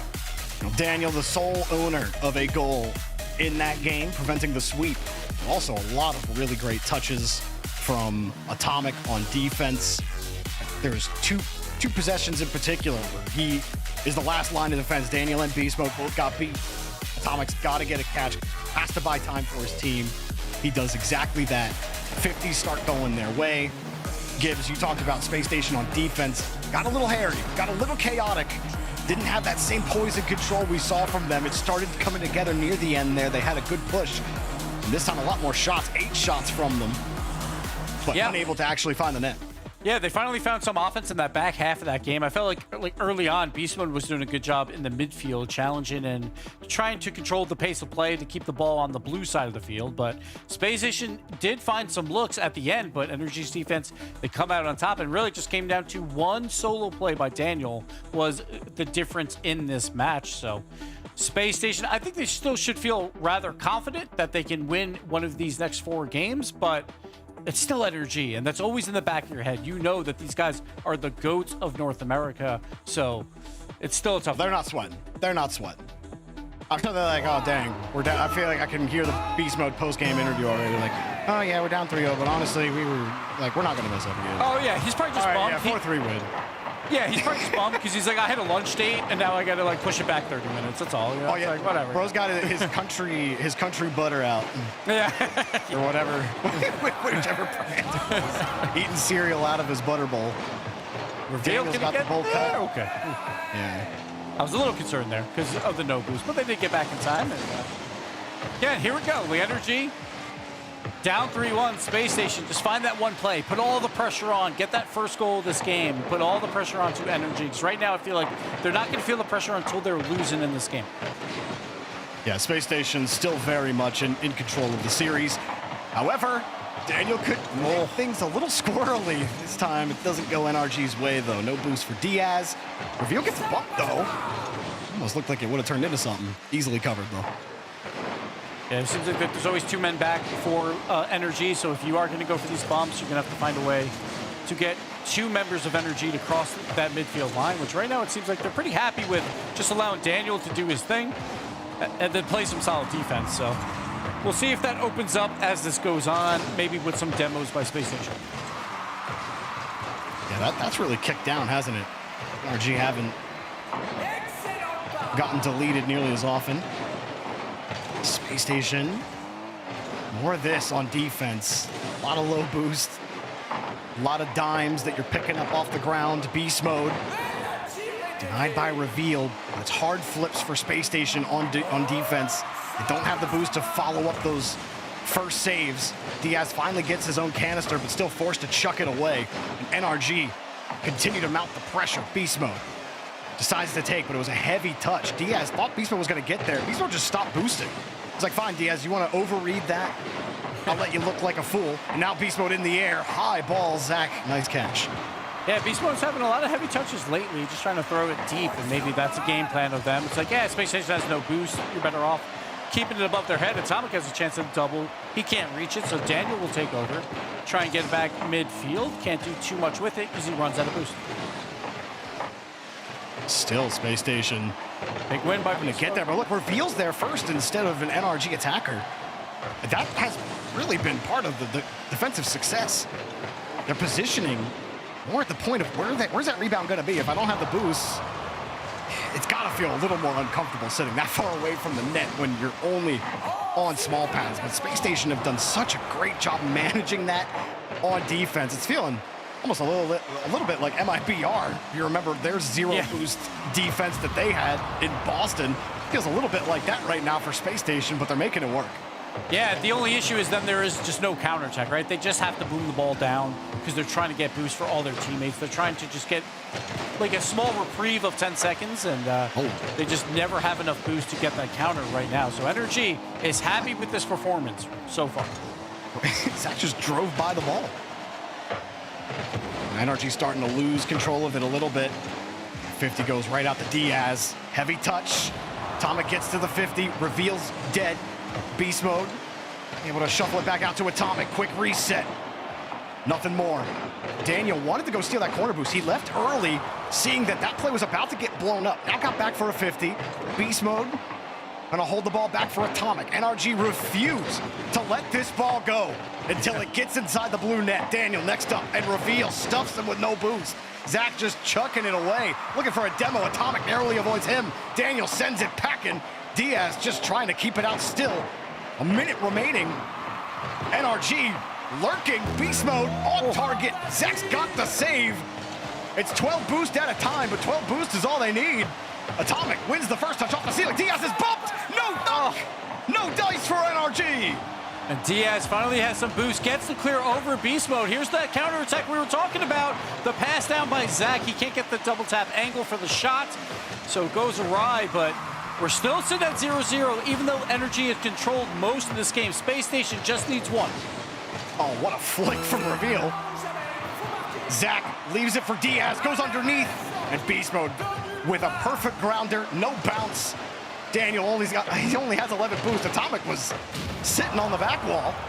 He's not going to be able to do anything about it. He will actually get a decent 50, gets pushed back. Zach, no boost spawn. Wow, spawn's right there for him, all right. And he gets through. How the Space Station survived for 5 minutes of energy offense. Now they're getting deleted, no boost for beast mode. No problem. Zach, he wants one more. He ain't going to get it. Diaz right underneath Daniel, and we go to OT. All right, watch the kickoff, everyone. We saw this last time, Space Station in Game 3. And no weird stuff on the kickoff this time. Space Station do get the first look. Reveal bombed it. Daniels missed the ball. Beast mode. Up for it. Atomic got bumped. Diaz coming around. Daniels forced to jump early, and now Space Station pulling NRG on a string. Atomic no boost. He can't get the ball. It's off the bar. Beast mode. A little bit of boost and a little bit of time, but the midfield held by Space Station. Space Station finally getting some offensive pressure off that kickoff. Can they hold it? Diaz holds the ball in. Space Station. Zach's going for the push off the waterfall curve. 2 members for Energy. Go for it. No boost on Energy. Space Station need to capitalize now. Diaz versus Daniel. Wins it. Has a little bit of boost in the tank, but Beast Mode will beat him to it. Daniel redirects. No power. Into the dirt. And Reveal. Not able to get through Atomic. Zach's the last man back. And he makes it happen again on the 50. Daniel sends it high, but nobody from NRG can go. Beast Mode. Where's he going? I don't know. This is interesting. Energy's making mistakes on the defensive line. Daniel leaves the ball because he knows there's no one available for Space Station. But Reveal, with 100, goes up, beats Daniel, cannot beat Atomic as well. Ain't gonna bump. He's right next to Beast Mode. Beast Mode feeling pressure, getting up, trying to read that touch early. Then he gets deleted. Atomic's got a full tank, and now he's chipping it away, but nobody's there. Okay, Atomic just can't do anything with the ball. Still, Beast Mode gets a chance at it. Beast Mode! No! How many times have we seen him just sink it right there? And Beast Mode can't anchor anything right now. Diaz, limited boost, though. Daniel had an opportunity, can't get it by Space Station now. They're on the back foot in this overtime. Diaz, though, great 50 challenge win. He has some boost in the tank as well. Zach will come to help, and Reveal has to just wait back in line. Beast Mode, though, with the pass down. Diaz clears it away. Space Station holding on. Zach forced to dump it away. Beast Mode's got a full tank. Trying to trip him up. Oh, wow. Beast Mode sends the right back packing. We keep playing. We saw space beginning to open up for both teams, and finally Beast Mode, with the limited space he has, gets the ground pinch pass to himself. And the world champs are not done yet. That's 2 in a row for Energy. Yeah, I think Beast Mode was upset he didn't get that last try. And that was such an odd push for Beast Mode, too, because he got that first touch, and he decides to go to the sidewall instead of pushing straight towards the back wall, trying to force the 50 in the corner, or maybe forcing something towards center. Instead, trying to trip Space Station up on where they're predicting the play is going to go, and then he just weaves around everybody, gets a perfect bounce to get the rebound and get the goal. While Beast Mode, he hasn't played at his peak. He did peak right at the end there to get NRG on top. They were on the ropes for like the last minute of regulation, and then almost all of that overtime, Gibbs. Yeah, it just feels like a battle right now between these two teams. Space Station do call their timeout here. Feels like the golden rule almost, like once you lose 2 in a row, no matter where it is, you call that timeout. So Space Station will do it here to try and figure things out for Neo Tokyo, because again, you do not want to go to Champions Field against Energy, who have won 3 in a row. So it's a quality time to call this timeout. But Space Station, the offense has just kind of gone quiet, and they got to figure out a way to squeak a couple by Energy to take this win. Not for lack of trying. Winner's tilt is real today. Shopify Rebellion went down 3-1 against Next to New and came back big time to win that series in 7. Now you got NRG having to fight back from 3-0, and it was not comfortable. I've seen so many 1-0 NRG games that just look one-sided. But Space Station looked like the better team for the back half of that game. Back half for sure. Yeah, that overtime half was NRG for sure. Yeah, that overtime, like with the kickoff win by Space Station, then they just held the ball in there for like a full minute and a half, and it just felt like, all right, Space Station, just find a way, just one shot, that's all you need. They couldn't get it done, and then we saw cracks kind of on both teams. The field kind of opened up at times, at awkward times. We were like, why do they have so much space? And finally, Beast Mode finds that crack and makes good use of it with that ground pinch pass to himself. So, but this is what world champs do. They're not out until they're out, right? So, Energy battling back, but they're kryptonite, Jorby. It is Neo Tokyo now. Well, First Killer's not on the pitch, so I don't... I mean... Not on this pitch. Not on this pitch. I'm just saying, historically, Energy has had some bad moments on this map, too. So. Wait, have they? Wait, what's their... Oh, yeah, like Atomic? Yeah, oh, well, okay. Yeah. Besides the side flip.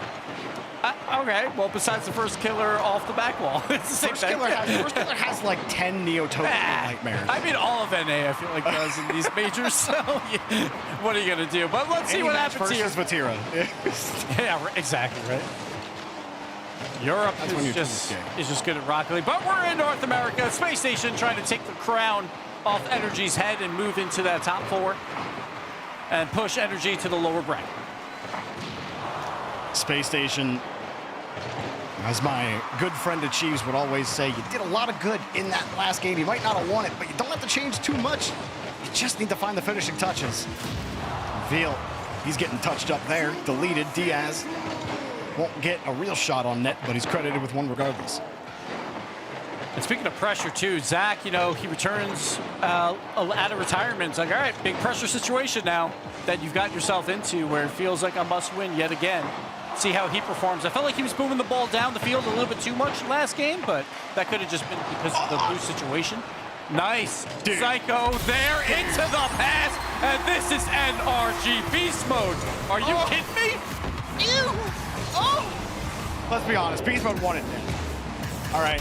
I mean, it's a beautiful, you know, it's a beautiful pass to Atomic. You wanted that, though. What a disgusting play there from Beast Mode. Of all the plays you could do, like, oh, let me do the catch, let me buy some time for my team. No, how about I just send it right back to your half? That's nasty. And all the momentum is on Energy's side. The timeout as well for a Space Station, it does not matter. Beast Mode coming out big yet again. The big game 5-1, and now the pass here, game 6. He almost gets another goal right there. Space Station has to stop the bleeding. Look, man, the world is vibrations. This is vibes-based, okay? NRG, when they put when the vibes are like this, the other team starts feeling it. They start getting disrupted.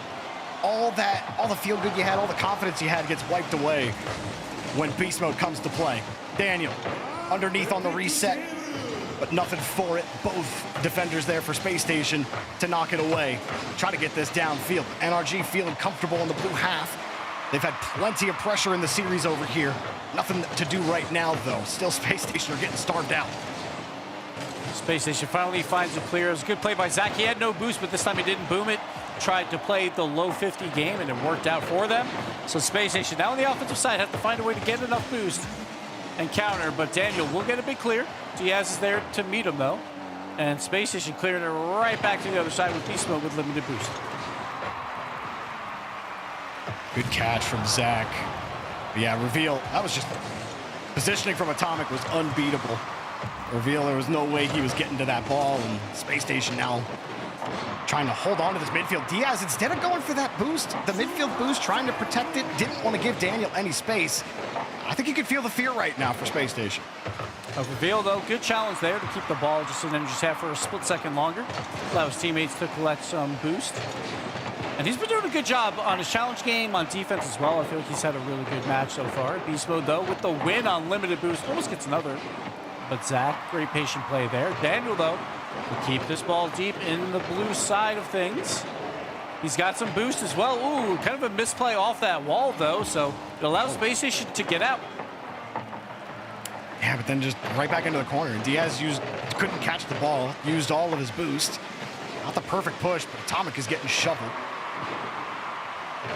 Wait, is Reveal gonna get through? There's just no way Reveal got through them. Diaz, that was about as easy as he could make it. Reveal opens him up.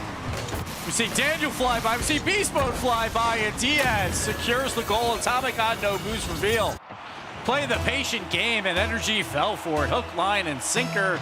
Space Station right back in it. You called him out, Gibbs. Reveal's been finding ways through, has been good on the 50s. Diaz. Actually, not going to get much here. Atomic trying to find a way back to Daniel. Reveal says, you want to sit there? I'll just push the ball again. Last minute of play. Well, Atomics, he's got the aerial dribble. Can he get the pass out? He cannot. But it does put pressure on the Space Station. Diaz just has to boom it out. Zach waiting on his corner boost, going to wait for this play to develop, and he should be pretty comfortable here, but he just throws it away a bit. Beast Mode has a chance at a shot or a pass. He gets it down to Daniel. Daniel with the low shot. Beast Mode with the redirect cannot get it into the back of the net. Diaz gets the clear. Yeah, a tough angle for Beast Mode to actually get momentum on that ball towards the net. Diaz, nice. Just hop up, let the ball hit his car, just up enough. Keep Space Station having chances here on defense. Midfield boost was taken by Atomic. No boost for Beast Mode. Back to Atomic. Diaz was ready for the pass, got in the way. Space Station, the end of regulation. Here they go again. Under immense pressure, Beast Mode once more. Diaz gets there in time. Bounces for Atomic. Beast Mode up early. Diaz boost spawns for him. Atomic had flown up early, nowhere near the ball. Overtime, still golden goal here for Space Station. Here we go, another kickoff. Nothing too crazy on this one. Space Station just needs one moment. That's all they need to take down Energy. Energy needs this game to force Champions Field. I thought Daniel would get better power on that shot, but it ends up rolling off of his wheel. Beast Mode up high again. Reveal sits underneath. Back to Atomic, but can't stay near the ball, and Daniel forced to wait. It's good power, pushing it up. Only Atomic was ready for the ball. It rolls for Zach. Zach moving downfield. Reveal is there. Reveal with the first touch. Rebound! No! What? No! It doesn't go! It doesn't go! Diaz, though, he collects the boost. He collects the ball. They're going to try again. Space Station gets beat by Daniel. Daniel by himself. With the pass to Beast Mode. To Atomic for the goal. We're going to Champions Field. What? The game can't end like that? How in the world does Space Station not score? Instead, NRG just put it right back. We're going to Game 7. Space Station, they needed one moment. They needed 1 inch. If that ball is just a little bit more in the net, this game is over. This match is over. But NRG find a way to bring it to 7, down 3-0, win 3 straight nail biters. And here we go, Champions Field for everything. For the longest time, I thought plot armor was just copium. I think I might be a believer. This is ridiculous. Beast Mode hits a psycho pass to start the game. Yeah, look at that. Space Station sends 6 players at the net at the end of the game. NRG are all flopping around like fish on the beach. And somehow the ball doesn't go in. And then they just get them on the counterattack right after. Oh, Diaz, if that's an inch lower, that's bar down and in. But instead, the counter right afterwards. All 3 members of Energy getting involved. It's what you expect out of Energy. And man, oh man, Space Station. They've been so close in 3 straight games, like really, to close this out, but they couldn't get it done. So now we're all tied up. I don't think Space Station had nearly as much on offense that game as they did in the previous one that NRG won 1-0. What are you supposed to do when Beast Mode just hits the final gear, man? But this is why also, you know, shout out to production making this the last match of the day. This is what we kind of expected. We expected a battle. Space Station is that like up and coming team with the roster move that everyone is hyping up. Energy are obviously your kings of North America. We expected them to be tested. Maybe not like this, but it all comes down to the last 5 minutes. Tell you what, though, no matter the result here, I'm excited to watch Space Station tomorrow.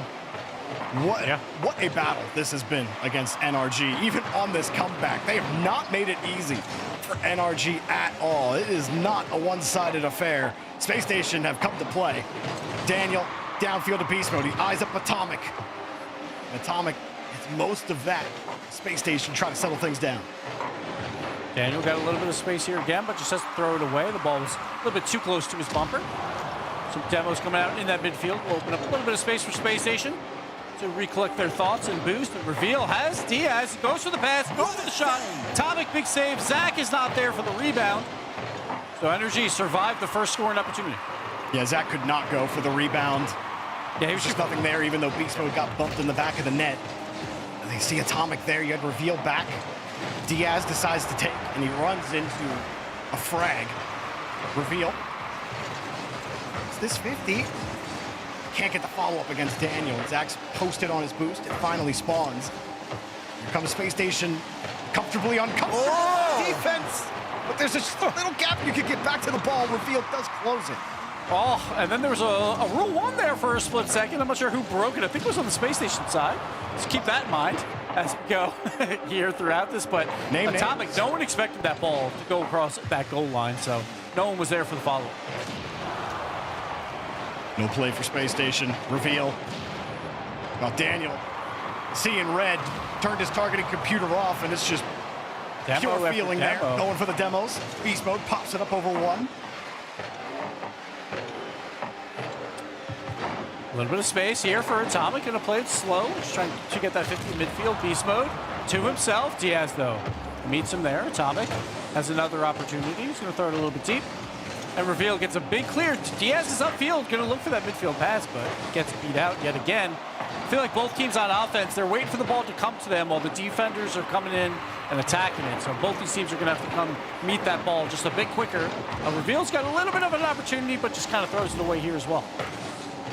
Daniel racing for the corner boost. He's got it. Now Reveal sitting like a duck. He avoided.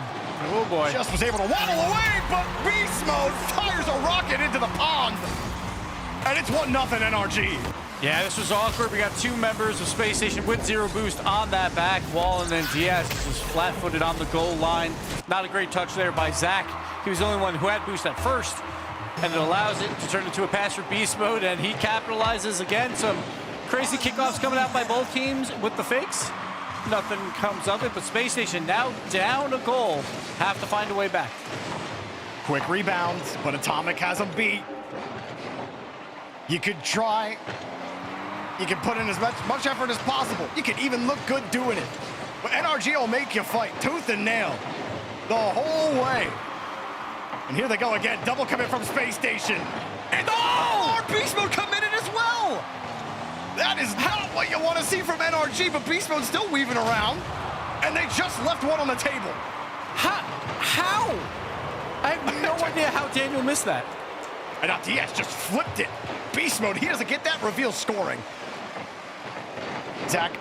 Oh, man. This is wild. Wild, Jordan B. Space Station's alive. Here we go. Here's an opportunity. Now Zach. Reveal there. Oh, it's a free ball. Beast Mode, he can't get there. Rebound. Woo. Daniel gets there. NRG feeling it. They fought back 3 straight games. They have the lead for now. They're going for zero boost bumps on Space Station, but they can't connect. Beast Mode not getting nothing. NRG get it all. Atomic 2 goals. Sometimes when it's game 7, it gets weird. The pressure ramps up, but with mistakes and everything, it does not matter. A big mistake there by Space Station. Energy finds another one. They're up to 71 on the clock. Space Station needs something. Well, if your kids are watching, you might want to cover their eyes for what NRG are doing to Space Station in this attempted reverse sweep. It's looking like it just might be theirs to take. Daniel up high, down low. Diaz gets a hard clear. But what else can Space Station throw? Only 3 shots total on net in 4 minutes of Game 7. Diaz has no boost, no chance he's getting the ball. 45 on the clock. Beast Mode's just going to waste time here in the corner of Reveal, trying to do something. Daniel's up front, too, going for bumps. They want more, but this could cost them. Diaz, a little bit of space against Beast Mode. Zach is now going to have to meet Atomic. He does beat him out, but the clear comes out. 30 on the clock. Energy about to pull off the reverse sweep that Space Station was fearing even when they were up 3-0, and it's coming to fruition. I think over the last 3.5 games, Gibbs, or almost 4 games, NRG have only allowed, what, 2 goals from Space Station? Yeah. In the last 4 games. Completely shut down. Last hope for Zach. He's missed the flip reset. He's missed the window. Winner's tilt, full effect. NRG reverse sweep Space Station into the top 4. They're not done until they're done. Until that clock hits 0 and they've lost 4 games. Energy down 3, did not matter. They battle back, they find a way. It wasn't pretty at all times there, Jorby, but it doesn't matter. Energy, this is what they are kind of known for, some scrappy play at times, but they find ways to win. They do it again here. Despite them not looking like the best at times, we still got the NRG flash. We got that Beast Mode psycho pass. That was sweet. Beast Mode with a failed attempt at a crazy reset, double tap, opposite angle side of the ball. He misses that one, but then comes right back and does a little weaving.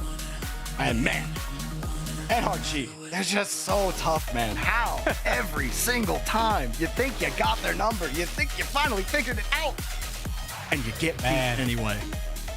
It's just wild. It's just wild, too. Like, Zach, welcome back to the RLCS. Yes. These are the high-pressure moments that you're going to be seeing a lot more of, because I do expect Space Station to be in a lot more of these battles with the top teams in North America. But we all know, North America, there's one team. It's a one-team region at times. Energy showing it again here. Congrats to them. Moving on. It's Beast and the boys. The boys being all the rest of North America.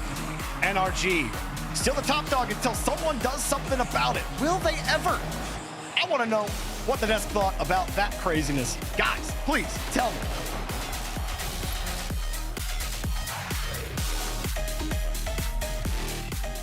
That was cinema. That was cinema. That was amazing. That's what you pay the price of admission for. NRG, reigning world champs, get their first ever best of 7 reverse sweep, which might sound like, really? They haven't pulled that off again before? It hasn't happened in 3 years, Herc. The last time that happened was Optic versus FaZe in 2022-2023. 2 organizations that aren't even in Rocket League anymore. That tells you how long ago that was. What a performance. That was actually insane. We were like talking about it. We're like, no, there's no way. Like, blah, blah, blah. As soon as the time I got called, even the first game after, you're like, no, there's no way. It was the up and down bounce save that went to mayhem that you could just feel the shift of, all right, we're all back. It's NRG's world. We're just living it.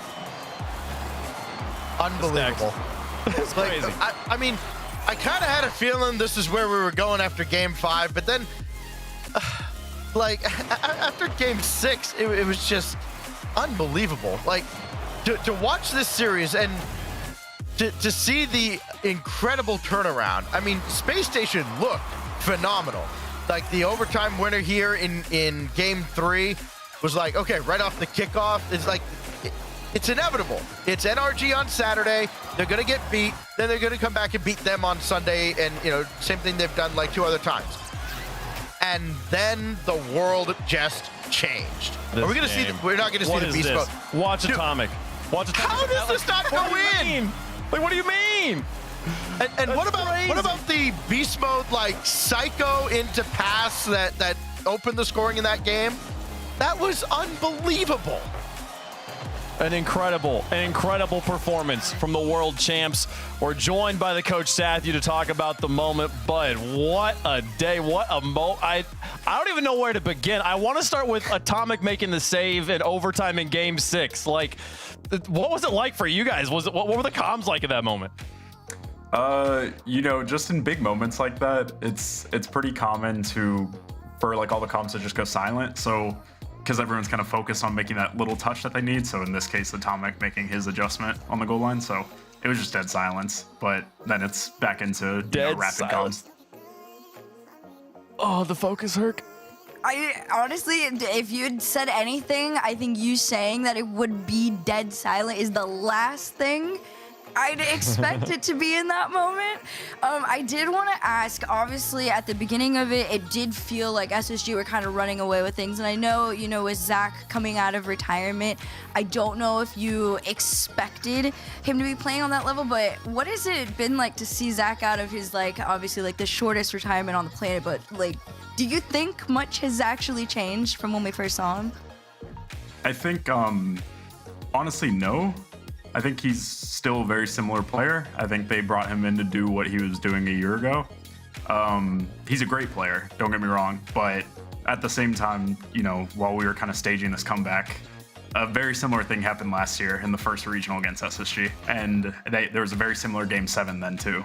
And maybe we scored a few more goals back then, but similar idea in the fact that they kind of just started to crumble at the end. So we knew it was coming. So I was happy to see him again in that sense. One guy we saw front and center throughout most of that highlight reel near the end, Beast Mode. We could ask you about all three of these guys and the different kind of series they have, but can you just talk us through, kind of the transformation of Beast Mode in that series alone there, where things were not so great at the beginning, and then all of a sudden it's like he flipped a switch around Game 5. Yeah, the thing is, it's just like nothing. It felt like nothing was kind of going our way early in the series. I think we built up decently. I thought what we were actually playing was decent Rocket League, but it just felt like nothing was going in today. And the kind of the scary and nice thing for us, and part about Beast Mode is the fact that he can just, like you said, there's a switch that he can flip, and just any moment in any game, it's very much against the momentum, he can just cause something to happen. That's like the special thing about Beast. So just to have that on our team is a blessing. Seth, you mentioned earlier that you've been in a similar situation to this previously against SSG last season, but not, according to our statistician, not exactly this spot. And we've talked previously about what's left for NRG to accomplish. First best of 7 reverse sweep for you guys as a team. First one in the leagues for the last since 3 years ago in 2022, 2023. How does it feel to have another accolade under the belt? It feels amazing because, that one's all about resilience. And we, like you said, have never had a best of 7 reverse sweep. So it's cool to add it. It's cool to know that we're capable of doing so. I'm very proud of just the fight back from the guys. I'm glad that they, fought with me. I was yelling, I was screaming. They turned up the intensity, and we got into it. And I'm just so happy with how they bounced back and showed that resilience. We love it. Sathu, congratulations on the win. I'll let you go. Good luck tomorrow on Championship Sunday. Thanks, Wade. Alrighty, NRG on top yet again here, folks. Had to go to 7 against Space Station, but they are through to the semifinals. Space Station has a dance with M80 first thing tomorrow. And then the winner of that faces off against the new hotness in North America, Foot Esports here, Herc. It's an exciting top 6 here in North America for Open number 4. Oh my gosh, these are some of the most outstanding performances we've gotten from everyone. I think, Seth, you described it perfectly, getting to see NRG's new levels of resilience as well coming out onto the pitch here in Open number 4. It's shaping up to be so exciting. No matter what match on what end of the bracket, you are getting some really, really good Rocket League. Yeah, man, Sax, for me, the biggest question mark going into tomorrow is Space Station versus M80. And Zach in particular, it's what a way to be welcomed back to the main event. I feel like this is going to be a mental battle to reground yourself after being that close, especially that Game 6 overtime ball bouncing on the goal line. Get that out of your mind. He's got their work cut out for them today. Yeah, well, and I think the great thing about Space Station, and I think that you can credit their coach, Expert, for this, is they do have a short-term memory. They don't historically, they don't seem to let themselves get too down over something like that. So I think that they will come back very well grounded and realize that, yes, sure, Foot hasn't lost to anybody yet this week, but they've got a pretty good path to get another shot at NRG. It's really theirs for the taking, I think. So I think understanding that, they're going to be fine tomorrow. We'll be fine as well. It's going to be a great day. Folks, if you enjoyed the Rocket League action you saw here, make sure you get your tickets to Paris. It's going to be one of the best events we've ever had. Every event, I feel like that's kind of true for every event at this point, Herc. Like we're constantly figuring out how to make better events, and the fans continue to show up in more ways, and the players continue to put on even better performances. So it goes without saying, but there's something special about Paris. Oh my gosh, I feel like, you know, there's been so much owed to the French community for a while in terms of just them setting the standard as far as like being exciting in-person fans, and now other people are going to get to experience something that a lot of people didn't get to a while back with them. So Paris is something special. I feel like it's also just like that dream location for so many people around the world, because you grow up wanting to go there for so long, and having that mixed with Rocket League is going to be a lot of really special memories for a lot of people. It's going to be a really, really good time, folks. I hope to see you guys there. Make sure you get your tickets if you have the opportunity to go. Tomorrow, we've got 5 matches. We don't know what the last one's going to be yet because we haven't gotten teams into the grand finals yet. We're going to start things off with Shopify Rebellion versus Strictly Business. Then we'll have M80 versus Space Station Gaming. NRG and Foot wait for the winners of those 2 matches, and the winners of those semifinals will compete for the title of Open Champion here in North America for Open number 4.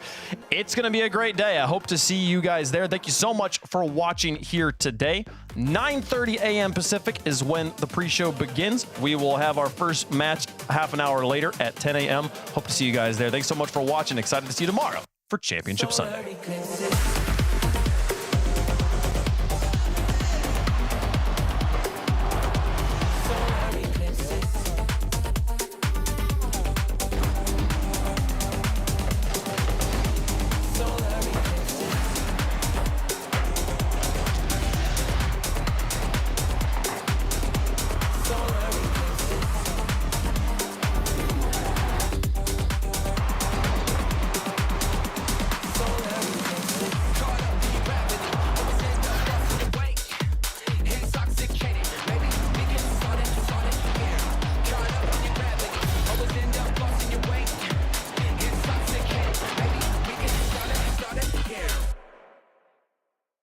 Okay, the plumber's fixing that burst pipe. We should be all set. Good thing you're protected 24/7 with your home and auto bundle from Progressive.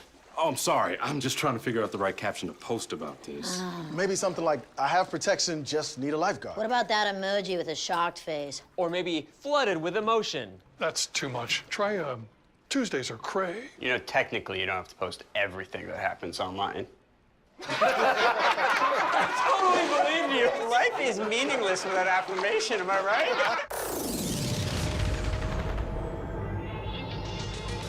Don't hold back, cause you woke up in the morning with initiative to move, so I make a harder. Don't hold back. Galvanize. Trajectory and balance look good. You're confirmed to go for orbit. Every day, Michelin innovates to move the world forward on the road and far beyond. Michelin, motion for life.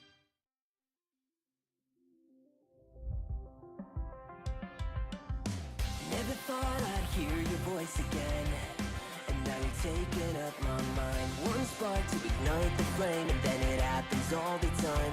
And I'm feeling every little thing you say to me. Wanna wake up and ditch the city.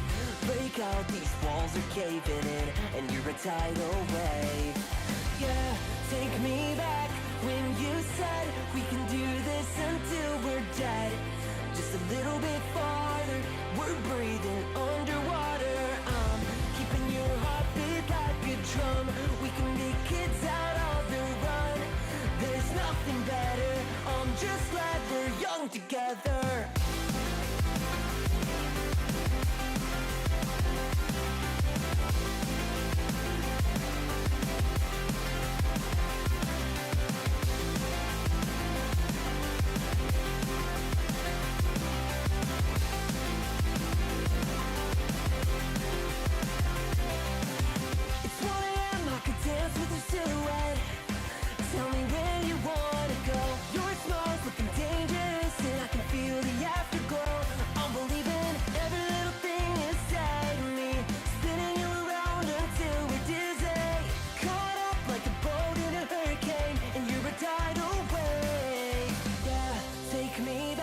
when you said we can do this until we're dead.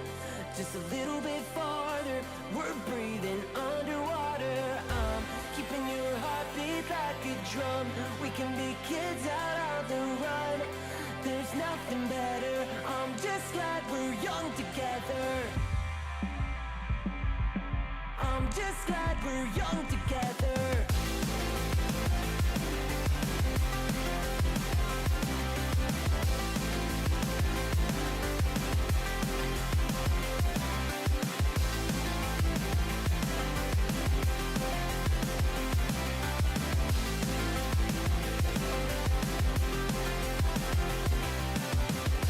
Take me back when you said there's nothing better.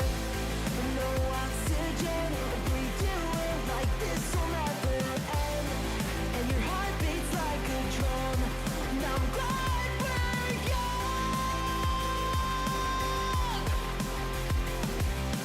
Yeah, take me back when you said we can do this until we're dead.